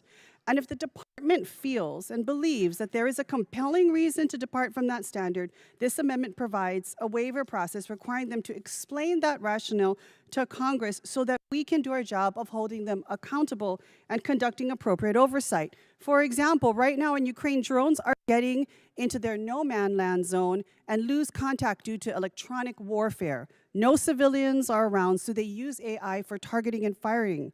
These may be the potential kinds of situations, but Congress, again, should be the one to be both notified and conduct appropriate oversight. We should be especially mindful of what our adversaries are doing. China is racing to field increasingly autonomous military systems with fewer ethical constraints, less transparency, and little meaningful accountability. But our goal should not be to win the race to the bottom. If we abandon human judgment, human responsibility, and human accountability in the use of force, then we haven't beaten China. We've become China. America's military advantage has never been that we can build powerful weapons. It's that we pair that power with values, responsibility, oversight, validation, the rule of law. This amendment protects and establishes these principles. I urge my colleagues to please support this. Again, it's a very straightforward and simple amendment. Humans should be approving the use of force, not machines, not artificial intelligence models, not autonomous systems, not softwares. Humans make the decision. Thank you, Mr. Chair, and I yield back. Gentlelady yields back. Chair recognizes himself. I oppose this amendment because it would impose a rigid one-size-fits-all requirement that would limit the utility of autonomous systems and create unnecessary bureaucracy. The department already maintains clear chains of command and policies governing autonomous weapon systems. In addition, this committee has already included language in the chairman's mark addressing these issues and has worked with the Democrats to include several amendments here in the markup to provide the department with more risk-informed framework for updating these policies. This amendment is duplicative of those efforts. Therefore, I oppose the amendment. Does anybody else seek recognition? General Bacon is recognized. Thank you, Mr. Chairman. I have a couple concerns with the amendment. First, I think it may be premature. Once we see how technology develops, there may be a utility for this down the road, but I think as it stands now, it may be early. Secondly, autonomous weapons present different levels of risk. This amendment applies to the same requirement to fundamentally different systems. Some autonomous systems are specifically designed to operate after communications are lost. This amendment could undermine those capabilities because a lot of them, they go into automation mode when they lose contact. Secondly, the amendment does not define what constitutes an operation of a weapon system.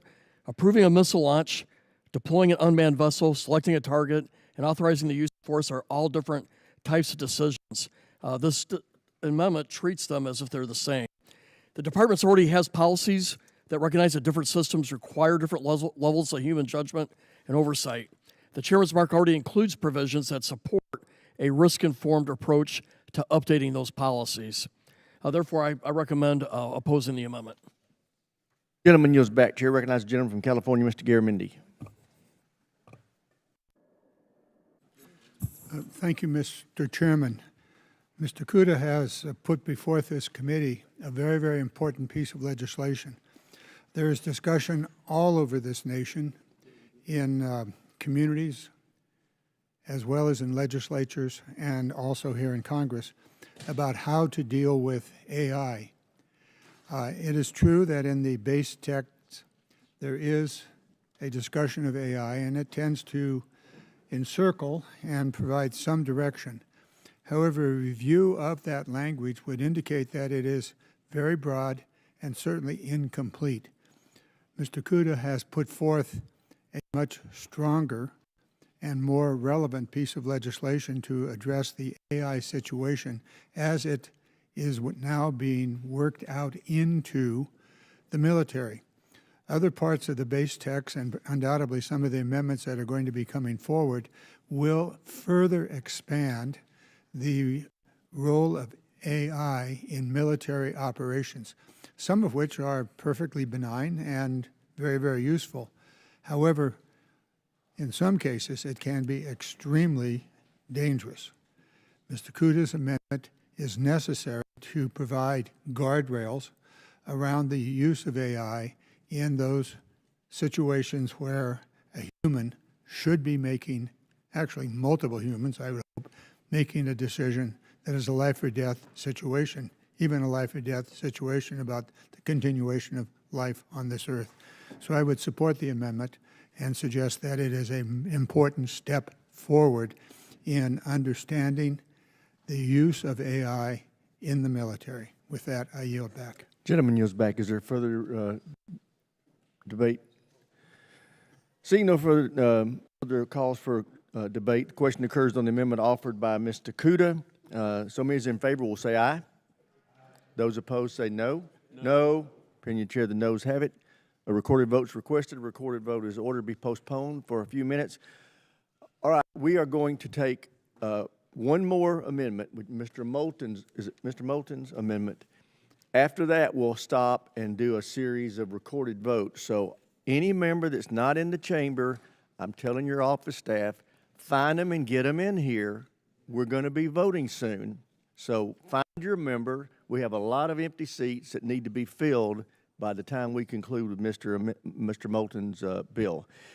Okay, so we will now consider log number 6127 by Mr. Moulton. For what purpose does the gentleman from Massachusetts seek recognition? Mr. Chairman, I have an amendment at the desk. Clerk, please distribute the amendment. Without objection, the reading of the amendments dispensed with. The chair recognizes the gentleman for the purpose of explaining his amendment. Mr. Chairman, democracies require transparency.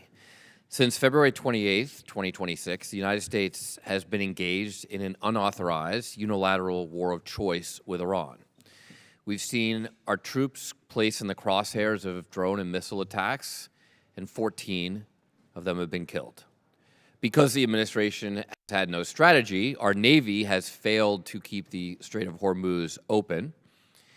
In fact, they've been now forced to blockade a blockade, essentially, in trying to force the Iranians to surrender.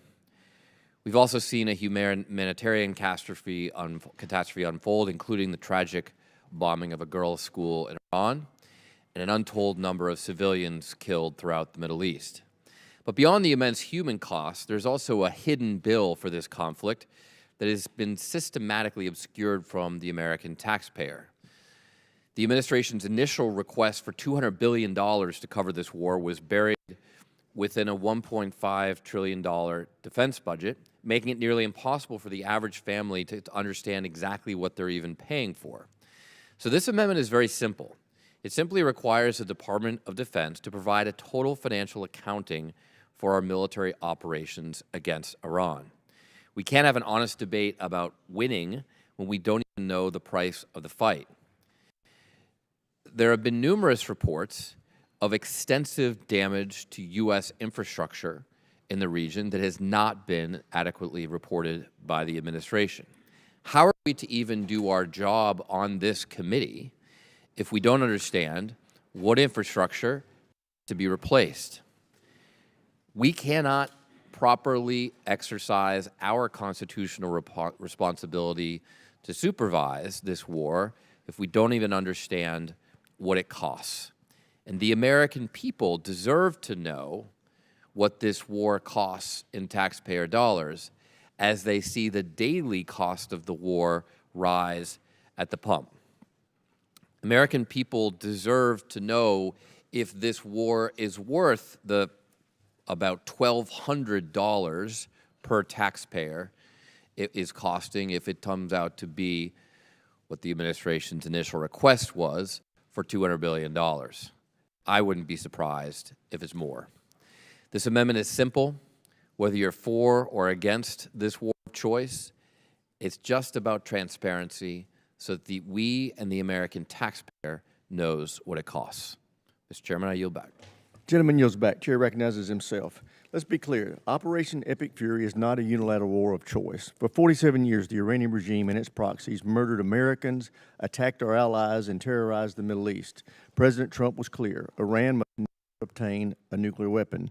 Despite every opportunity to negotiate, Iran refused to change course and continued building the military capabilities required to shield its nuclear ambitions. Operation Epic Fury delivered a devastating blow to those conventional military capabilities. Thanks to the success of that operation, the President is extremely close to a deal that will end the threat from Iran once and for all. I urge members to oppose the amendment. Does anybody seek recognition? Gentleman, Mr. Sorensen from Illinois, and then Mr. Crow after that, and then Mr. Smith. Thank you, Mr. Chairman. I'll be brief so we can move along to votes. I strongly support Congressman Moulton's amendment. Americans cannot afford this war with Iran. Gas back home in Illinois is $5 a gallon. Grocery prices are now going up because diesel is at $6 a gallon. And for what? Iran doesn't seem to be any further from a nuclear weapon, and the Strait of Hormuz remains closed. It's a strategic failure. As this amendment lays out, our armed forces are exceeding the levels of capability and expertise that are required of them. There is no doubt about it. But we cannot in good faith put our service members in danger when we should be pursuing a diplomatic solution. That's the most effective plan forward. And not to mention, this is a war of choice by President Trump. Congress did not authorize this war, and the House of Representatives voted to end Donald Trump's war. So I urge my colleagues to reject this reckless war, stand up for the checks and balances laid out by our Constitution, and support the Moulton Amendment, and I yield back. Gentleman yields back. Chair recognizes the gentleman from Colorado, Mr. Crow. Thank you, Chairman. Speaking in support of Mr. Moulton's very sensible amendment, because as Mr. Moulton artfully and eloquently stated, this actually isn't about whether or not you agree with the war or not. It's not about whether or not Iran should have a nuclear weapon or not. It's not about the operations. It's not about any of the other elements that we must debate and will debate. It's simply about whether or not we want to know how much it costs. That's it. How much are Americans paying for this? Because that knowledge is an essential element of this conflict. And that knowledge is not just a right of this committee, but it is a duty of this committee to know. And voting against this amendment is basically tantamount to saying, I don't want to know. I actually am going to self-blind. I don't want to know how much this war costs, which raises the question, if you don't want to know how much the war costs, why? Are you afraid of that number? Are you afraid of what it's going to show? And having to go back to your constituents and stand in a town hall, go to a high school gymnasium, go to a Rotary Club, and be held accountable for that number? Ladies and gentlemen, this is a simple amendment. Congressman Moulton has done a phenomenal job of bringing this to this committee. It is the right thing to do. It is the duty of this committee to seek this information, to have this information so we can actually then have the debate about whether or not this war is the right thing for the American people. I yield back. Gentleman yields back. Chair recognizes the ranking member. Thank you, Mr. Chairman. I had 2 points to make. One was on the accountability piece of this, the fact that this committee should know. I can't put it any better than Mr. Crow just put it. I mean, that is exactly what this amendment is about.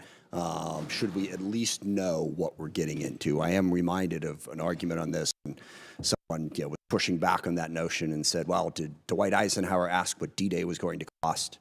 Yes, actually he did. Okay, because that's the job and the duty of our military and of our committee. And it's of the many problems with this war, the complete unwillingness to be transparent about it is a major problem for this committee. I mean, forget Congress in general. This committee is responsible for oversight. And if we don't know the details, we don't know the facts that are coming at us, we can't do our job. So whether you support the war or not, you ought to support this amendment and require more transparency in what's happening in the war and what it is costing. But the second point is the war itself, and this is not, I will grant you, directly pertinent to this amendment. You can vote for this amendment even if you disagree with what I'm about to say here, but this committee shouldn't go through this markup without talking about the Iran war and the colossal mistake that it was. We've heard a lot about the costs, and then we talk, well, we blew up their Navy, we blew up their Air Force, we blew up their missiles. Well, what is it that Iran cannot do now that they could do before? Well, I guess the plausible thing is they can't do a full-scale invasion of their adversaries in the Middle East as easy. I don't think they could have done that before, but it's certainly harder for them to do it now. But that's not what this was supposed to be about. It was supposed to be about breaking the hardline regime so they wouldn't be as hardline, ending their nuclear program, ending their capacity to build a ballistic missile and drone program, and ending their support for terrorist proxies. We accomplished none of those goals, and Iran is no further weakened in their ability to do that than they were at the start, arguably strengthened. And now the Strait of Hormuz is on the table, and that's what has strengthened them. We've given them another point of leverage in the region. So we need more transparency on this. If we'd had more transparency up front, I don't think it would have happened. So now we need really to know what the cost is and where it's going. So I support Mr. Bolton's amendment, and I urge the committee to do the same. Gentleman yields back. Does anybody that seeks recognition on Mr. Moulton's amendment? Seeing none, there's no further debate. Question occurs on Mr. Moulton's amendment. So many as are in favor will say aye. Aye. Those opposed, no. No. Opinion chair, the noes have it. A recorded vote is requested. A recorded vote is ordered, and we will take that up in just a moment. So, where's the...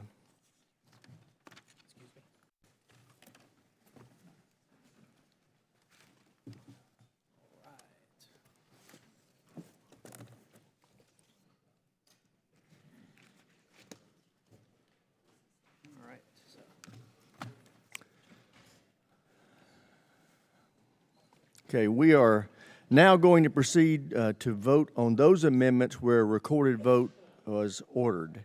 The committee postponed further proceedings on amendment log number 6123R1 by Mr. Moulton and shall now resume those proceedings. Question occurs on the amendment. Members will record their vote using their assigned electronic device. The chairman will be voting no. Ranking member will be voting yes. Okay, the clerk will open the machine and the members will vote.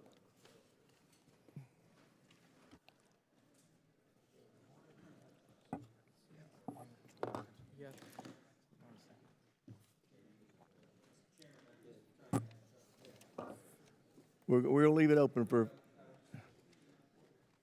It's the first one. We'll give everybody a shot.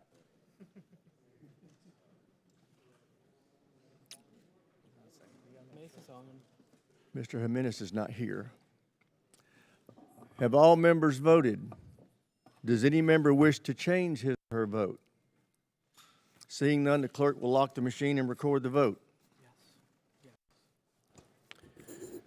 Mr. Chairman, the ayes are 25, the noes are 31. The noes prevail and the amendment is not agreed to. We are now going to proceed to a vote on Mr. Smith's amendment number 6087. Question occurs on the amendment. The members will record their vote using an electronic device. The chairman will be voting no. Ranking member will be voting aye. The clerk will now open the machine and the members will vote.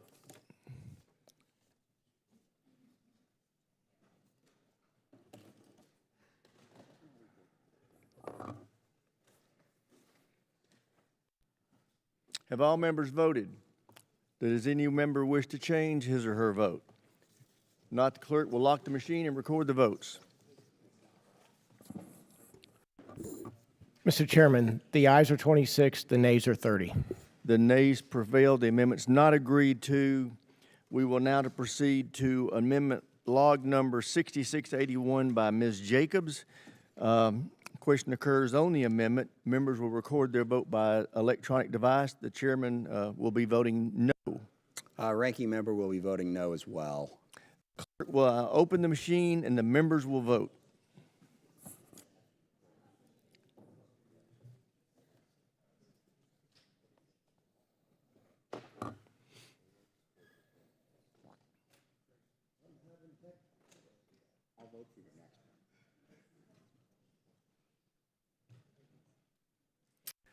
Have all members voted? Does any member wish to change his or her vote?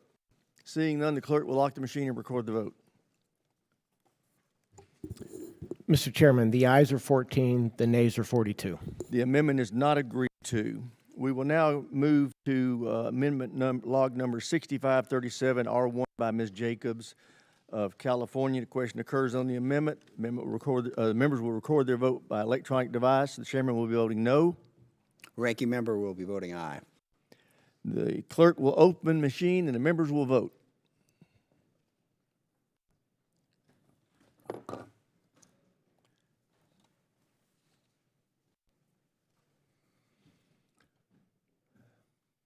Have all members voted? Does any member wish to change his or her vote? Are you ready? All right. All members voted. Clerk will lock the machine and the members and record the vote. Mr. Chairman, the ayes are 27, the nays are 29. The amendment is not agreed to. We will now move to amendment number 6453R1 by Mr. Jackson. Question occurs on that amendment. Members will record their vote by electronic device. The chairman will be voting yes. Ranking member will be voting no. Clerk will open the machine and the members will vote.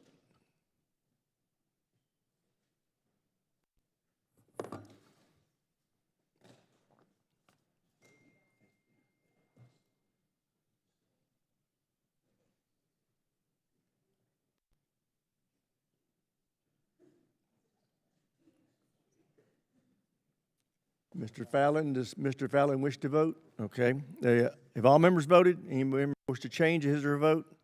If not, the clerk will lock the machine and record the vote. Mr. Chairman, the ayes are 20, the nays are 35. The amendment is not agreed to. We will now turn to amendment number 6081R1 by Ms. Mace of South Carolina.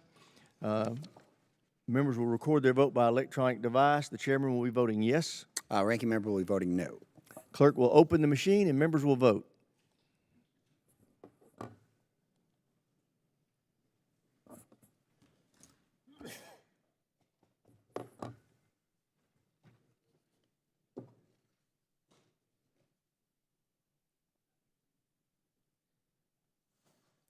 Have all members voted?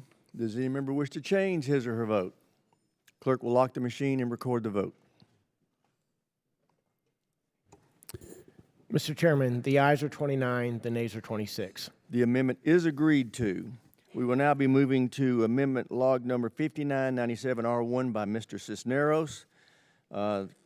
Members will record their vote by electronic device. The chairman will be voting no. Ranking member will be voting aye. Clerk will open the machine and members will vote. You recorded incorrectly. Huh? You need to be a no. Oh.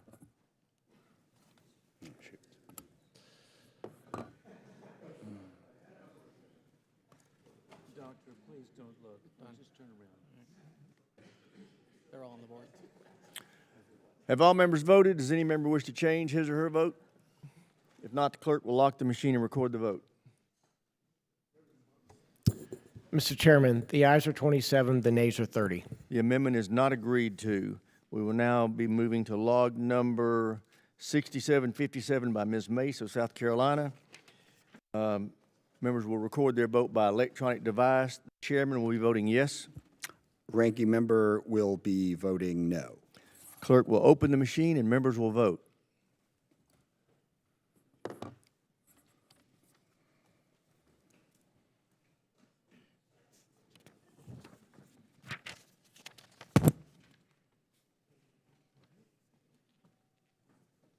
Have all members voted? Does any member wish to change his or her vote? Not, the clerk will lock the machine and record the vote. Mr. Chairman, the ayes are 29, the nays are 28. The amendment is agreed to.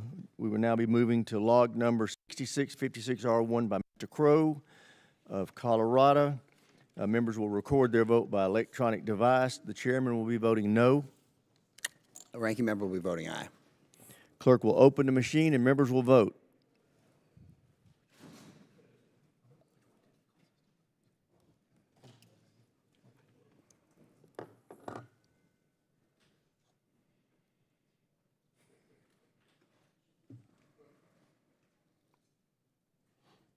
Have all members voted? Does any member wish to change his or her vote? Not, the clerk will lock the machine and record the vote. Mr. Chairman, the ayes are 26, the nays are 31. The amendment is not agreed to. We'll now move to log number 6815 by Mr. Garamendi of California. Members will record their vote by electronic device. The chairman will be voting no. A ranking member will be voting yes. The clerk will open the machine and members will vote.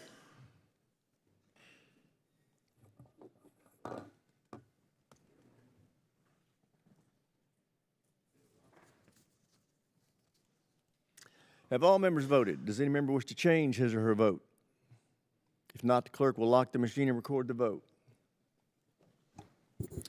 Mr. Chairman, the ayes are 27, the nays are 30. The amendment's not agreed to. We will now move to log number 6808R1 by Mr. Carbajal of California. Members will record their vote by electronic device. The chairman will be voting no. Ranking member will be voting yes. Clerk will open the machine and members will vote.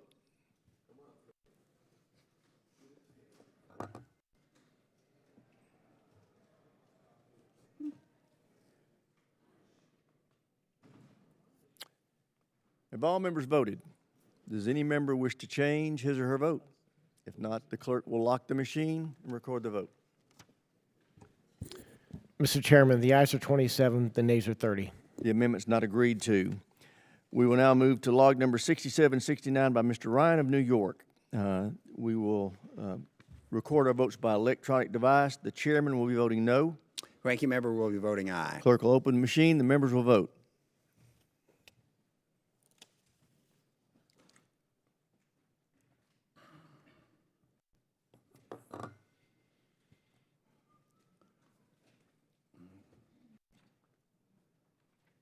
Have all members voted? Does any member wish to change his or her vote? If not, the clerk will lock the machine and record the vote. Mr. Chairman, the ayes are 25, the nays are 32. Amendment's not agreed to. Now move to log number 6429 by Ms. Takuda of Hawaii. We will record our votes by electronic device. The chairman will be voting no. Ranking member will be voting aye. The clerk will open the machine and members will vote.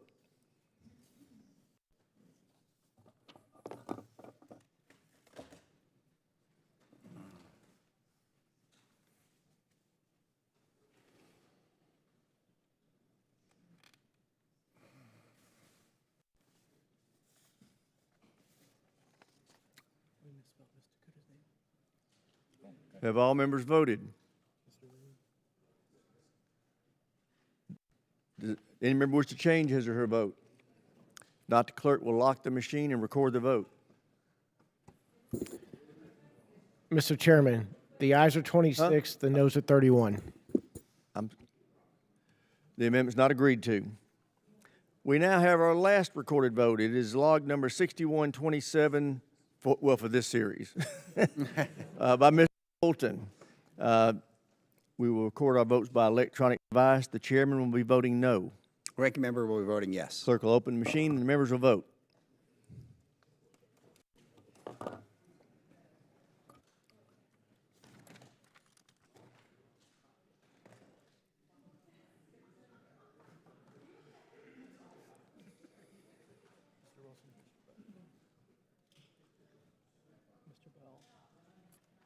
Have all okay.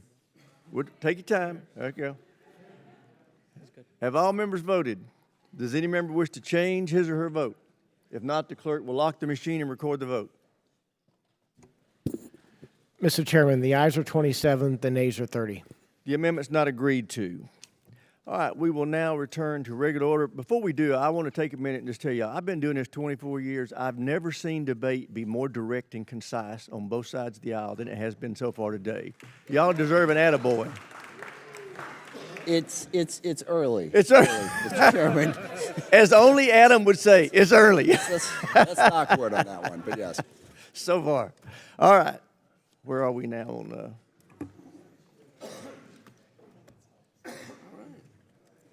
where's my? Back to red. All right, we'll now consider log number 6827 by Mr. Khanna of California. For what purpose does the gentleman from California seek recognition? Mr. Chairman, I have an amendment at the desk. Will clerk distribute the amendment without objection? Reading the amendments dispensed with. The chair recognizes the gentleman for the purpose of explaining his amendment. Thank you, Mr. Chairman. Mr. Chairman, the American people are tired of the arrogance and insolence of Prime Minister Netanyahu telling America what we should do. The entire country of Israel has a GDP that is less than a single town in my district. Yet somehow Netanyahu thinks he could tell the American people what we should do. The person who's most upset with him right now is President Donald Trump. And everyone in America, whether you're a Republican, an independent, or a Democrat, says that we need to tell Netanyahu that America calls the shots, not the prime minister of any other country. They want less cooperation and blank checks to Israel, not more. Only the United States Congress would dream up at this moment, let's actually do more for Israel, not less. And that's what Section 2024 does. It's a pretty simple thing. Should we do more for Israel than we already do, or should we do less? If you think we should do more for Israel, you should be against my amendment. If you think we should do less for Israel at the time that he's arrogantly telling Donald Trump what to do, then you should be for my amendment. Now, let me just be clear. Mr. Netanyahu actually wrote to a member of Congress to put this Section 224 into the bill. He says, I know that aid is unpopular in America. I know that even Republicans don't want aid. So here's what you got to do. Quote, let's create a new framework. This is Netanyahu telling us what we should do. A new framework of joint defense cooperation, co-development, co-production, and mutual investment in areas including advanced missile defense, artificial intelligence, cybersecurity, and next-generation military platforms. Why? Because he doesn't want Congress to vote on the aid. He just wants it fused in the bill. Last I checked, Netanyahu doesn't have a seat on this committee, Mr. Chairman. We need to reject an amendment which his language is coming directly from the Israeli prime minister. And we ought to have any aid have a vote of the American people. I am for Team America. I am for the interests of this country. And I believe that when Donald Trump ran, he ran America first. That includes American interests against any foreign country. We should have American sovereignty and make it clear that we strike 224. If we want to give aid to Israel, if we want to sell them weapons, that should be a vote for the entire Congress. Gentleman yields back. Chair recognizes himself. Israel is our closest ally in the Middle East, and our cooperative programs enhance U.S. national security by giving our warfighters access to cutting-edge technologies. Section 224 doesn't create any new programs within the Department of Defense. It simply designates a single senior office official to coordinate existing initiatives.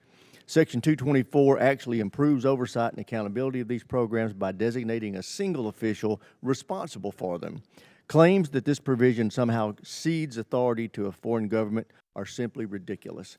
I urge all members to oppose the amendment. And Mr. Smith, ranking member is recognized. Thank you, Mr. Chairman. I'm actually very sympathetic with some aspects of the remarks of Mr. Khanna about the frustration we have with Netanyahu's leadership in Israel. We have endless wars now in Gaza, in the West Bank for that matter, in Lebanon. No effort to negotiate, no effort to find partners for peace amongst the Palestinians or the Lebanese, even where there are opportunities to do that. Mr. Netanyahu insisted on this war with Iran that has strengthened Iran and weakened our position. I do not like his leadership of Israel or where he is going, but the way this amendment was described is simply not accurate. To begin with, and let's be very clear on that, this is not a new framework. It's not a new framework at all. We have 3 existing programs right now where we do military cooperation with Israel to develop technologies. Those programs already exist. This amendment doesn't create a single other program other than those 3. It suggests some other areas where maybe we should look at opportunities, and as the chairman noted, we had somebody now appointed to coordinate those programs. This amendment comes at a very bad time because of everything I just said about Israel, but let's not forget about what the amendment actually does. And the other part of this, and I agree with the chairman, to say that this is us bowing to the bidding of Israel on this is completely inaccurate. The reason we're doing this is because we benefit from that technology development. We develop the weapon systems. And the reason that we have these partnerships with Israel where we may not have as many developed partnerships with other NATO countries is because Israel's actually been having to fight. They have faced drone attacks and missile attacks. They have had to develop new technologies, technologies that we've benefited from.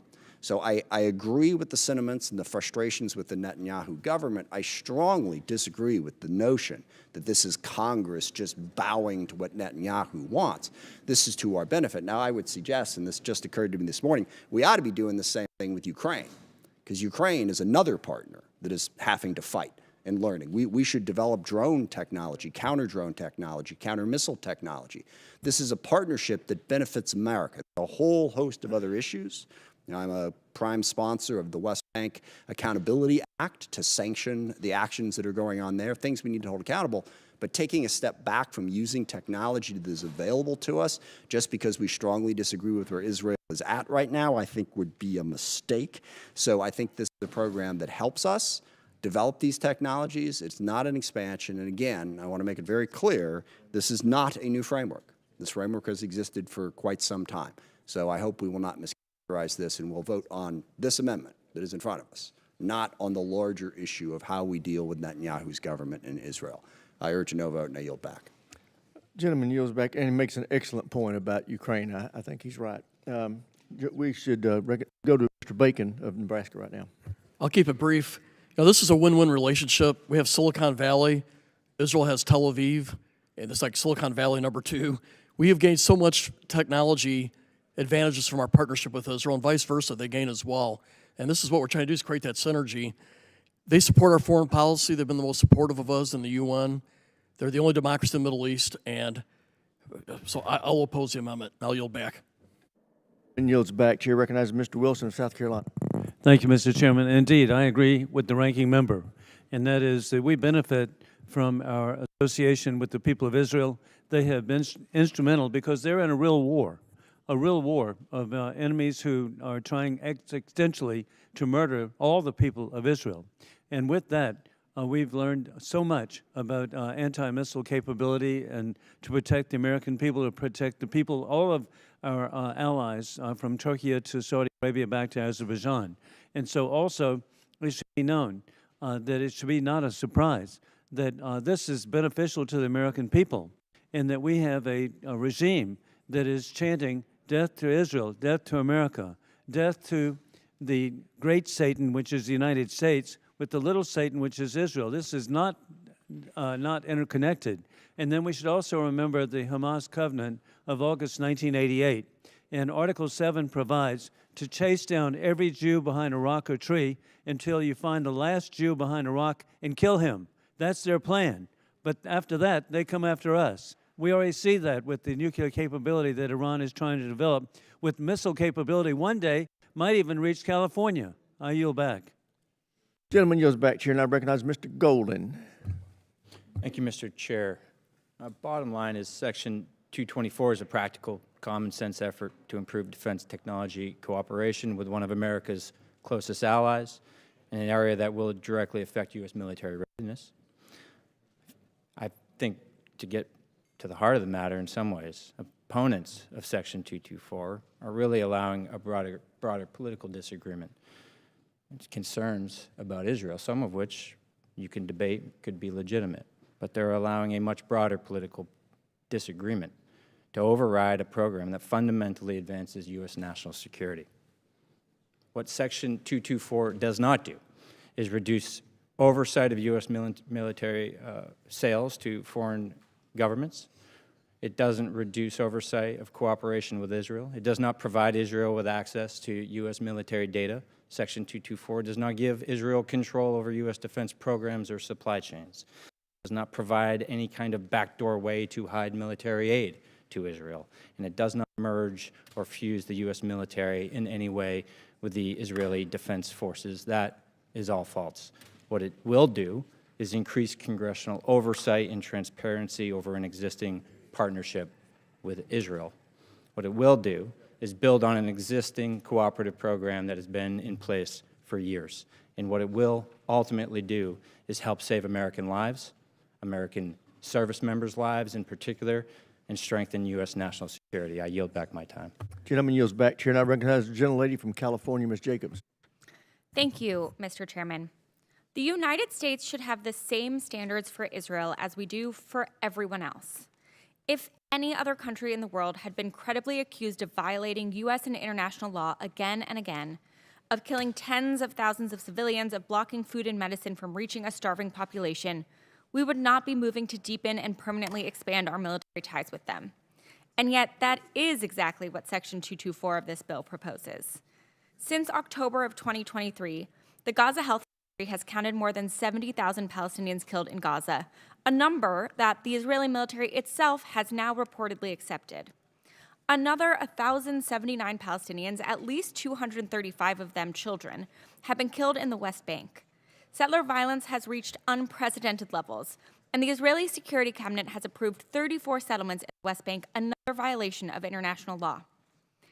But even against that backdrop, Section 224 would institutionalize and expand U.S. military integration beyond anything in the history of the relationship, fusing our defense industries across research, production, and emerging technologies.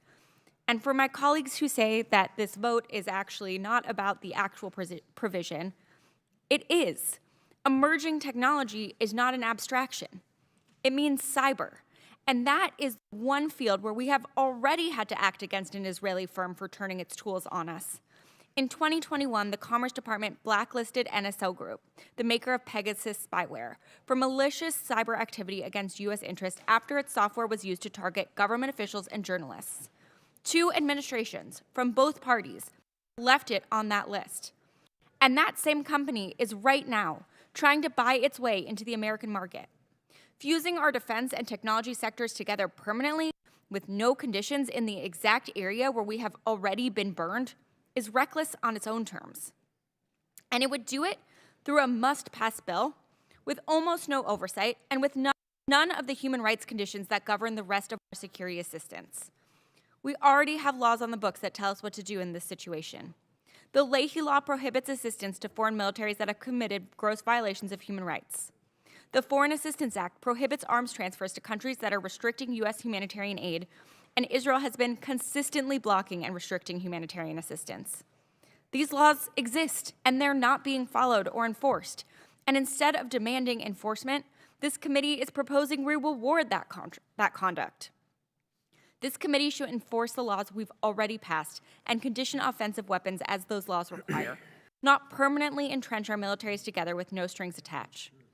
A clear majority of Americans, 60%, already oppose sending more military aid to Israel. They will not support this, and neither should we. I urge my colleagues to support this amendment to strike Section 224. I yield back. Gentlelady yields back. Chair recognizes Dr. Jackson. Thank you, Mr. Chairman. I actually am the author of this, to my knowledge, to the best of my knowledge, along with my colleague, Mr. Davis. And I don't know what Mr. Khan is talking about, but I never received a letter from the Prime Minister, so that's complete misinformation. Mr. Chairman, this amendment is nothing more than a political stunt to remove a critical bipartisan provision that I was proud to craft with multiple members across both sides of this committee to get included in this year's bill. Plain and simple, Section 224 will allow the U.S. to leverage advanced technologies that ensure our service members are prepared to fight and win against America's adversaries by designating a Department of War executive agent to synchronize defense cooperation efforts between the U.S. and our strongest ally in the Middle East, Israel. This provision, the provision will allow us to expand and accelerate bilateral defense technology, research, development, testing, and evaluation, fielding, and industrial cooperation, a relationship this committee has supported and reinforced over many NDAAs, but also ensures that we are turning our previous and current investments into real technological military advantages for U.S. systems and warfighters.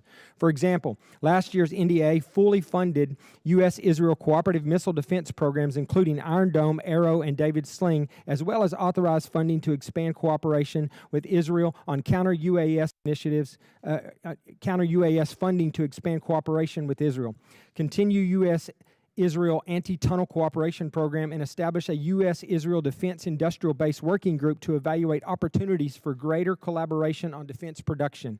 This initiative builds on that momentum by facilitating the transition of cutting-edge technologies from research and development into procurement and acquisition pathways, as well as directing the U.S.-based co-production and manufacturing partnerships. Over the last week, we've seen an incorrect, uninformed narrative shared by many members of the House on this committee that Section 224 would merge the U.S. and Israel militaries together. The provision clearly outlines that integration here means integrating useful technologies into U.S. systems, programs of record, and acquisition pipelines. The bill in no way places U.S. forces under Israeli command, nor places Israeli troops under U.S. command. We even require the Department of War to make available on a public website detailed on any cooperative efforts, including a description of how these efforts contribute to U.S. technological and military supremacy. Additionally, we have included a section that requires the protection of sensitive technology and U.S. national security interests. Those stating that Section 224 is a military merger by merger removing U.S. sovereign command simply have not read or do not want to understand this provision. By supporting Section 224, we can leverage combat-tested innovations to close our own capability gaps in stockpiles and ensure the U.S. and Israel remain in the technologically advanced fighting force on the earth. I strongly urge my colleagues to vote yes or to vote no on this amendment and vote for 224. With that, Mr. Chairman, I yield back. Gentleman yields back. Chair recognizes the gentleman from North Carolina, Mr. Davis. Thank you so much, Mr. Chair, and to the ranking member. Representative Jackson, we've worked on this for some time, and I must admit, too, I haven't received a letter from the Prime Minister. But let's be clear. Currently, the U.S. and Israel cooperate. This amendment would not stop the collaboration. However, what it would do is hinder our ability to cooperate more efficiently. The spirit of Section 224 is to help us better organize our efforts, hear it is, against bad actors around the world. These bad actors are coordinating. They're working together in an unyielding way to effectively and efficiently inflict harm upon Americans. If we don't coordinate and have the necessary defense systems in place, the bad actors would then exercise their free will against us. In April of 2024, Seymour Johnson Air Force Base, they sent a team of F-15Es. They went over within a 22-hour window, and they began to knock about 80 missiles and drones out of the sky coming from Iran. Here's where I'm heading. Modern warfare is quickly changing, quickly. Is it best practice to use resources such as an AMRAAM against a $20,000 drone? We have learned so many lessons from Putin's war, and yet there's so many lessons for us to learn. The cost of war, research, development. If we're really concerned about cost, why not explore and collaborate in a real way to look at research and employing advanced technology? If peace is our goal, Section 224 serves as a deterrent. It does. Lastly, this is not just about the United States and Israel. It's about how we advance technology, how we innovate to protect the American people and our allies. I was deeply honored to attend the decorating ceremony, recognizing those exceptional airmen at Seymour Johnson Air Force Base, those brave heroes that performed their mission. And I will say, in the same spirit of their dedication to the mission and this country, I ask to reject this amendment. Thank you, and I yield back. Gentleman yields back. Chair recognizes the gentleman from Georgia, Mr. Scott. Thank you, Mr. Chairman. I support Mr. Jackson and what he has put into the base text of the bill, and I just want to remind my colleagues that there are over 50 Muslim majority countries in this world. There is one Jewish majority country in this world. If you want to stop the war with Israel, stop starting wars with Israel. That would be my suggestion to the rest of the world. I think that the alliance between the United States and Israel is extremely important, and I, for one, hope that we continue that alliance and that that alliance becomes stronger as time pushes forward. With that, I yield. Gentleman yields back. Is there further debate on this amendment? Seeing none, the question occurs on the amendment offered by Mr. Khanna. So many as are in favor of his amendment will say aye. Those opposed say no. No. Madam Chair, the noes have it. The amendment fails. We now move to log number 6378 by Ms. Houlihan. What purposes does the gentlelady seek recognition? Hi, Mr. Chair. Mr. Chair, I have an amendment at the desk. Will the clerk please distribute the amendment? Yeah, I asked the clerk to distribute the amendment. They're just trying to get seated. No problem. Mr. Chair, this amendment is called the Prohibition. Wait a minute. We need to let them distribute it first. Okay. Chair, without objection, the reading of the amendments dispensed with. The chair recognizes the gentlelady for purposes of explaining her amendment. Mr. Chair, this amendment is called the Prohibition of Funds for Partisan Political Merchandise on Installations. Taxpayer funds should never be used in ways that compromise the security or the nonpartisan character of our military, and this amendment ensures that they are not. This is not a political issue, it's a base security and a force protection issue. Military installations are federal property with strict access controls and for a good reason. Unauthorized third-party vendors should not be able to come to a base and set up shop. When event logistics firms can override internal military objections and usher unauthorized outside vendors to an installation, it is clear that this accountability has broken down. Congress has a constitutional responsibility for the regulation of the armed forces. Using the power of the purse to enforce access controls and military neutrality is squarely within our authority and consistent with our longstanding bipartisan commitment to keep our military above all politics. We're not telling anybody what to think or what to wear or buy off base. We're saying that federal dollars come with straightforward conditions, that outside vendors must be properly vetted and authorized, and that's not overreach, that's basic accountability. The standard here is simple, and it doesn't matter whose name is on the merchandise. No federal dollars for events where outside vendors haven't gone through proper authorization to access the installation should be allowed. So I urge you to vote yes on this very straightforward amendment, and I yield. Gentlelady yields back. Chair recognizes himself. The political nature of our military, the apolitical nature of our military is essential for men and women in uniform to fight and win our nation's wars. Existing law and DoD policy already limits political speech, activity, and participation in partisan political activities on military installation. This amendment is not necessary. I oppose the amendment and urge others to do so. Does anybody seek recognition? Mr. Whitesides of California is recognized, and then we'll get to Mr. Ryan. Thank you, Mr. Chairman. Last June at Fort Bragg during the Army's 250th birthday celebration, vendors sold political merchandise on base, including MAGA hats and swag, to soldiers in uniform.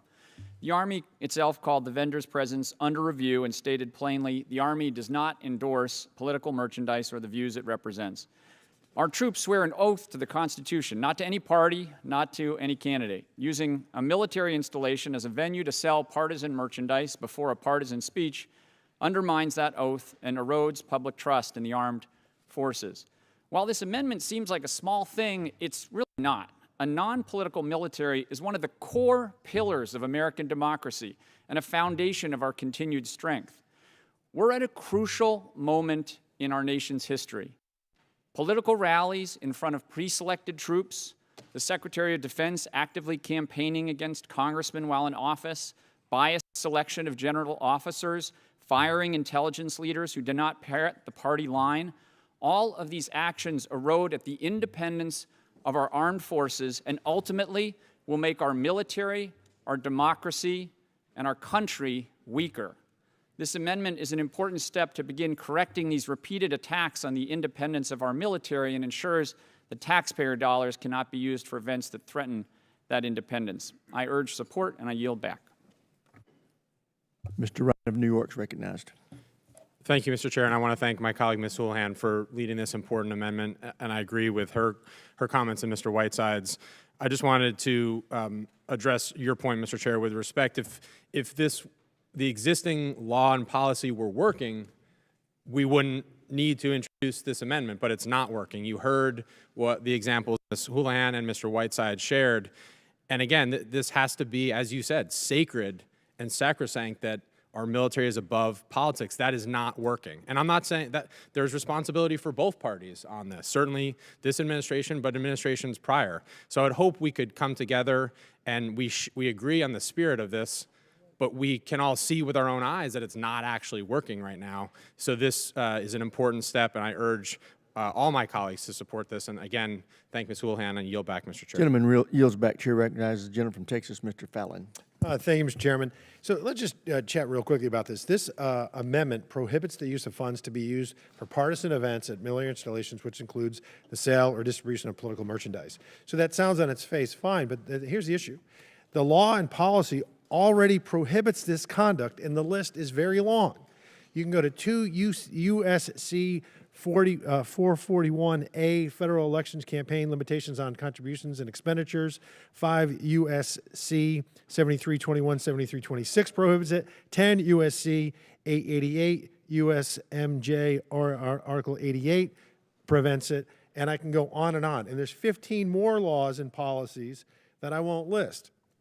So this is merely a messaging amendment that is overly broad and really doesn't do anything. And by the way, ladies and gentlemen, military installations are communities, and there are civilians that live on those communities as well. And I can recall, because in a different life, I saw this very often, when Barack Obama was president, there were plenty of folks that were in the exchanges that were selling merchandise that supported him. And that's that individual's right to purchase those items, just like it is today. Whether they're a civilian or a military, they can't wear it in uniform, obviously, or on duty, but they can certainly purchase it at their leisure. So for those very reasons and the U.S. Constitution, I have to oppose this amendment, and I yield back. Thank you. Gentleman yields back. Is there further debate? Seeing none. Question occurs on the amendment offered by Ms. Houlihan. So many in favor will say aye. Aye. Those opposed will say no. No. Opinion of the chair, the noes have it. Mr. Chair, I request a recorded vote. Recorded votes requested. Recorded vote is ordered and postponed to a later time. We now consider log number 6882R3 by Ms. Houlihan. 6382R3 by Ms. Houlihan. For what purposes does the gentlelady seek recognition? Mr. Chair, I have an amendment at the desk. Will the clerk please distribute the amendment? Without objection, the reading of the amendments dispensed with. The chair now recognizes the gentlelady for the purpose of explaining her amendment. Sure. Mr. Chair, this amendment is titled Mandate SecDef to Update Policy Prohibiting the Sale and Distribution of Partisan Political Merchandise on Military Installations. Where the last amendment prior was about money, this is about the actual policy. And clearly we have a problem here, because clearly there are no bright lines. We can list off all of the policies that exist, but they are being broken all the time on military installations.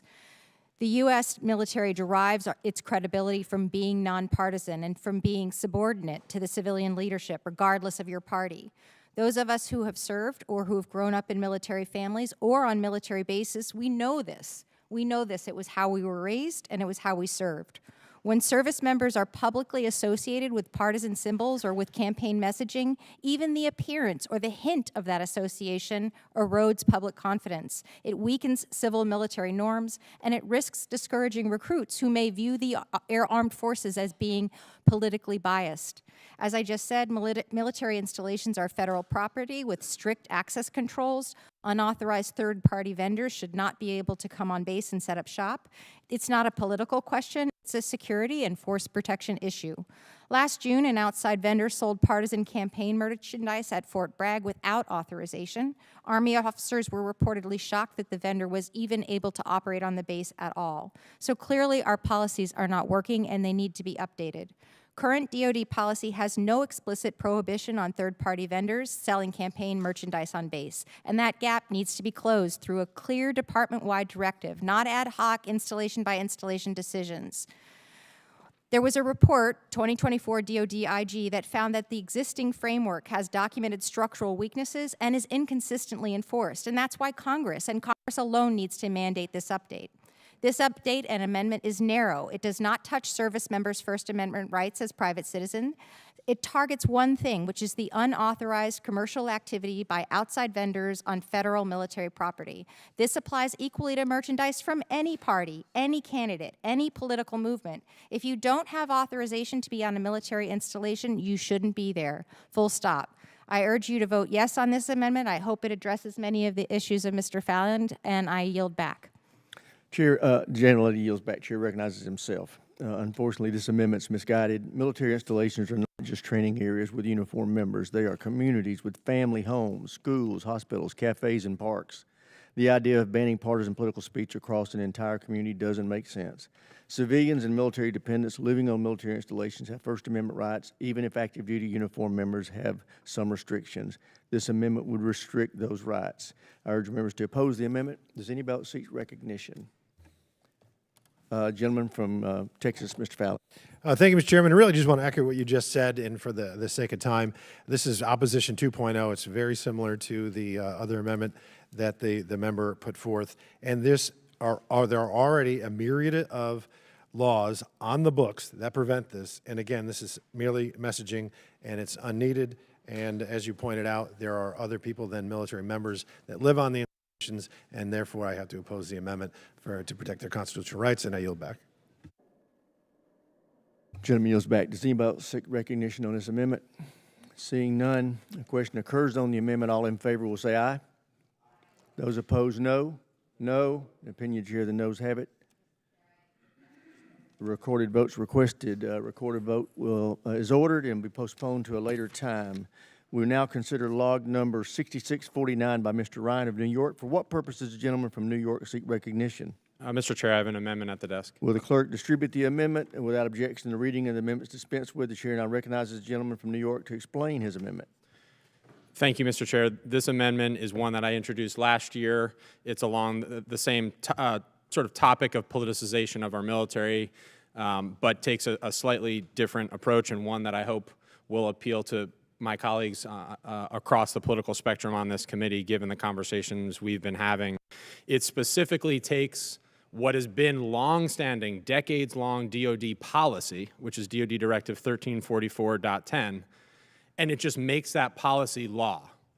It just makes sure that the intent of the Congress matches what is already the intent of the department and puts that into law and ensures the apolitical nature of our military. This is the policy we all who served grew up in, that we agree is necessary. It does not change or expand anything. It just makes sure it holds through what we acknowledge is an increasingly divisive and politicized moment. It reaffirms the wise vision of our founders and framers that the military is an institution of patriots and not partisans.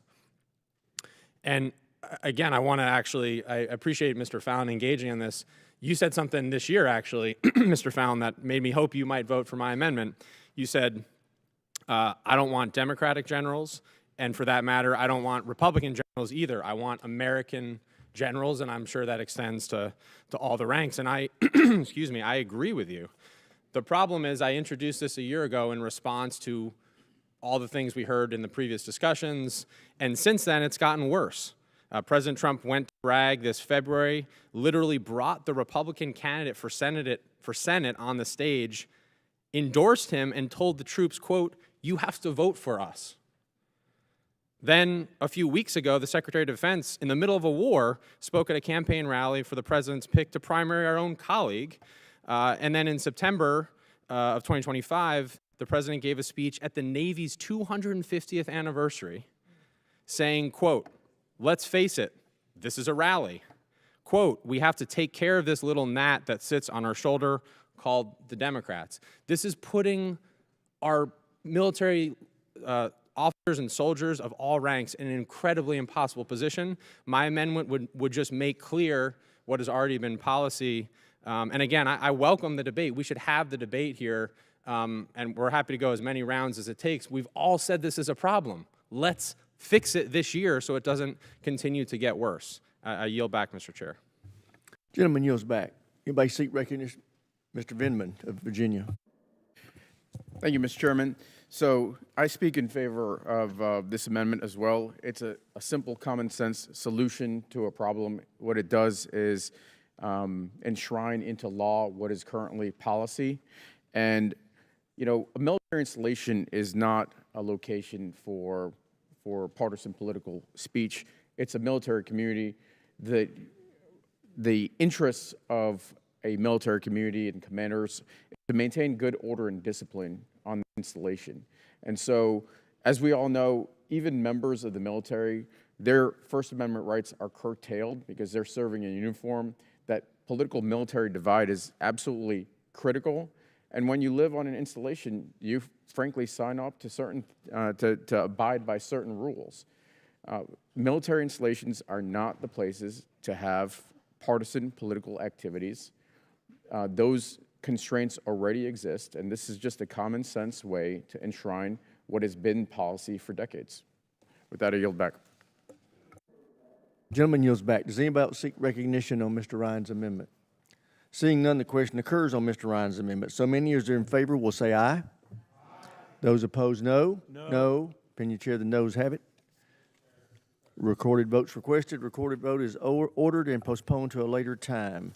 We will now consider log number 6386R6 by Ms. Houlihan of Pennsylvania. For what purposes does the gentlelady seek recognition? Mr. Chair, I have an amendment at the desk. Clerk will please distribute the amendment without objection. The reading of the amendment is dispensed with. The chair now recognizes the gentlelady for the purpose of explaining her amendment.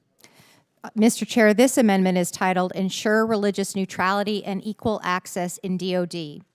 When I was a teenage girl, I worked a part-time job at our base chapel, Saturdays and Sundays. I set up weddings for our men and women in uniform.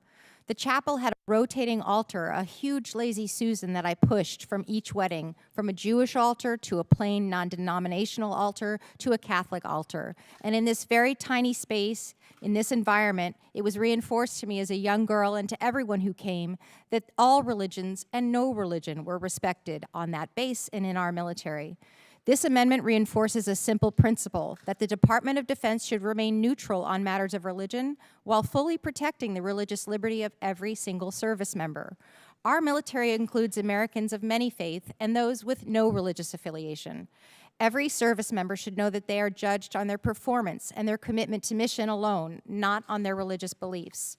Religious neutrality is not anti-religion. The military should continue to accommodate and to protect individual religious exercise, including access to chaplains and faith-based accommodations, as it always has. Because military leaders exercise significant authority over subordinates, government neutrality helps to prevent real or perceived religious favoritism or coercion.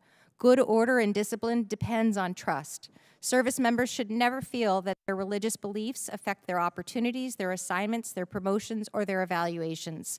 This amendment reflects the long-standing constitutional principles by protecting both the free exercise of religion and the government's obligation not to favor one over the other. Religious neutrality benefits everyone, majority faiths, minority faiths, and those with no faith at all, by ensuring equal treatment under the law. This amendment is about fairness. It's about professionalism and military readiness. Please do read this amendment. This amendment protects the rights of all service members while preserving a military culture that by its very nature is united by mission and service to the nation. Thank you for your consideration, and I yield. Generally yields back. Chair recognizes himself. It's already against the law and the Constitution to discriminate against people based on their religion. To my knowledge, there are no complaints filed against the Secretary or anyone in the Department alleging religious discrimination. I'm also concerned that this may undermine the ability of our military chaplains to counsel service members and carry out the tenets of their faith. I am very concerned about the unintended effects of legislating on faith issues. I urge members to oppose the amendment. Does anybody else seek gentlelady from California, Ms. Jacobs, and then we'll get to Mr. Fallon. Thank you, Mr. Chairman. The First Amendment prohibits the government from establishing an official religion. That should be something we all can acknowledge and agree on. But that principle is under direct attack at the Pentagon right now.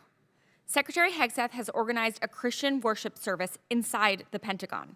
He's invited Doug Wilson, who has justified slavery and argued women should be denied the right to vote, to deliver a sermon broadcast live on the Pentagon's internal TV network. He's overhauled the chaplain corps and even framed the war in Iran through religious terms and referenced divine prophecy. In a public prayer delivered by Secretary Hegseth, he said that the American people should pray for victory every day on bended knee with your family, in your schools, in your churches, in the name of Jesus Christ. I pray, but not in the name of Jesus Christ. I'm Jewish. That is not separation of church and state, and that's not religious neutrality. I'm Jewish. Chairman Rogers is Christian. There are many different religions represented on our committee, and the same is true of our military. Our 1.3 million troops come from diverse religious backgrounds, and everyone should feel included and welcome. But these policies amount to a de facto religious test for our military. This amendment requires the Pentagon to maintain religious neutrality, which is so important for our recruitment and readiness, but also for our military's legitimacy. So if it's already codified, why not codify it again, Mr. Chairman? And if it's not, that's why it's more important than ever for this committee to put this into the National Defense Authorization Act. I urge my colleagues to support this amendment. I yield back. Gentlelady yields back. Chair now recognizes Mr. Fallon. Thank you, Mr. Chairman. Again, this seems respectfully to be a solution in search of a problem, and it also appears to be a direct attack on Secretary of War's faith. He has a strong faith, and that permeates his life and his work. And this is merely, really an attack on the man and his beliefs. The military isn't religiously neutral. We have a chaplain corps full of pastors and priests and rabbis who minister to all service members. And I'm concerned that this would impact our chaplains' free exercise of their religion, and therefore I have to vehemently oppose this amendment. Thank you very much. I yield back. Chair now recognizes Mr. Ryan of New York. Thank you, Mr. Chair. Just to briefly address your points and Mr. Fallon's, I think that this is important. The Military Religious Freedom Foundation, a long-established nonprofit, literally committed to the free exercise of religion by our military service members, has reported receiving hundreds of complaints and allegations from active duty service members and their families about Secretary Hegseth's escalation of his imposition of his particular faith. There's also an active lawsuit being filed by another advocacy group against this behavior. So, in fact, this has risen to a level of unprecedented concern, at least in modern times, which again, as we've seen in other topics, we're not making this up. We are needing to legislate on things that had previously been held as long-standing norms and enshrined in our Constitution, but the Secretary and others are not following those things. That's where we're coming from here, and I yield back. Gentleman yields back. Does anybody else seek recognition on this amendment? Seeing none, the question occurs on this amendment offered by Ms. Houlihan. All in favor will say aye. Those opposed, no. No. Depending on the chair, the noes have it. Mr. Chairman, I ask a recorded vote. Recorded votes requested. Recorded vote is ordered, and we will postpone to a later time. We now consider log number 6132R2 by Mr. Moulton. And for what purpose does the gentleman from Massachusetts seek recognition? Mr. Chairman, I have an amendment at the desk. Will the clerk please distribute the amendment without objection? The reading of the amendment is dispensed with. The chair now recognizes the gentleman from Massachusetts for the purpose of explaining his amendment. Thank you, Mr. Chairman. This amendment addresses a glaring hypocritical double standard currently trickling down from the top of the Department of Defense. Every year during this markup, we talk about how our people are our ultimate strategic asset. We promise to give our service members, our soldiers, sailors, airmen, Marines, and Guardians every tool they need to win. But right now, leadership at the Pentagon is trying to deny them the tool of a higher education. Let's be completely honest about what's happening here. We have a Secretary of Defense who loves to go on Fox News and rail against our nation's top academic institutions, calling them woke or detached from American values. But let's look at the resume. The Secretary himself is a graduate of Princeton and Harvard. Count me among the many Americans who hear that and are shocked he got in, but that point aside, he applied and he went there because he had the basic freedom enshrined in our Constitution to get an education not curtailed by a government that doesn't believe in freedom of speech. Did Harvard make our acting Secretary of the Navy too woke? Did Princeton and Harvard make Secretary Hegseth too weak? Maybe that's not my best argument, but he don't teach pull-ups at Harvard. The bottom line is this, Mr. Secretary. This administration wants to deny our troops the fundamental freedom to get the education they choose in a free country. And if you vote against this, you're denying our troops that freedom, that trust. Do my Republican colleagues believe that our troops can't be trusted, can't ask critical questions, can't go to an institution where they might actually disagree with some of the other students?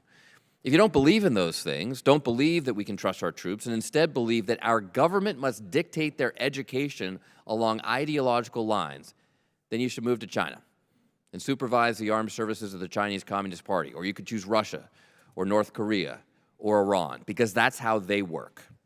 Freedom is America's biggest advantage. It's our biggest advantage over our authoritarian adversaries. It's fundamental to our country, our Constitution, and to the innovation and leadership that we demand of our troops. This amendment draws a hard line against this administrative overreach. It plainly states that the Secretary cannot arbitrarily ban service members or ROTC cadets from attending accredited institutions that they choose to attend, nor strip away their hard-earned educational benefits over the Secretary of Defense strange political vendetta. As a nation, we face complex, multi-domain global threats. We need leaders who can outthink and out-innovate our adversaries. We do not make our military stronger by making our officers less educated. Mr. Chairman, I yield back. Gentleman yields back. Chair recognizes himself. This provision is a direct act on the authority of the Secretary of Defense to determine where his officers will receive the best education in line with the goals and values of the United States military. The Secretary's policy only impacts professional military education for our most senior officers. It does not apply to medical school. It does not apply to ROTC. It does not apply to institutions receiving tuition assistance. This amendment limits the Secretary's inherent authority to build well-educated corps of senior strategic warfighters. I urge members to oppose the amendment. Does anybody else seek recognition?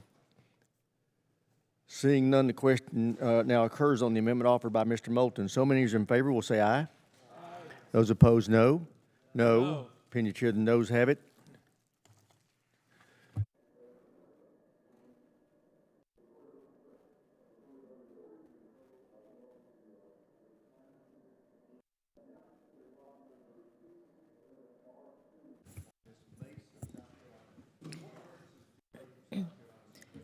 Mr. Chairman, I have an amendment at the desk.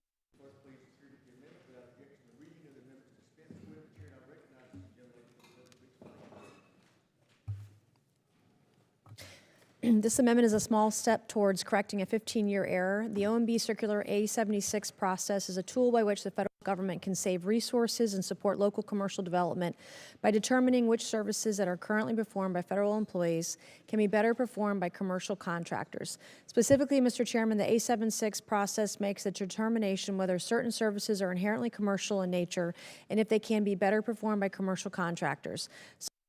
Facilities maintenance, landscaping, some medical services, and custodial and janitorial services. For 15 years, there's been a government-wide moratorium on A76 studies. As a result of this protectionist moratorium, some facility services have been performed poorly or have not been performed at all.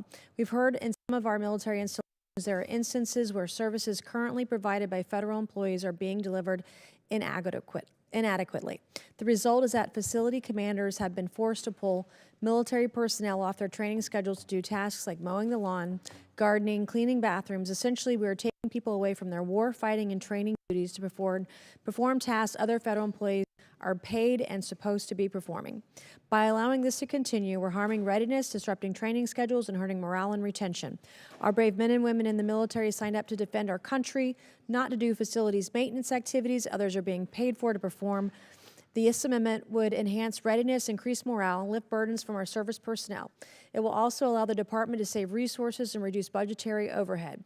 While this amendment does not address the federal government-wide moratorium, this amendment does take several small steps to enable the Department of Defense to seek alternatives to provide A76 type services. Specifically, this amendment repeals the temporary suspicion of A76 services in the 2004 NDAA, repeals the delayed implementation of A76 studies from the same 2004 NDAA, a repeal of the moratorium on A76 competitions for military personnel medical services from the 2008 NDAA, and it creates an exemption for A76 studies for certain facility services if the service has been delivered inadequately or not at all for a period of 5 years. And I urge all members to support this common sense amendment, and I yield back. Gentlelady yields back. Chair now recognizes the gentleman from Connecticut, Mr. Courtney. Thank you, Mr. Chairman. Again, I rise to oppose this amendment. The moratorium on A76, which goes back to 2007, happened in response to really one of the most shocking, appalling, gut-wrenching scandals in terms of poor treatment of military veterans at Walter Reed Hospital that, again, was directly identified as caused by the A76 program. Again, in 2000, the Bush administration implemented the A76 competition in terms of alternative vendors for provision of services for federal programs. But over the course of the 7 years, according to the CRS report that was done for Congress in the wake of a Washington Post series of stories that showed, again, just appalling conditions, that veterans were living in.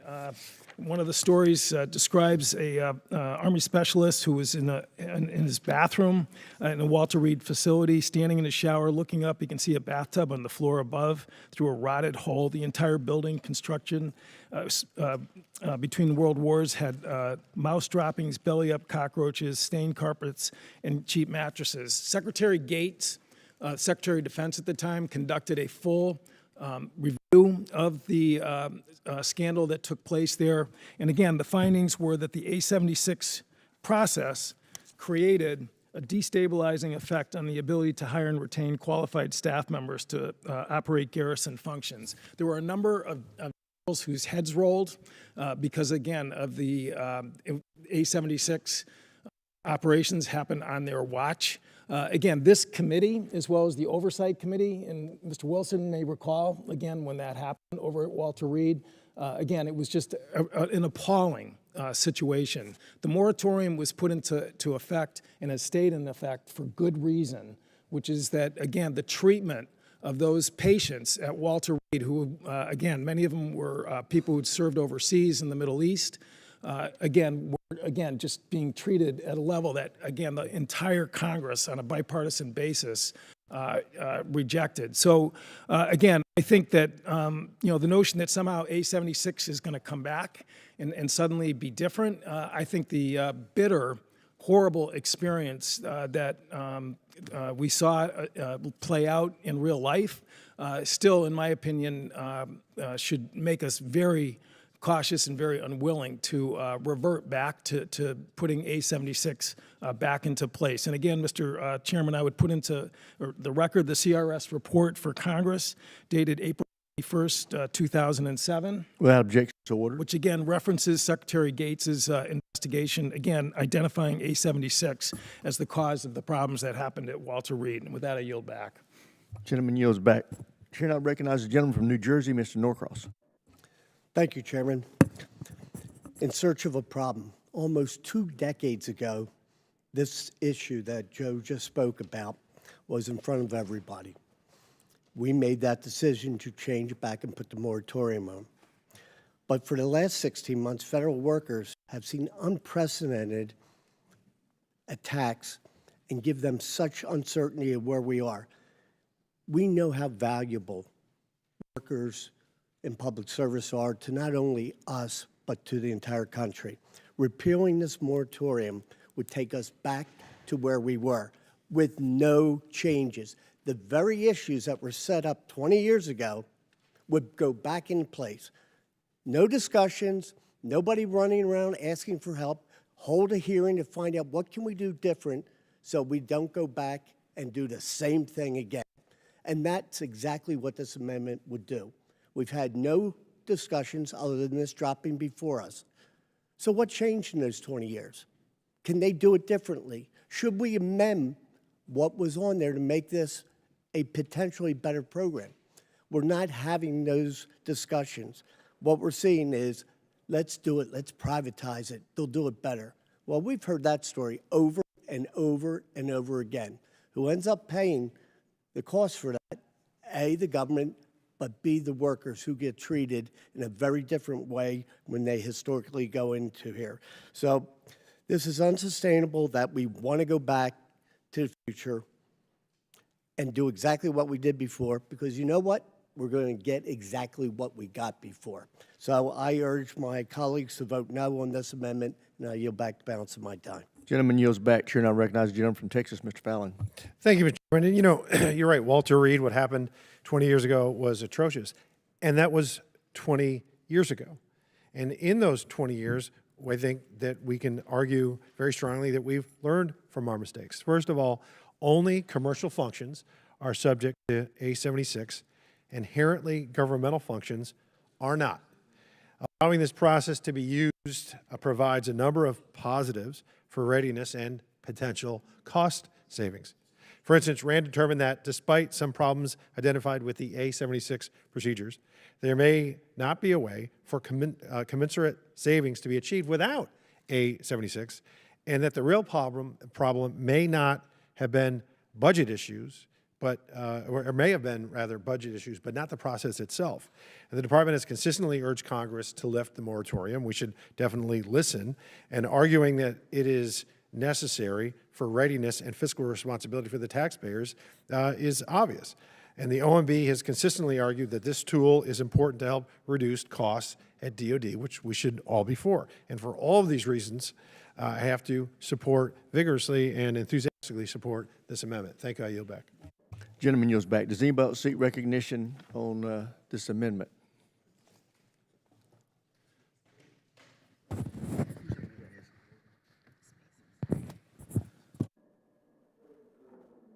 Question occurs on the amendment offered by Ms. Mace. All in favor will say aye. Aye. Those opposed, no.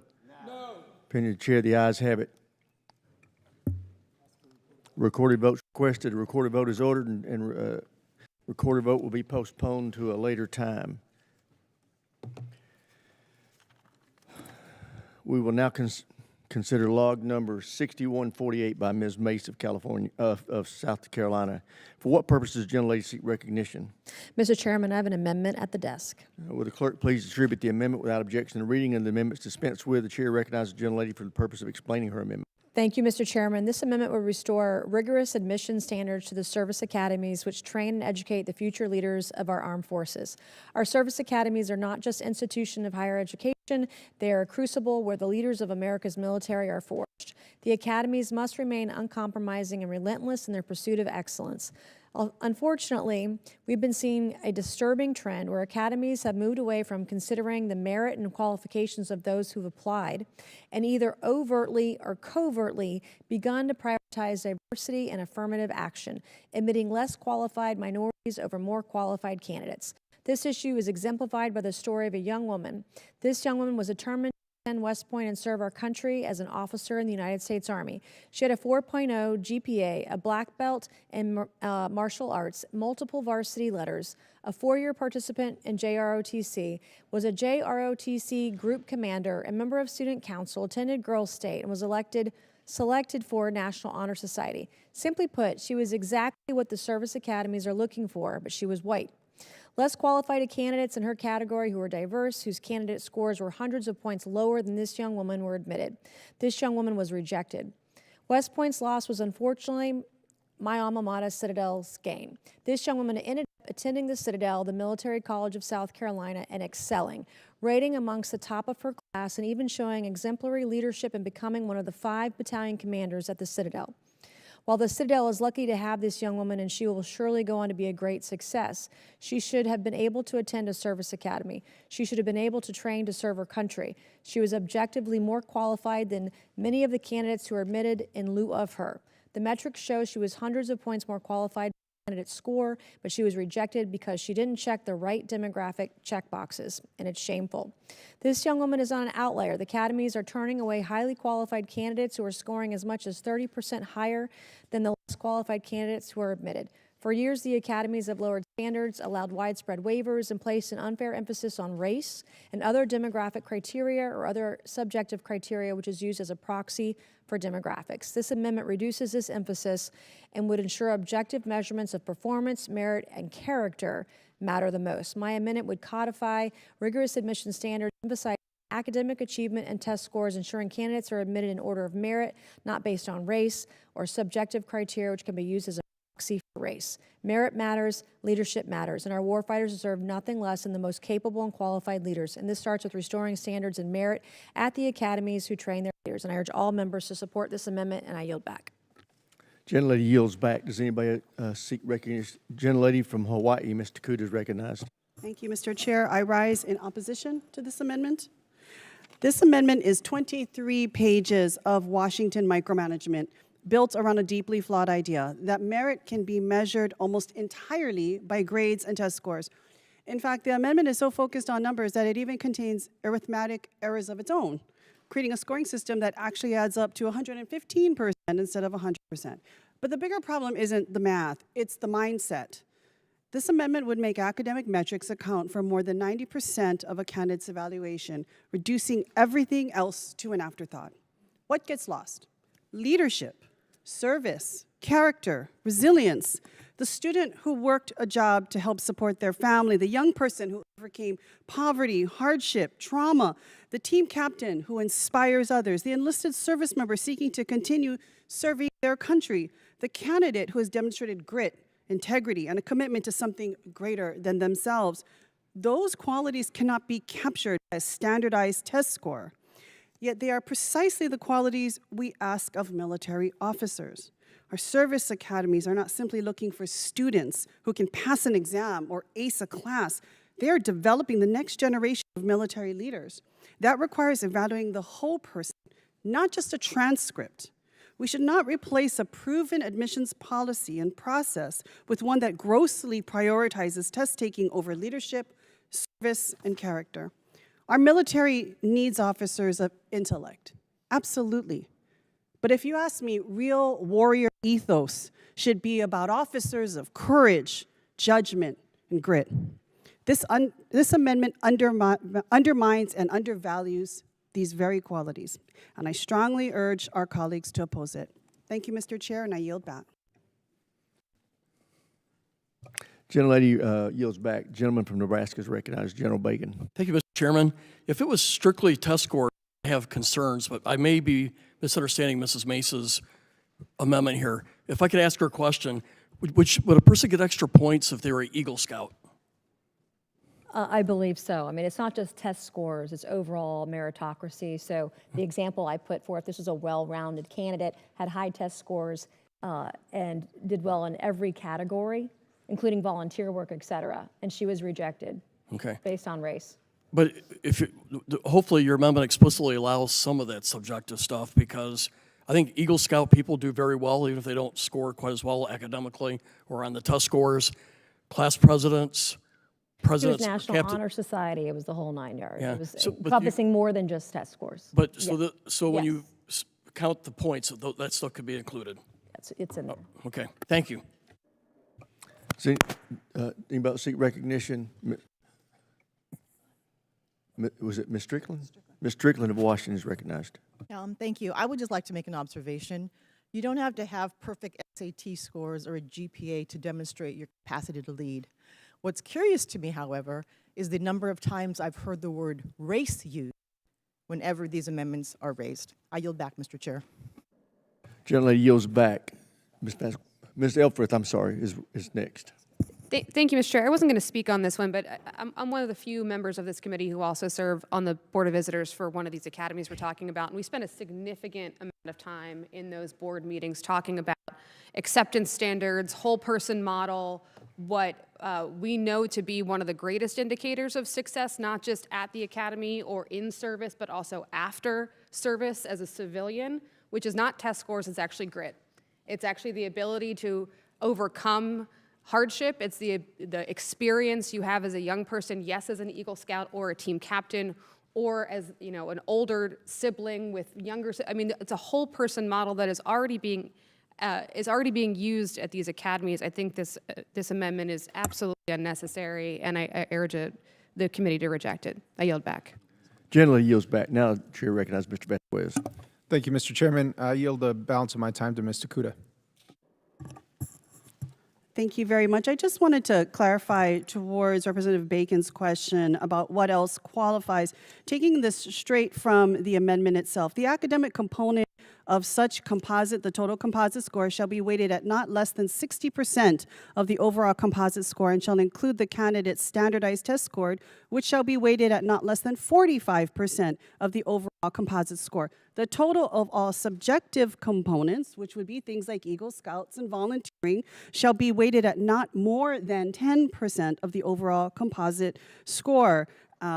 Any subjectively based adjustment of the candidate composite score shall be limited to not more than 10% of the score before such an adjustment, and candidate composite scores only shall be used to determine order of merit. And so when we talk about the whole person, which I think you're referring to, that we want to look not just at your test scores or your grade point average, and many students these days have well above a 4.0 because they're taking advanced placement classes, but we also want to see the Eagle Scouts, those who started at Cub Scouts and disciplined themselves to stay the whole way, those who have served in sports and leadership capacity, so many other ways that we can really see the true grit, resilience, competency, character, and leadership of an individual that's not always reflected in numbers on a transcript. And so I just want to make very clear what is in the direct language of the amendment and how this falls short of really, truly capitalizing on those types of leadership opportunities like the ones you mentioned. Thank you very much, and I yield back the time.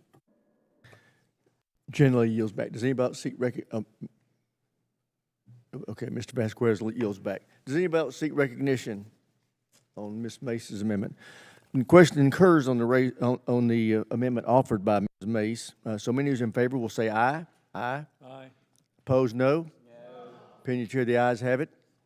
A recorded vote's requested. A recorded vote is ordered and postponed for a later time. We will now consider log number 6635R1 by Ms. Mace. For what purposes does the young lady seek recognition? Mr. Chairman, I have an amendment at the desk. Will the clerk please distribute the amendment?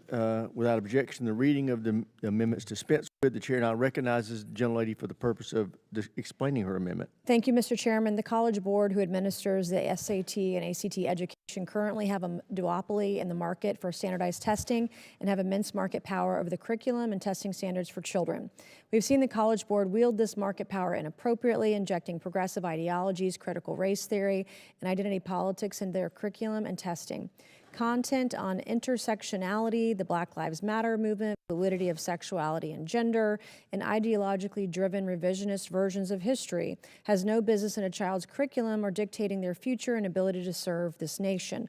The classic learning test is an alternative, standardized test to the SAT and ACT rooted in classical education.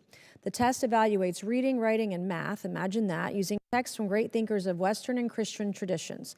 It's a rigorous test which reflects the values of many families whose children seek to enter a military service academy. This amendment would require the service academies to accept the results of the classic learning test in the service academy admissions process and consider those scores in a similar way to the ACT and SAT. This amendment doesn't say what tests students have to take. If a student's learning and test-taking style is better suited to the format of the SAT or the ACT, they would be free to use those results in their application to a service academy. This amendment simply provides another option for candidates for admission to the service academies, one which may be better suited for those who are homeschooled or attend private or parochial schools. Last year, Secretary Hegseth directed the military service academies to begin accepting the classic learning test beginning in the 2027 admissions cycle. This amendment would codify this action. More than 320 colleges and universities nationwide now accept classic learning test scores. It's time to ensure the service academies continue to do the same now and in the future, and I urge all members to support this amendment, and I yield back. Gentlelady yields back, Chair, and I recognize the ranking member. Thank you, Mr. Chair. I find this amendment fascinating because what TLT is that it was a test that was generated because of the belief that the existing tests were biased. Okay, biased, I guess, pro-woke. So they had to come up with something that had a better measure. And that's really interesting because what we should keep in mind in all this, when people say, oh, we should use merit, you have to understand the word merit in this context is 100% subjective. 100%. It's thrown out there like, well, 2 + 2 is 4, and if you're saying it's 5, I'm right and you're wrong. But that's completely untrue. Merit is a subjective term. And what we've been fighting with and pushing back on these amendments that want to say, no, it must be merit, is the notion that there are implicit biases in society that we need to take into account so that we don't miss out on talent. Now, Ms. Mace is offering an amendment here because the bias that she sees is against people who aren't woke, I guess. We needed to come up with a new test to make sure that people not in that category weren't being biased against. But the bias that all of her amendments refuses to see is the notion that in American society, for some period of time, we had a bias against anyone who wasn't basically a straight white male. Okay, we want to act like no such bias existed. We're just going with merit. So we can see a bias, so much so that we require an entirely different test to make sure that we're not giving into that bias. But our history of racism and bigotry and sexism and anti-gay feelings, that's all irrelevant. We should just go ahead and judge it on merit. I mean, even something seemingly as simple as, well, if you're an Eagle Scout, aren't you a better person? Now, admittedly, I'm biased. I was a terrible Boy Scout. I sort of crapped out as a Star Scout, so I would never made it by that test. But by and large, you know, people with non-white backgrounds were less likely to join the Boy Scouts, okay? Less likely to be promoted. So all we've been trying to argue on this side is, let's take into account just a little bit all of the biases that have gone against the people that our society discriminated against for decades. And that's not debatable. Now, people want to pretend like somehow we woke up one day and said we're no longer racist, we're no longer bigot, nothing bad is ever happening. That's more of an arguable point. I disagree with it. But it is not arguable that locked into our society for generations was pure bias against anyone who wasn't a straight white male. So we come along and say, let's open the aperture a little bit. Let's find all those traditional things that gave into that bias. And the other side loses their damn mind every time we try to do that. Oh, God, that's unfair. That's, you know, you're not picking people based on merit. And yet here we are. Okay, we got some anti-woke people who we think are being biased against, so we have to change the rules to make sure that their merit is seen. Now, all of that said, as you've heard me before, I freely admit, from where I come from in particular, out in the greater Seattle area, that some people got a little overly enthusiastic with this implicit bias thing. Completely agree on that. We should have standards, we should work through that. But we're doing all of this effort to drive out any effort to deal with the very clear bias that happened for centuries in this country, all right? So that people who were discriminated against, who grew up in this situation, could possibly have a fair shot. And now we're going to do this?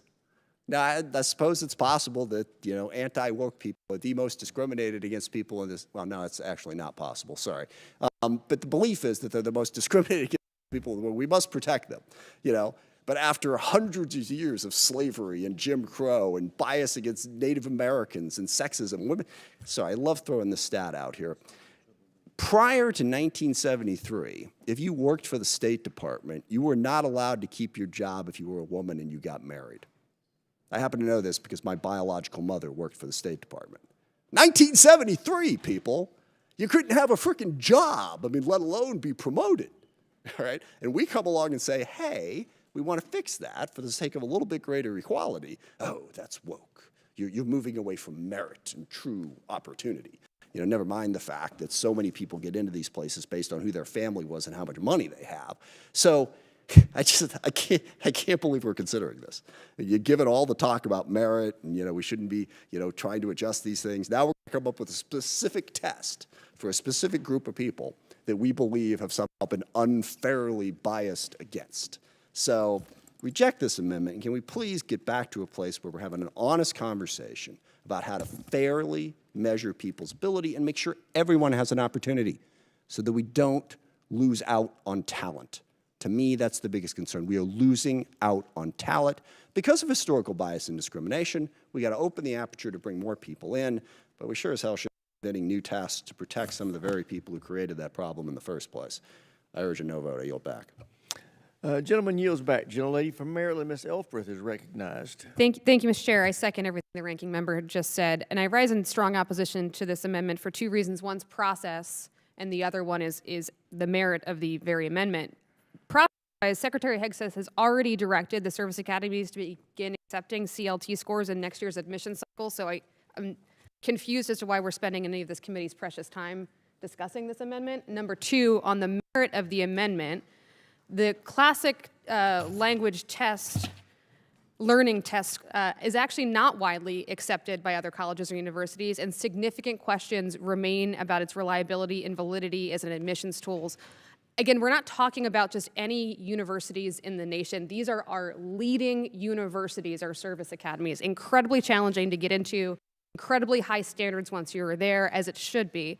The majority often speaks about the importance of merit-based admissions and objective standards, and I agree with that, but objective standards only work when we can accurately compare applicants against one another. Unlike the SAT or ACT, the CLT does not have an independently validated comparison table that shows admissions officers, allows them to reliably compare scores across exams. In fact, the College Board and the Iowa Board of Regents have reviewed the CLT and concluded that it lacks any sufficient evidence to predict college readiness and does not meet accepted industry standards for score comparisons. If we care about merit and fairness and maintaining rigorous admission standards, we should rely on the assessments that are thoroughly validated and widely accepted across higher education. For those reasons, I urge a no vote on this amendment, and I yield back.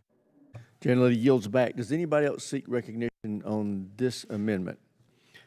Seeing none, the question occurs on the amendment offered by Ms. May. So many as in favor will say aye. Aye.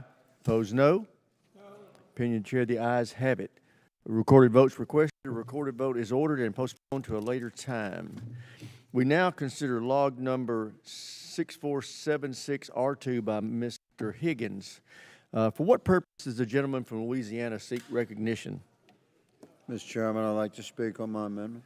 Gentleman has an amendment at the desk. Will the clerk please distribute the amendment without objection? The reading of the amendment is dispensed with. The chair now recognizes the gentleman from Louisiana for the purpose of explaining his amendment. Thank you, Mr. Chairman. I offer my amendment log 6476, which would establish age-normed, sex-neutral physical fitness standards for combat roles in the Army, the Navy, Air Force, Marine Corps, and Space Force. As a member of Congress and a veteran, my highest priority through this committee is ensuring our armed forces remain the most lethal, ready, and capable fighting force in the world. In 2025, Secretary Hegseth issued a series of memos that instituted sex-neutral physical fitness standards for combat roles across the armed forces. This enabled our fighting force to be focused solely on operational demands and readiness against adversaries. My amendment, which codifies the Secretary's guidance, is not about politics. It's about warfighting reality and keeping our troops alive on the battlefield and winning conflicts. The enemy does not adjust for gender or identity. Our physical fitness standards for our service members in combat roles must reflect the unforgiving demands of war. In response to Secretary Hegseth's guidance, several of our services have already responded. Effective June 2025, the U.S. Army rolled out its new Army fitness test with a higher sex-neutral standard for 21 combat specialties and a requirement that our combat armed soldiers complete a combat field test. The Marine Corps has aligned its physical fitness test for combat armed Marines to a minimum of 70% using male age norm standards. Basically, my amendment ensures the best qualified Americans, male or female, are serving in the most strenuous, rigorous roles within our armed forces. Mr. Chairman, I appreciate the consideration of my amendment, and I hope my colleagues will support it. Gentleman yields back. Chair now recognizes the gentlelady from Pennsylvania, Ms. Houlihan. Thank you, Mr. Chair, and I feel like that, Mr. Higgins, you and I must be reading a different amendment, and I apologize if for some reason I'm misunderstanding your amendment, but I too am a member of Congress, and I too am a veteran, and I do also share the desire, your desire, to make sure that we have the most ready and lethal force in the world.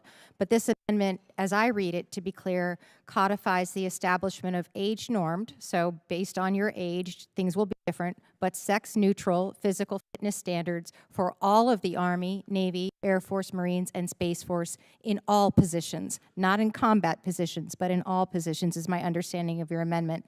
As it is proposed, if I'm correct about this, it's fundamentally flawed because it's inconsistent and it claims to require a sex-neutral physical fitness standard while also keeping steady the age requirements. If our stated goal is to make sure that we have a single uniform standard that's tied to our military, then the amendment can't selectively decide that gender and sex-based distinctions shouldn't count while also allowing for age-based distinctions. To your point, we want to make sure that the enemy doesn't differentiate between whether you're an older person or a younger person, whether or not you're a gender of one kind or another.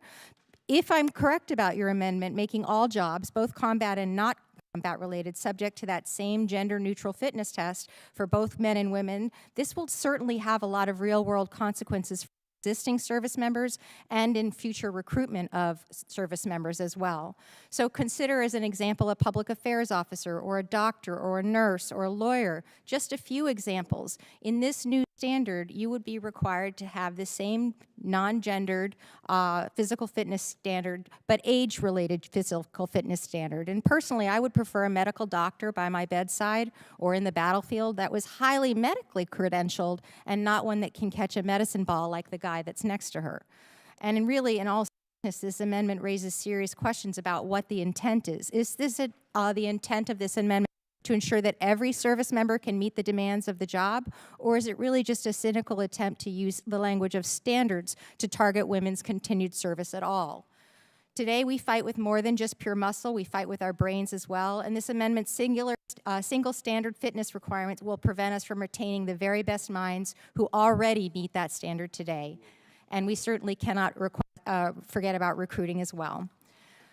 The downstream consequences of creating age-normed but gender-neutral standards will cost our military, and we will hemorrhage talent that we've worked so hard to recruit. I look forward very much to bringing forward my amendment, which is instead only focused on gender-neutral standards for ground combat only, and I strongly oppose this amendment, and I yield back. Generally yields back. Does anybody? Texas is recognized. Thank you, Mr. Chairman. I yield my time to Mr. Higgins from Louisiana. I thank the gentleman, and I respect my colleagues' concerns. I like to address them.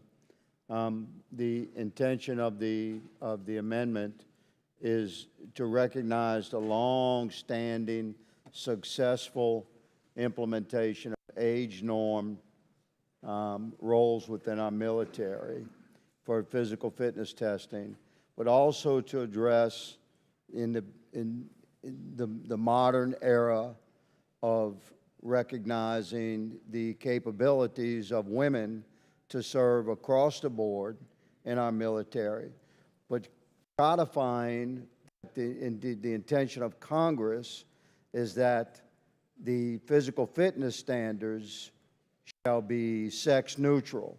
So if you can pass the test to be on this team, one of the specialty teams, which it's up to in the amendment, the Department of War determines these roles, combat roles, but I have many of them listed.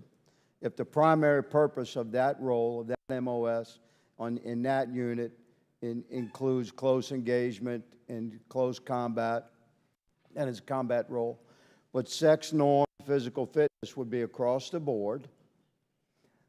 We clarified by separating combat roles that it's not the intention of Congress for the Pentagon to choose the lowest standards and say, okay, the new sex neutral standard is whatever the lowest standard was. The combat roles would have higher standards. So if you're a female in the United States Army, Navy, Air Force, Marine Corps, Space Force, and you want to be on a team, then I want you to be on that team. If you can pass the physical fitness standards that the team establishes for everybody on the team, aside from age norming. And I have 50 seconds left. I'm glad to yield to the good lady to respond to my response. If the gentleman... Yeah, I yield my balance of my time to Ms. Soler. Thank you. I appreciate it. I think we're talking across each other because I too agree and believe in standards, and I too agree in combat roles particularly, specifically, that you need to meet the standard, and the standard is the standard to participate in. 5,000 women have that standard right now in active duty, who are serving active duty. I think where we struggle is our current Secretary of Defense is on the record is saying the highest male standard. And I think that you are correct in saying that there's a history of us having age-based standards that we're comfortable with. I would argue that we also have a history of having gender-based standards for certain roles that are non-combat related. Mr. Fallon's time has expired. Chair now recognizes the gentleman from Nebraska, Mr. Bacon. Thank you. And all due respect to Mr. Higgins, I have to agree with Ms. Houlihan on this one. I think if there were certain combat roles, you narrowed it down, this sex-neutral standard to certain combat roles, I think that would be persuadable. But to do it across the board, and I served 30 years in the Air Force, I just don't think it would work to have the same standard and measure men and women at the same physical fitness standards for every job in the Air Force.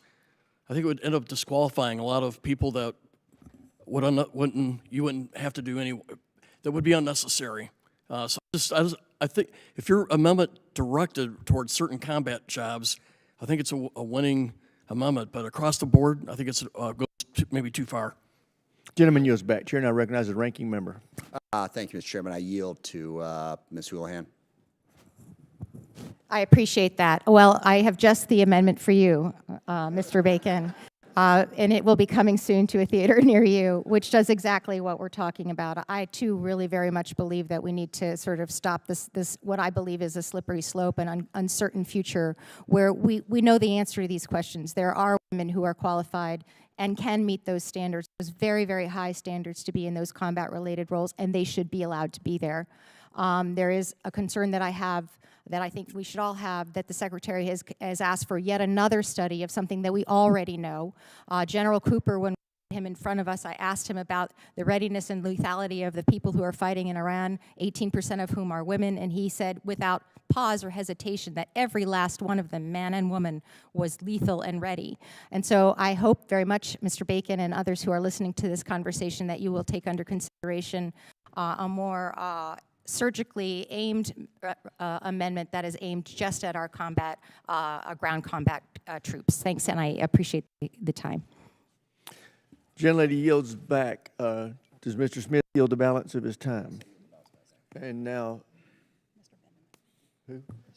Mr. Vindman of Virginia is recognized. Thank you, Mr. Chairman. So I want to talk about this particular amendment because I think it's important that we get this right. I served 25 years in the Army, half of it as an infantry officer, the other half as a JAG. And so I understand the high standards that we need to maintain in the combat arms and that we cannot let those standards slip. At the same time, I think we have to recognize that there are specialties in the military, and my wife happened to be Army microbiologist, a molecular geneticist by training, and that those jobs are not combat arms jobs, and that we need that talent, we need that expertise in our military. And we have to be very careful that we're not losing highly qualified candidates that we require for our national security. And the last thing I would say is that, you know, as we look at the modern battlefield, we have to recognize also that modern wars are being fought hundreds of miles away from the front line. In Ukraine in particular, you have warriors that are destroying Russian material and equipment from hundreds of miles away. They're qualified drone operators. They're serving in uniform, and they are the most effective combat force that the Ukrainians have on the battlefield. So we have to be careful. We have to make sure that we take the most qualified fighters that we possibly can to maintain our lethality, and that we don't disqualify what is already a limited pool of folks that are eligible to join the U.S. military. Thank you. I yield back. Gentleman yields back. Does anybody else seek recognition on Mr. Higgins' amendment? Seeing none, the question now occurs on the amendment offered by Mr. Higgins. So many as are in favor will say aye. Aye. Opposed, no. Opinion chair, the ayes have it. The ayes have it. The recorded vote is requested. A recorded vote is ordered and shall be postponed to a later time. We will now consider log number 6552R1 by Ms. Jacobs of California. For what purpose does the gentlelady seek recognition? Mr. Chairman, I have an amendment. Will the clerk please distribute the amendment without objection? The reading of the amendments dispensed with. The chair now recognizes the gentlelady for the purpose of explaining her amendment. My amendment establishes an ombudsman of Stars and Stripes. Stars and Stripes has been published continuously since 1861, when Union soldiers published the first edition in Bloomfield, Missouri. It covered the Civil War, both world wars. It was there at Normandy, at Fallujah, at every meaningful turning point in war. For 165 years, it has been the independent voice of the service member, not a Pentagon mouthpiece, but a real newspaper reporting the truth. Secretary Hegseth is trying to end that legacy, and we should not let him. In January of this year, the Pentagon announced it was refocusing Stars and Stripes, quote, away from woke distractions that siphon morale. A new Pentagon memo imposed new content requirements, and job applicants were asked to explain how they'd advance the president's policy priorities. And when the ombudsman began reporting on these threats, she was fired without any explanation. This is censorship, and it is a dangerous warning sign. The public needs independent reporting on how their dollars are spent by the military and the actions of military leadership, not propaganda. My amendment establishes a Stars and Stripes ombudsman in statute. We've been here before. In the late 1980s, the Pentagon tried to suppress unfavorable coverage at the Stars and Stripes of the Iran-Contra affair. And it was because of that interference that we created this position in 1991. We make this position permanent now. This amendment protects integrity. It protects independence and the free press. It reflects the principles of the First Amendment, so I urge my colleagues to vote yes to protect the paper and the troops who read it. I yield. Gentlelady yields back. Chair now recognizes himself. I agree that the role of an ombudsman is important. However, I cannot support restricting the Secretary's oversight authority of an ombudsman as the amendment proposes. Making ombudsman explicitly independent is not how the military chain of command works. I urge members to oppose the amendment. Does anybody else seek recognition? Gentleman from Texas, Mr. Fallon. Mr. Chairman, in your very powerful and succinct argument, I do want to echo it because it does restrict the SecDef's authority in the chain of command, or his designee for that matter. And while the rigid standards were intentionally omitted during the creation of the ombudsman position to allow it to be flexible between, be a flexible bridge between Congress and the DoD, the vast military community, this inclusion of this new language will now create unnecessary obstacles and impede oversights in the ability in the established chain of command. So I have to oppose. Thank you, Mr. Chairman. Yield back. Gentleman yields back. Does anybody else seek recognition? Seeing none, the question now occurs on the amendment offered by Ms. Jacobs. So many as are in favor will say aye. Those opposed, no. No. Opinion chair, the noes have it. Recorded votes requested and is ordered and shall be postponed to a later time. We will now consider log number 6527R1 by Ms. Goodlander. For what purpose does the gentlelady from New Hampshire seek recognition? Mr. Chairman, I have an amendment at the desk. Will the clerk please distribute the amendment? Without objection, the reading of the amendment is dispensed with. The chair now recognizes the gentlelady for the purpose of explaining her amendment. Thank you, Mr. Chairman. I offer this bipartisan common sense amendment to strengthen the independence, the credibility, and the long-term stability of Stars and Stripes, our military's independent news source for 165 years. Specifically, our bipartisan amendment establishes Stars and Stripes as an independent establishment within the Department of Defense. It includes common sense provisions that will safeguard its independence, create checks against political interference, and ensure that editorial decisions remain where they belong, and that's in the hands of professional journalists and political appointees. The amendment also preserves longstanding protections for classified information and operational security, of course. Mr. Chairman, this amendment is necessary to protect Stars and Stripes by statute. It has a long history. It has a daily circulation. It's reaching more than 1.4 million people across the world. We're talking about service members, military families who are hungry for independent and credible reporting on the issues that impact their daily lives. Our service members deserve access to independent journalism. Our military families need it. And this has been a longstanding bipartisan commitment of this Congress. So our amendment really does just establish these common sense safeguards to ensure that the leadership and staff of Stars and Stripes have the independence that they need to do their jobs. Removal of the publisher of Stars and Stripes, who's got to be a person appointed on the basis of significant journalism experience. Removal would require documented evidence of misconduct or performance failures, and it would be subject to congressional oversight, which I think makes a whole lot of sense. You know, this amendment is not going to undermine our national security in any way. It doesn't authorize the disclosure of classified information. It wouldn't interfere with operational security or prevent the department from protecting service members and military operations. It explicitly preserves the protections for classified information that we've always relied on, and it wouldn't. So these are important protections that remain clearly in place. This amendment is about the basic principle that Stars and Stripes, which since 1861 has been a proud and independent source of news for our service members and military families, would remain independent. And I urge all of you to support this common sense bipartisan amendment. With that, I yield back. Gentlelady yields back. Chair now recognizes himself. This amendment would place constraints on the operational functions and staff structure of the Stars and Stripes newspaper. It ultimately removes the necessary oversight authorities from the Secretary. Additional parts of the amendment seeks to shape the nature of materials and editorial practices that the Stars and Stripes is able to produce and engage in, which can potentially oppose the overall values of our military. Therefore, I do not support this amendment that hinders the Secretary's ongoing efforts to modernize and ensure accurate reporting that is consistent with the values of our military. Does anybody else seek recognition? Gentlelady from Maryland is recognized.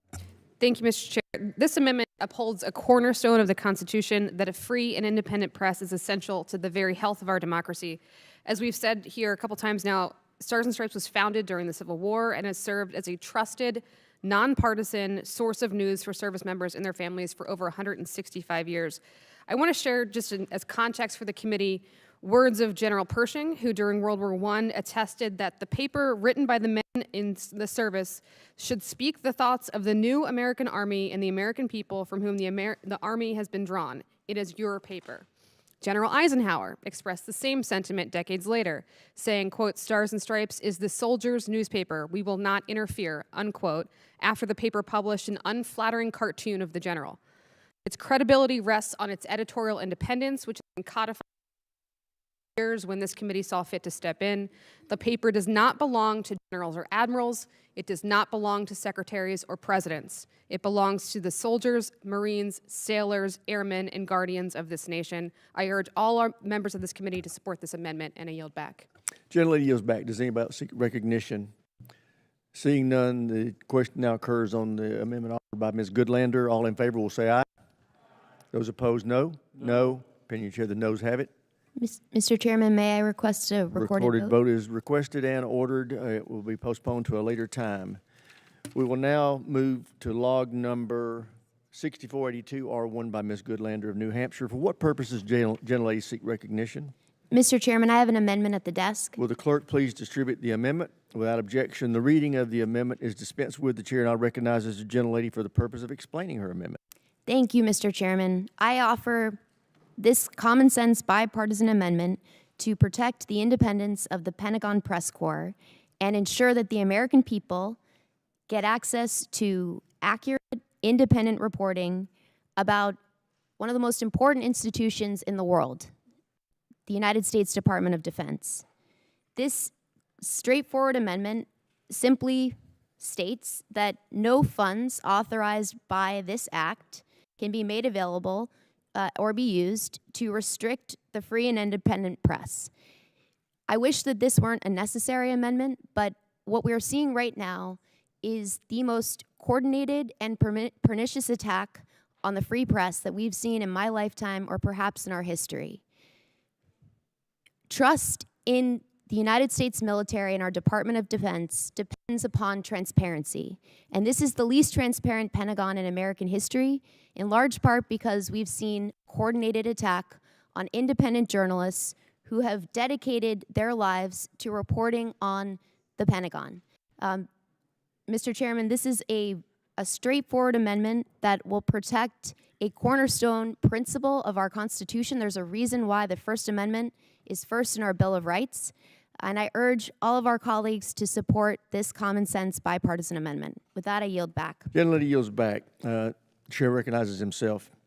Freedom of the press is a core tenet of our democracy and should be protected fiercely. However, in light of current and ongoing national security risks, the Pentagon has taken certain measures to limit unescorted access to the building by the press. This policy is consistent with how press access is managed in other federal agencies. I support this policy because protecting information on the sensitive military engagement and operations is imperative. I urge members to oppose the amendment. Does anybody seek, Mr. Whitesides of California is recognized. Thank you, Mr. Chairman. Last September, the Pentagon distributed new unprecedented restrictions requiring journalists to seek approval before releasing information gathered in the building, even if it was unclassified, and warning that credentials could be revoked if a journalist was deemed a security risk. Dozens of correspondents refused to sign and were forced to surrender their press badges. A federal court ruled that those new policies were unconstitutional. The Pentagon's response was to move media offices out of the building entirely and require escorts for journalists inside the Pentagon. And just this week, the Department of Defense declared its own press office a classified space, completely inaccessible to journalists. Let's be clear about what's at stake here. A free press is a constitutional guarantee, a necessity to hold those in power accountable and make sure our government works for the people that it serves. This is especially true for military power. The Pentagon oversees nearly $1 trillion of taxpayer funds, commands millions of American service members, and frequently makes life and death decisions. The public has a right to know how those decisions are being made, and that right depends on journalists having the ability to report freely without fear of retaliation and without having to ask the government's permission. This amendment addresses those concerns. It prohibits using DoD funds to impose prior approval requirements, mandate escorts, close press workspaces without alternatives, or revoke credentials as retaliation, and it requires Congress to be notified within 10 days anytime a journalist's credentials are pulled. This administration's repeated attacks on the free press should alarm every American, regardless of party. I urge my colleagues to support this amendment, and I yield back. Gentleman yields back chair, and I recognize the gentleman from Texas, Mr. Fallon. Thank you, Mr. Chairman. In 2 words, it's overly burdensome. I mean, we have to define what restriction of the free press means. It does not say in the U.S. Constitution you have a right to go into the Pentagon. We're members of Congress. It's difficult to get into the Pentagon for us, and we're on the Data and Armed Services Committee. So it's certainly within their purview to limit that access, and this amendment stands in direct opposition to the SecDef's efforts to ensure operational security and the protection of sensitive information, particularly when we're in a time of conflict. So it also, we need to be able to protect sensitive spaces and information as it relates to national security and defense. So again, because it is overly burdensome, I will have to oppose, and I yield. Thank you. Gentleman yields. Does anybody else seek recognition on this amendment? If not, the question occurs on the amendment offered by Ms. Goodlander. So many as are in favor will say aye. Those opposed, no. No. Depending on your chair, the noes have it. Mr. Chairman, may I request a recorded vote? Recorded vote is requested and ordered and postponed to a later time. Okay, next we'll go ahead. Votes have been called, but we're going to go ahead and try to get Ms. Jacobs in before we head over there. We're going to have 6 votes, so it's going to be a while. We now consider Amendment 6777 by Ms. Jacobs of California. For what purpose, gentlelady from California, seek recognition? Mr. Chairman, I have an amendment at the desk. Will the clerk please distribute the without objection? The reading of the amendment is dispensed with. The chair now recognizes the gentlelady for the purpose of explaining her amendment. My amendment would protect press access at the Pentagon. This administration loves to talk a big game about the First Amendment. They preach about it constantly. Free speech, free press, cancel culture. They literally built an entire political identity around it. But here's the actual reality of what's happened at the Pentagon under this administration. First, Secretary Hegseth kicked NBC News, NPR, the New York Times, and CNN out of their dedicated workspaces in the building and replaced them with pro-Trump media that had never covered the Pentagon a day in their lives. Then he shut down the briefing room and banned reporters from entire wings of the building without a government escort. And on Monday, the Pentagon said the press office is a classified space, which we know is not true because we on this committee understand what is required of a space in order for it to be secure. Secretary Hegseth tried to make journalists sign a loyalty pledge as a condition of doing their jobs. And when a federal judge said that was unconstitutional, he shut down the correspondence corridor entirely. And while news organizations have sued and won in court, this administration continues to fight back against press freedom. We need independent oversight of the most powerful military on the planet. It's how we keep the military accountable, and it's how we know what's going on.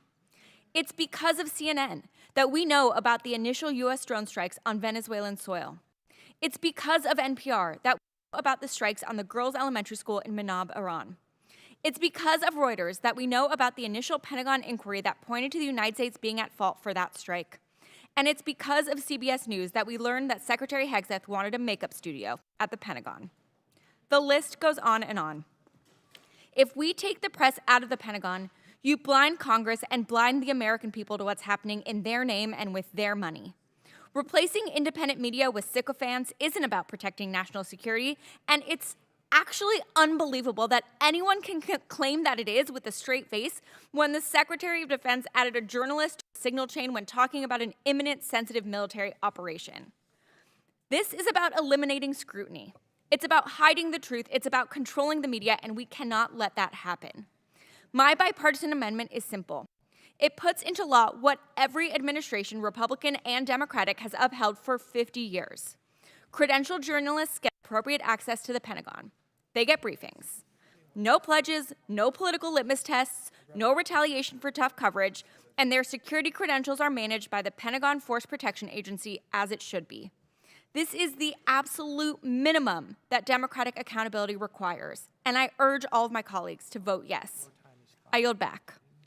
Gentlelady yields back. Does anybody, well, I recognize myself. As we discussed in the previous amendment, the Pentagon has established a prudent policy to protect sensitive information by placing responsible limits on press access. I urge members to oppose the amendment. Does anybody seek recognition on Ms. Jacobs' amendment? Seeing none, the question occurs on Ms. Jacobs' amendment. All in favor will say aye. Those opposed, no. No. Opinion chair, the noes have it. Mr. Chairman, recorded vote. Recorded vote is requested and ordered and postponed to a later date. Okay, we are going to now break for votes. There's going to be a series of 6 votes. I would tell members we've got about 13 votes in the queue to be recorded. So as soon as this vote is over, 10 minutes after the close of this last vote, we're going to reconvene and start recorded votes so we can get those in. So everybody, as soon as votes are over, come straight back so we can get those recorded votes. And with that, we now stand in recess.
Reported outcome of log number, what was the log number again, Mr. Vinman? 6769.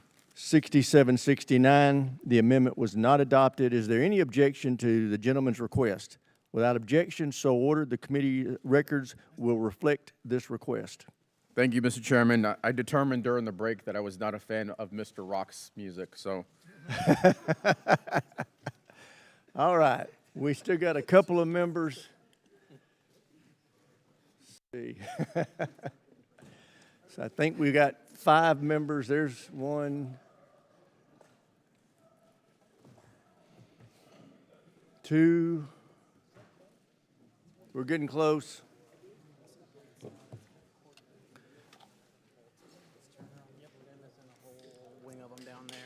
Where? Oh, we got some down there. Didn't even see those.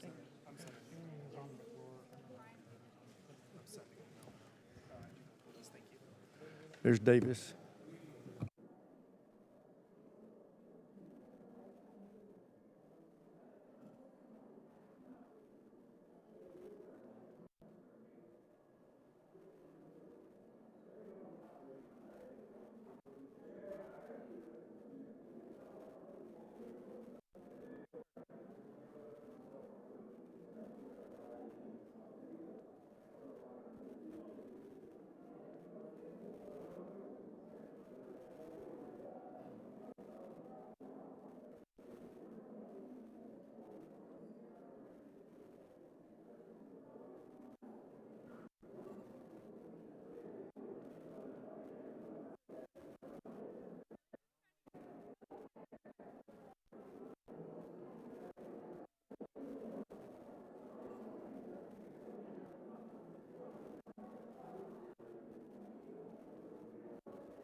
Yours.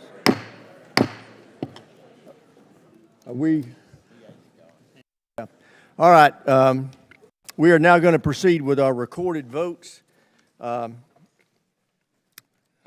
committee postponed further proceedings on amendment log number 6378 by Ms. Houlihan.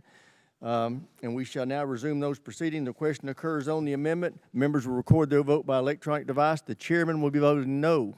Ranking member voting yes. Clerk will open the machine and the members will vote.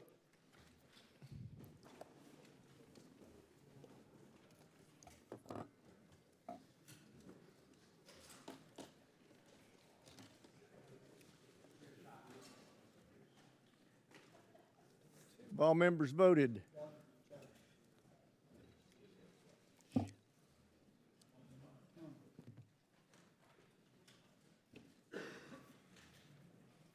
Have all members voted?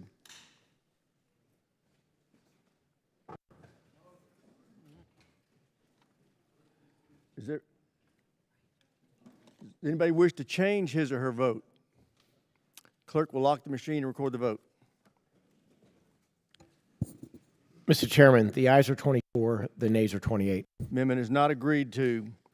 We will now proceed to log number 6328R3 by Ms. Houlihan and shall record our votes by electronic device.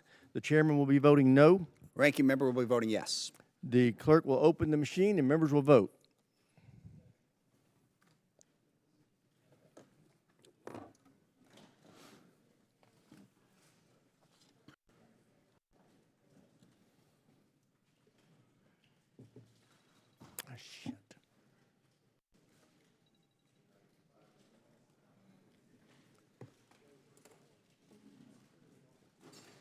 Have all members voted? Does any member wish to change his or her vote? Clerk will lock the machine and record the vote. Mr. Chairman, the ayes are 24, the nays are 28. The amendment's not agreed to. We will now proceed to log number 6649 by Mr. Ryan. We will record our votes by electronic device. The chairman will be voting no. Ranking member will be voting yes. Clerk will open the machine and members will vote.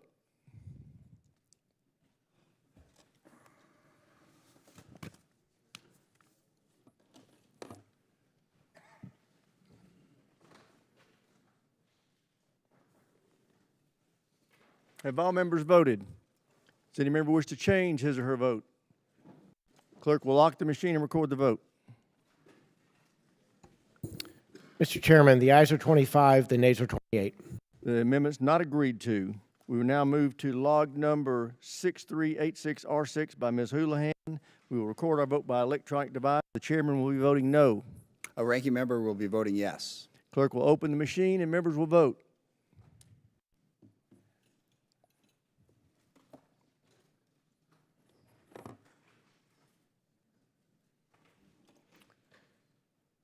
Have all members voted? Does any member wish to change his or her vote? Clerk will lock the machine and record the vote. All right, hold on. Nope. Whoa. Did not register. There we go. All right, go ahead. Lock the machine and record the vote. Does not always work. Mr. Chairman, the ayes are 26, the nays are 28. Amendment's not agreed to. We now proceed to log number 6132R2 by Mr. Moulton of Massachusetts. We will record our vote by electronic device. The chairman will be voting no. A ranking member will be voting yes. Clerk will open the machine. Members will vote.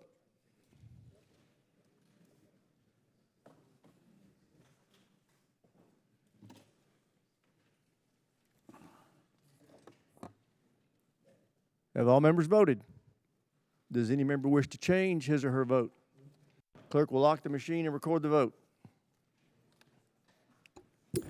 Mr. Chairman, the ayes are 26, the nays are 28. Amendment's not agreed to. We now move to log number 6611R2 by Ms. Mace of South Carolina. We will record our votes by electronic device. The chairman will be voting yes. Ranking member will be voting no. Clerk will open the machine and members will vote.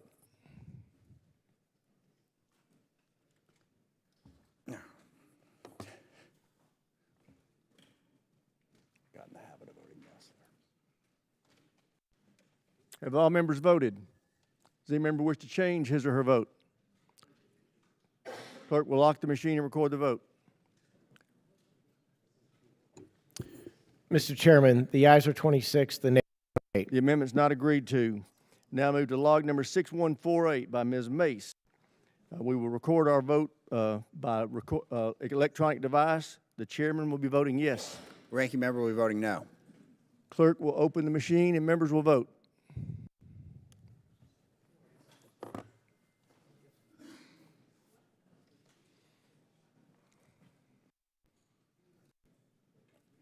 Have all members voted? Does any member wish to change his or her vote? Not, the clerk will lock the machine and record the vote. Mr. Chairman, the ayes are 25, the noes are 29. The amendment's not agreed to. We will now move to log number 6635R1 by Ms. Mace of South Carolina. We will record our votes by electronic device. The chairman will be voting yes. Ranking member will be voting no. Clerk will open the machine and members will vote.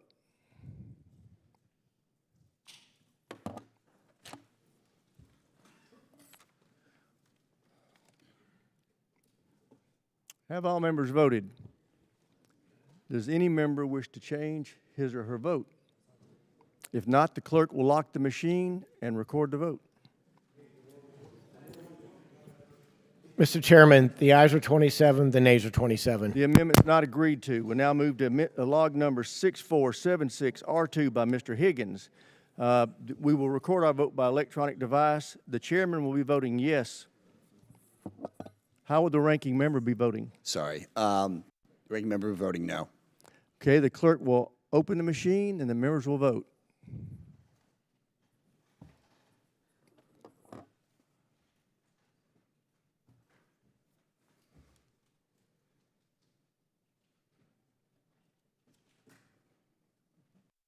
Have all members voted?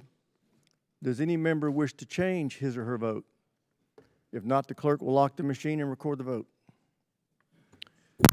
Mr. Chairman, the ayes are 25, the nays are 29. The amendment's not agreed to. We now move to log number 6552R1 by Ms. Jacobs of California. We will record our vote by electronic device. The chairman will be voting no. Ranking member will be voting yes. Clerk will open the machine and members will vote.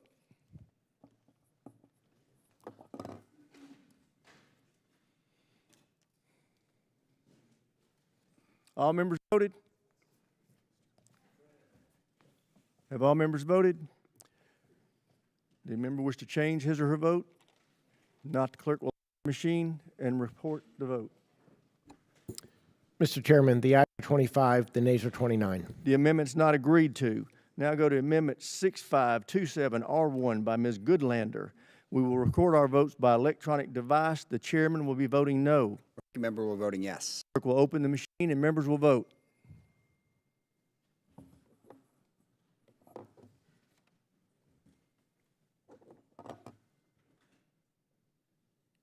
Have all members voted? Does any member wish to change his or her vote? Not, the clerk will lock the machine and report the vote.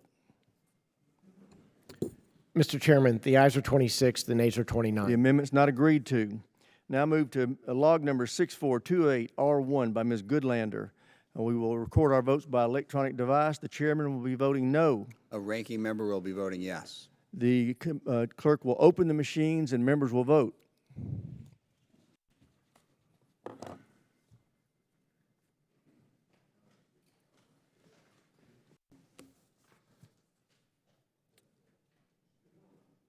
Have all members voted?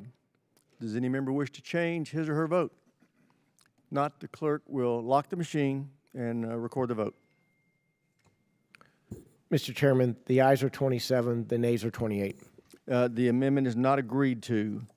We will now move to our final vote, and that is Ms. Jacobs, log number 6777. We will record our votes by electronic device. The chairman will be voting no. Ranking member will be voting yes. Clerk will open the machine and members will vote.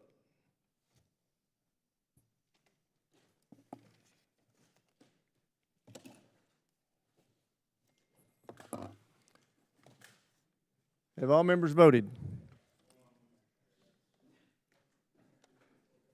Have all members voted? Does any member wish to change his or her vote? The clerk will lock the machine and report the vote. Mr. Chairman, the ayes are 27, the nays are 28. The amendment's not agreed to. All right, as I previously stated, we're going to move on back into amendments. But having said that, we're going to keep plowing through. But I have provided dinner for everybody in room 2212. If at your leisure you want to walk down there, get some great food, we're going to keep working. We won't be voting again for a good while. I do want y'all to know we were kept over there for an unreasonably long amount of time. We are not going to go back when votes are called until we get caught up. So we're going to stay here and keep working. And the ranking member and I will let you know when we're going to go over there. So we're going to get our business done. Y'all have been doing great. Keep it up. Yeah. All right, let's get back to the Mr. law. Chairman, I assume that the dinner is vegetarian? No, the dinner is, although I will, that's a great point the ranking member makes. The dinner is not vegetarian, but Ms. Strickland has made sure that I have salads for the people who don't want to eat meat. So there's plenty of good food down there. Libations in 2024, I don't know anything about that. That's not the chairman's doings. All right, let's get back to our amendments. Okay, now we're going to bring up log number 6105 by Ms. Strickland. For what purpose does a gentlelady from Washington State seek recognition? Chairman Rogers, I have an amendment at the desk. Clerk will report the amendment without objection. We'll see, let me find my stuff here. Without objection, the reading of the amendments dispensed with. The chair now recognizes the lady for the purpose of explaining her amendment. Thank you. Promotion boards exist to identify the most qualified officers for advancement based on merit, performance, and the needs of the armed forces. Yeah, Congress 2212. has established a thoroughly rigorous promotion system that includes selection boards, service level review, certification, and civilian oversight. Before an officer's name reaches a Secretary of Defense, that officer has already been reviewed, vetted, and approved by their military department. Ms. Strickland, will you pull the microphone a little closer? I want to hear every word you got to say. Okay. Is this better? That's much better. All right. Service secretaries certify that all known adverse, reportable, and disqualifying information has been considered long before forwarding a promotion recommendation. In other words, these officers have already received the endorsement of their military service before their names are submitted to the Secretary of Defense. If new misconduct, adverse information, or disqualifying facts emerge after that certification, removal from a promotion list may be entirely appropriate. But when that occurs, Congress deserves to know what changed. The affected officer deserves to know what changed. Transparency is essential to maintaining confidence in the officer promotion system. Under normal circumstances, this amendment would not be necessary. However, Secretary Hegseth has recently removed officers from promotion lists after they successfully completed the department's established review and certification process. The Wall Street Journal wrote an article saying that 9 Air Force colonels were removed. They also wrote that 8 Navy senior officer promotions were done. Members of Congress requested information regarding the basis of these removals, including whether any new adverse or disqualifying information had emerged after the service level certification. The department did not provide substantive answers to those questions. Congress cannot determine why fully vetted and qualified certified officers are being removed from promotion lists. It raises legitimate concerns about transparency, accountability, and the integrity of the personnel system. This amendment responds to those concerns. It ensures that if a promotion board recommendation is overturned after service review and certification has been completed, that decision must be made by the President of the United States. The President is a commander-in-chief. The President is the highest level of civilian authority in our constitutional system. The President is directly accountable to the American people. If a fully vetted and certified officer is going to be removed from a promotion list, that decision should be made by the official who bears ultimate constitutional responsibility for the armed forces. This amendment does not change standards. It does not alter the authority of promotion boards. It does not prevent the removal of officers. Gentlelady's time's expired. Chair, and I recognize the gentleman from California, Mr. Whitesides. Thank you, Mr. Chairman. In recent months, we've seen the Secretary of Defense block or delay promotions for more than a dozen senior officers across all 4 branches of the military, officers who had already been vetted and selected by promotion boards. These officers were not under investigation, were not facing misconduct allegations, and no formal explanation was provided to military leadership. This amendment responds directly to that conduct with 4 targeted fixes. First, it takes the Secretary and Deputy Secretary off the removal chain entirely. The President alone can take a name off a promotion list. Second, it closes the loophole the Secretary exploited. Holding or redacting a name now counts as a removal. You can't do that indirectly, what you're prohibited from doing directly. Third, it expands congressional notification to cover removals for any reason, not just misconduct, so Congress always knows when the list has been touched. And fourth, it tightens the notification deadline from 30 days to 5, so Congress finds out fast, not a month or 2 later. When the Army Secretary refused to remove officers, given their years of exemplary service, the Secretary removed names himself, likely without the legal justification or authority to do so. This amendment makes that impossible going forward. Our service members deserve a system that is transparent, lawful, and accountable. I urge my colleagues to support my colleague's amendment, and I yield back. Gentleman yields back. Chair, and I recognize Mr. Scott of Georgia. Thank you, Mr. Chairman. And I, too, am concerned about the removal of the officers from the list. And what I want the American citizens to understand is that of all of the colonels out there approximately 3% of them are selected by their peers to move forward as general officer candidates. That list of general officers is then submitted to the Senate, and then the Senate gets to vote to affirm or deny the promotion. So 3% approximately of those who have attained the rank of colonel get promoted on the general officers list. I'm not aware of other members being removed by the Secretary of Defense. Maybe it's happened in the past, but I'm not aware of it. And I will tell you, I wrote a letter to the Secretary asking for an explanation of why. I'm not saying that his actions aren't justified. Maybe they are. But if they are justified, then he should give a public reason why they were removed from the list. And so I think the language is good. I'm disappointed that the Secretary has chosen to refuse to answer any of the questions that the members of Congress have asked him on any of these issues. The Constitution gives us responsibility on these issues. And I would just suggest that if the Secretary of Defense wants to have a good relationship with the members of Congress, then perhaps he should be responsive to the questions that the members of Congress ask.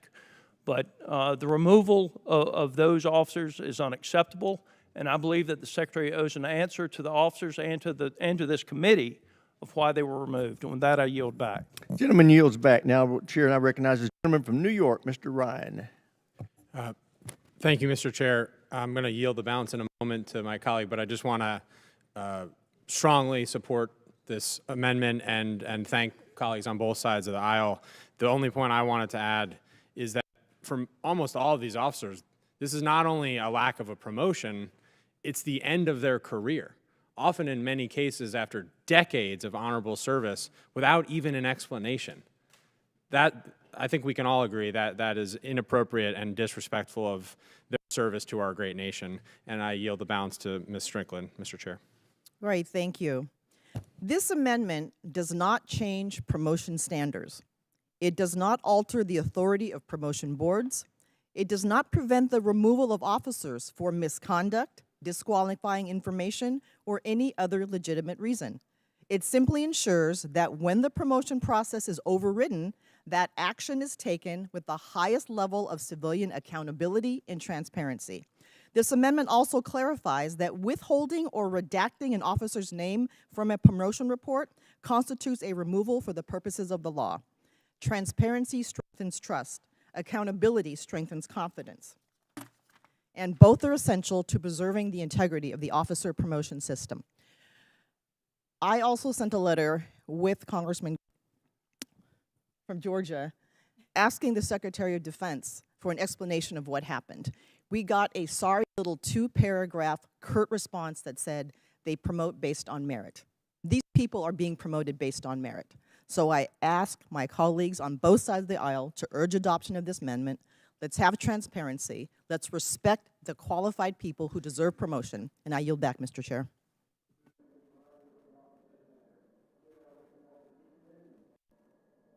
Thank you, Chairman. So I'm going to argue in favor of this amendment to restore regular order. I spent 25 years in the Army, and I have been nominated and Senate confirmed by presidents of both parties. What this does, it makes clear that this is a highly regimented process, that if there is an officer that has derogatory information, there is a mechanism to remove that officer. All this does is recognize the gravity of the commission. Every officer in the military past the grade of major has. It's a commission where they are charged with safeguarding the most valuable asset that this country has, its sons and daughters. And so if that commission, that nomination is not confirmed by the president, it is the president who has the authority to do that, not the Secretary of Defense, not anybody else. And so to restore regular order, it should go to the president and then to the Senate for confirmation. And with that, I yield back. Chair, now recognize the gentleman from Illinois, Mr. Sorensen. Thank you, Mr. Chairman. Like so many of us here, I have been appalled by Secretary Hexet's moves to block certain officers from being promoted. This is not typical practice. These officers are so closely vetted by their service branch. To even be considered to be promoted to a senior position, you have to have a track record of years and most time decades of service and leadership. Secretary Hegseth claims to want a meritocracy, but it is clear that he cares more about promoting people that look like him, think like him, love like him, than doing what's right by our military. Our military should be promoting the leaders who have earned the trust of the troops and who will do right by their country, not just who Hegseth wants standing next to him in a photo op. I support Ms. Strickland's amendment, and I urge my colleagues to support it. I yield back. Does any other member seek recognition? Mr. Fallon of Texas is recognized. Thank you, Mr. Chairman. This amendment further ties the hands of the Secretary, and it restricts the President's authority and inhibits their ability, really, to make a determination. And certain officers being promoted according to merit alone should be, as the Secretary said, merit alone. President Trump's only going to be president for 2.5 more years, by the way. So these officers that we're talking about are promoted and serve at the pleasure of the president, and he should have the authority to delegate when he so chooses, and that's what a lot of the times he has the Secretary of Defense doing. So current law already charges the president with this authority, and I don't want to further restrict them. Mr. Chairman, I yield back. Does any other member seek recognition on this amendment? There being no further debate, the question occurs on the amendment offered by Ms. Strickland, log number 6105. So many as in favor will say aye. Aye. Opposed, no? No. Opinion of the chair, the noes have it. A recorded vote is requested and is ordered and will be postponed to a later time. We now will consider log number 6093 by Ms. Houlihan. For what purpose does the gentlelady from Pennsylvania seek recognition? Mr. Chairman, I have an amendment at the desk. Will the clerk please distribute the amendment? Without objection, the reading of the amendment is dispensed with. The chair recognizes the gentlelady for the purpose of explaining her amendment. Thank you, Mr. Chairman. This amendment ensures and codifies gender-neutral standards for women just in ground combat roles. And I'd like to remind this committee that both General Leneve and Secretary Driscoll supported this amendment here in this room on May 15th. Everyone on this committee has said at one point or another that we have the greatest, the strongest, and the most lethal military in the world, and this, of course, I agree with. We do. General Cooper said in this room just as much as that. This amendment would simply help us to maintain that status quo and to ensure that women who meet our standards can continue to serve. Women play critical roles across the U.S. military, including in combat arms, and are integral to our military readiness. More than 5,000 women across this military are already serving in ground combat roles, including in infantry, and meeting and exceeding the same standards as men. Let me emphasize as clearly as possible, these women in combat roles already have to meet gender-neutral standards. They already have done that. The amendment is not about lessening the standards, it's about codifying and recognizing what already is, that the many qualified women who already serve in ground combat roles and already meet the same gender-neutral occupational requirements as men continue to be able to serve, and that others who similarly meet these standards in the future are able to as well. Despite ample empirical evidence and despite studies that we already have conducted that conclude that we are already in a fair place with regard to these issues, the administration and Secretary Hegseth has yet again asked for another study to add to what we already know and what we have already lived. He has demanded that something he is curiously naming the highest male standard be applied, and we have just learned in this last couple of days that the 28th annual laying of wreaths at Arlington in honor of women who have served has been canceled due to a guidance from the Department of Defense and an executive order not to honor these women. For those who believe that this amendment is not necessary at this time or is redundant to what already is existing in practice and that preserving the role that women play in our service is already protected, I would argue that it is indeed necessary that we, this body, codify what is already being done so that it cannot be undone. Congress has a very timely voice in this. Your yes vote here matters. I urge a yes vote on this amendment. Thank you, and I yield. Gentlelady yields. Chair now recognizes himself. For 10 years, it has been the official policy of the department that women can serve in combat roles. That policy is not changing. Any service member, regardless of sex, who can meet the high fitness standards required for combat are allowed to serve in those roles. The Secretary of Defense reaffirmed that in his testimony before this committee. Nothing is changing. There is no reason to codify this policy. I urge all members to oppose the amendment. Does anybody else seek recognition? Ms. Jacobs of California, and then Mr. Ryan after that. Thank you. Secretary Hegseth clearly has a woman problem.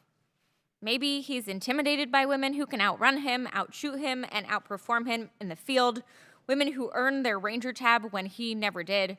Maybe something Freudian going on, I don't know. This is a man who shared and praised a video saying women shouldn't vote, and who wrote that moms don't belong in the military. This is also a man who paid $50,000 to a woman who accused him of sexual assault. But whatever his issues with women, I know that he shouldn't be taking them out on the United States military. Secretary Hegseth's reviews of women's effectiveness and announcements to return combat roles to men only are dangerous. Anyone willing and able to serve should be able to, in any role, including combat ones. Women in combat roles have the exact same standards as men.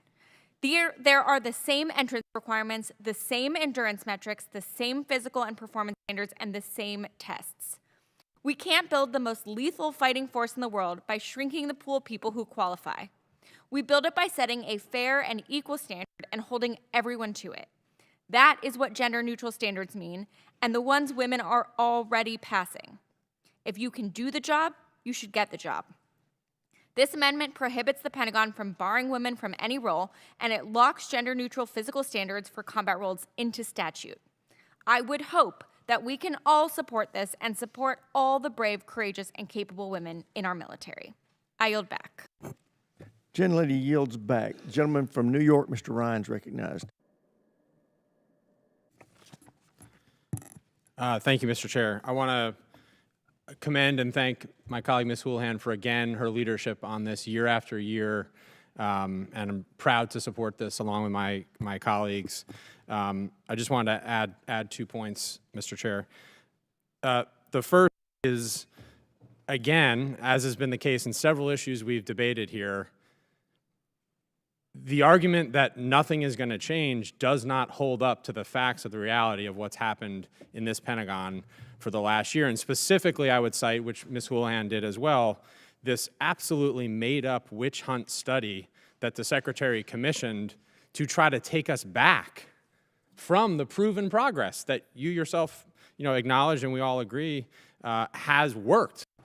Incredibly lethal, effective, proven women in combat roles that are some of our absolute fiercest fighters. But there is a deliberate effort right now, under the guise of this study, directed by the Secretary, to roll us back. That's why we need this amendment. And again, for my colleagues that have said they're happy and good with the current policy, voting against this would take us back, because that is the current direction. The second point I just wanted to make is, again, throughout the last year, I've rightly heard colleagues on the other side of the aisle here say things along these lines. For example, one of our colleagues said in a hearing this year, posture hearing, I think all the fellow veterans in this room would agree that if somebody saved your life on the battlefield, you wouldn't care if they're a male or a female, black or white, Democrat, Republican, or independent. I agree. That's what this is about. If you vote against this, that's a direct contradiction to that. I yield back, Mr. Chair. Gentleman yields back. Does any other member seek recognition on the Houlihan amendment? There being no further debate, the question occurs on the amendment offered by Ms. Houlihan. Those who are in favor will say aye. Aye. Those opposed say no. No. Opinion chair, the noes have it. Mr. Chairman, I request a recorded vote. A recorded vote is requested and ordered and postponed to a later time. We will now consider log number 6638R2 by Mr. Golden. For what purpose does Mr. Golden seek recognition? You have an amendment at the desk? Yes, sir, amendment. Will the clerk distribute the gentleman's amendment? Without objection, the reading of the amendments dispensed with. The chair recognizes the gentleman from Maine for the purpose of explaining his amendment. Thank you, Mr. Chair.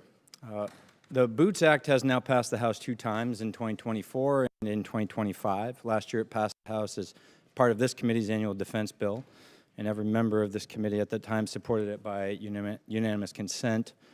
Everyone's got a packet on their desk about this amendment. If you want to follow along for a minute, I'll explain to you. On the front page, we've got the Global Times, owned by the People's Daily Press, which is the largest newspaper in China and serves as the official newspaper of the Chinese Communist Party. It seeks to undermine the Boots Act by asking the following: since when does a pair of humble combat boots pose a threat to the combat readiness of the U.S. military and even to national security?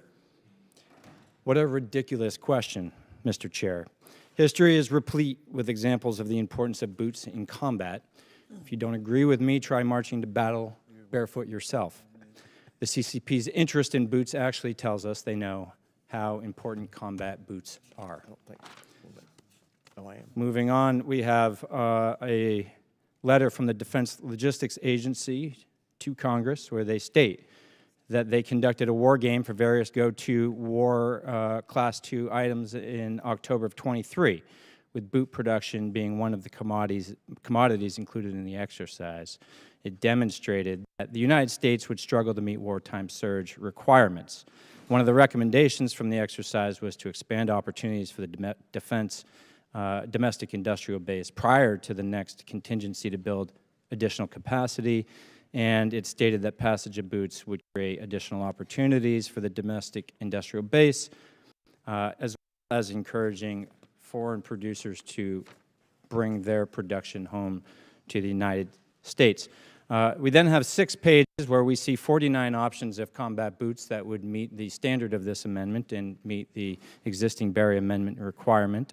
If you don't see the boot of your choice, I would just point out that anyone who's ever served knows serving our country in the armed forces means surrendering choices like what to wear, what to fight with, what to eat. The list goes on. But especially Marines, I might say, who are raised to proudly proclaim, Marines make do. Just moving on a little bit, I'll just close by reminding everyone the problem is a loophole in the Berry Amendment. Results in an estimated 1 million pairs of foreign-made boots on the feet of our service members. The loophole has produced 3 compounding harms. Domestic manufacturers are squeezed out, investment in U.S. capacity is frozen, and national security is left at risk. The biggest opponents, private equity firms, and the Chinese Communist Party. In closing, you supported this provision last year, and I urge my colleagues to support it once again. Thank you, Mr. Chair.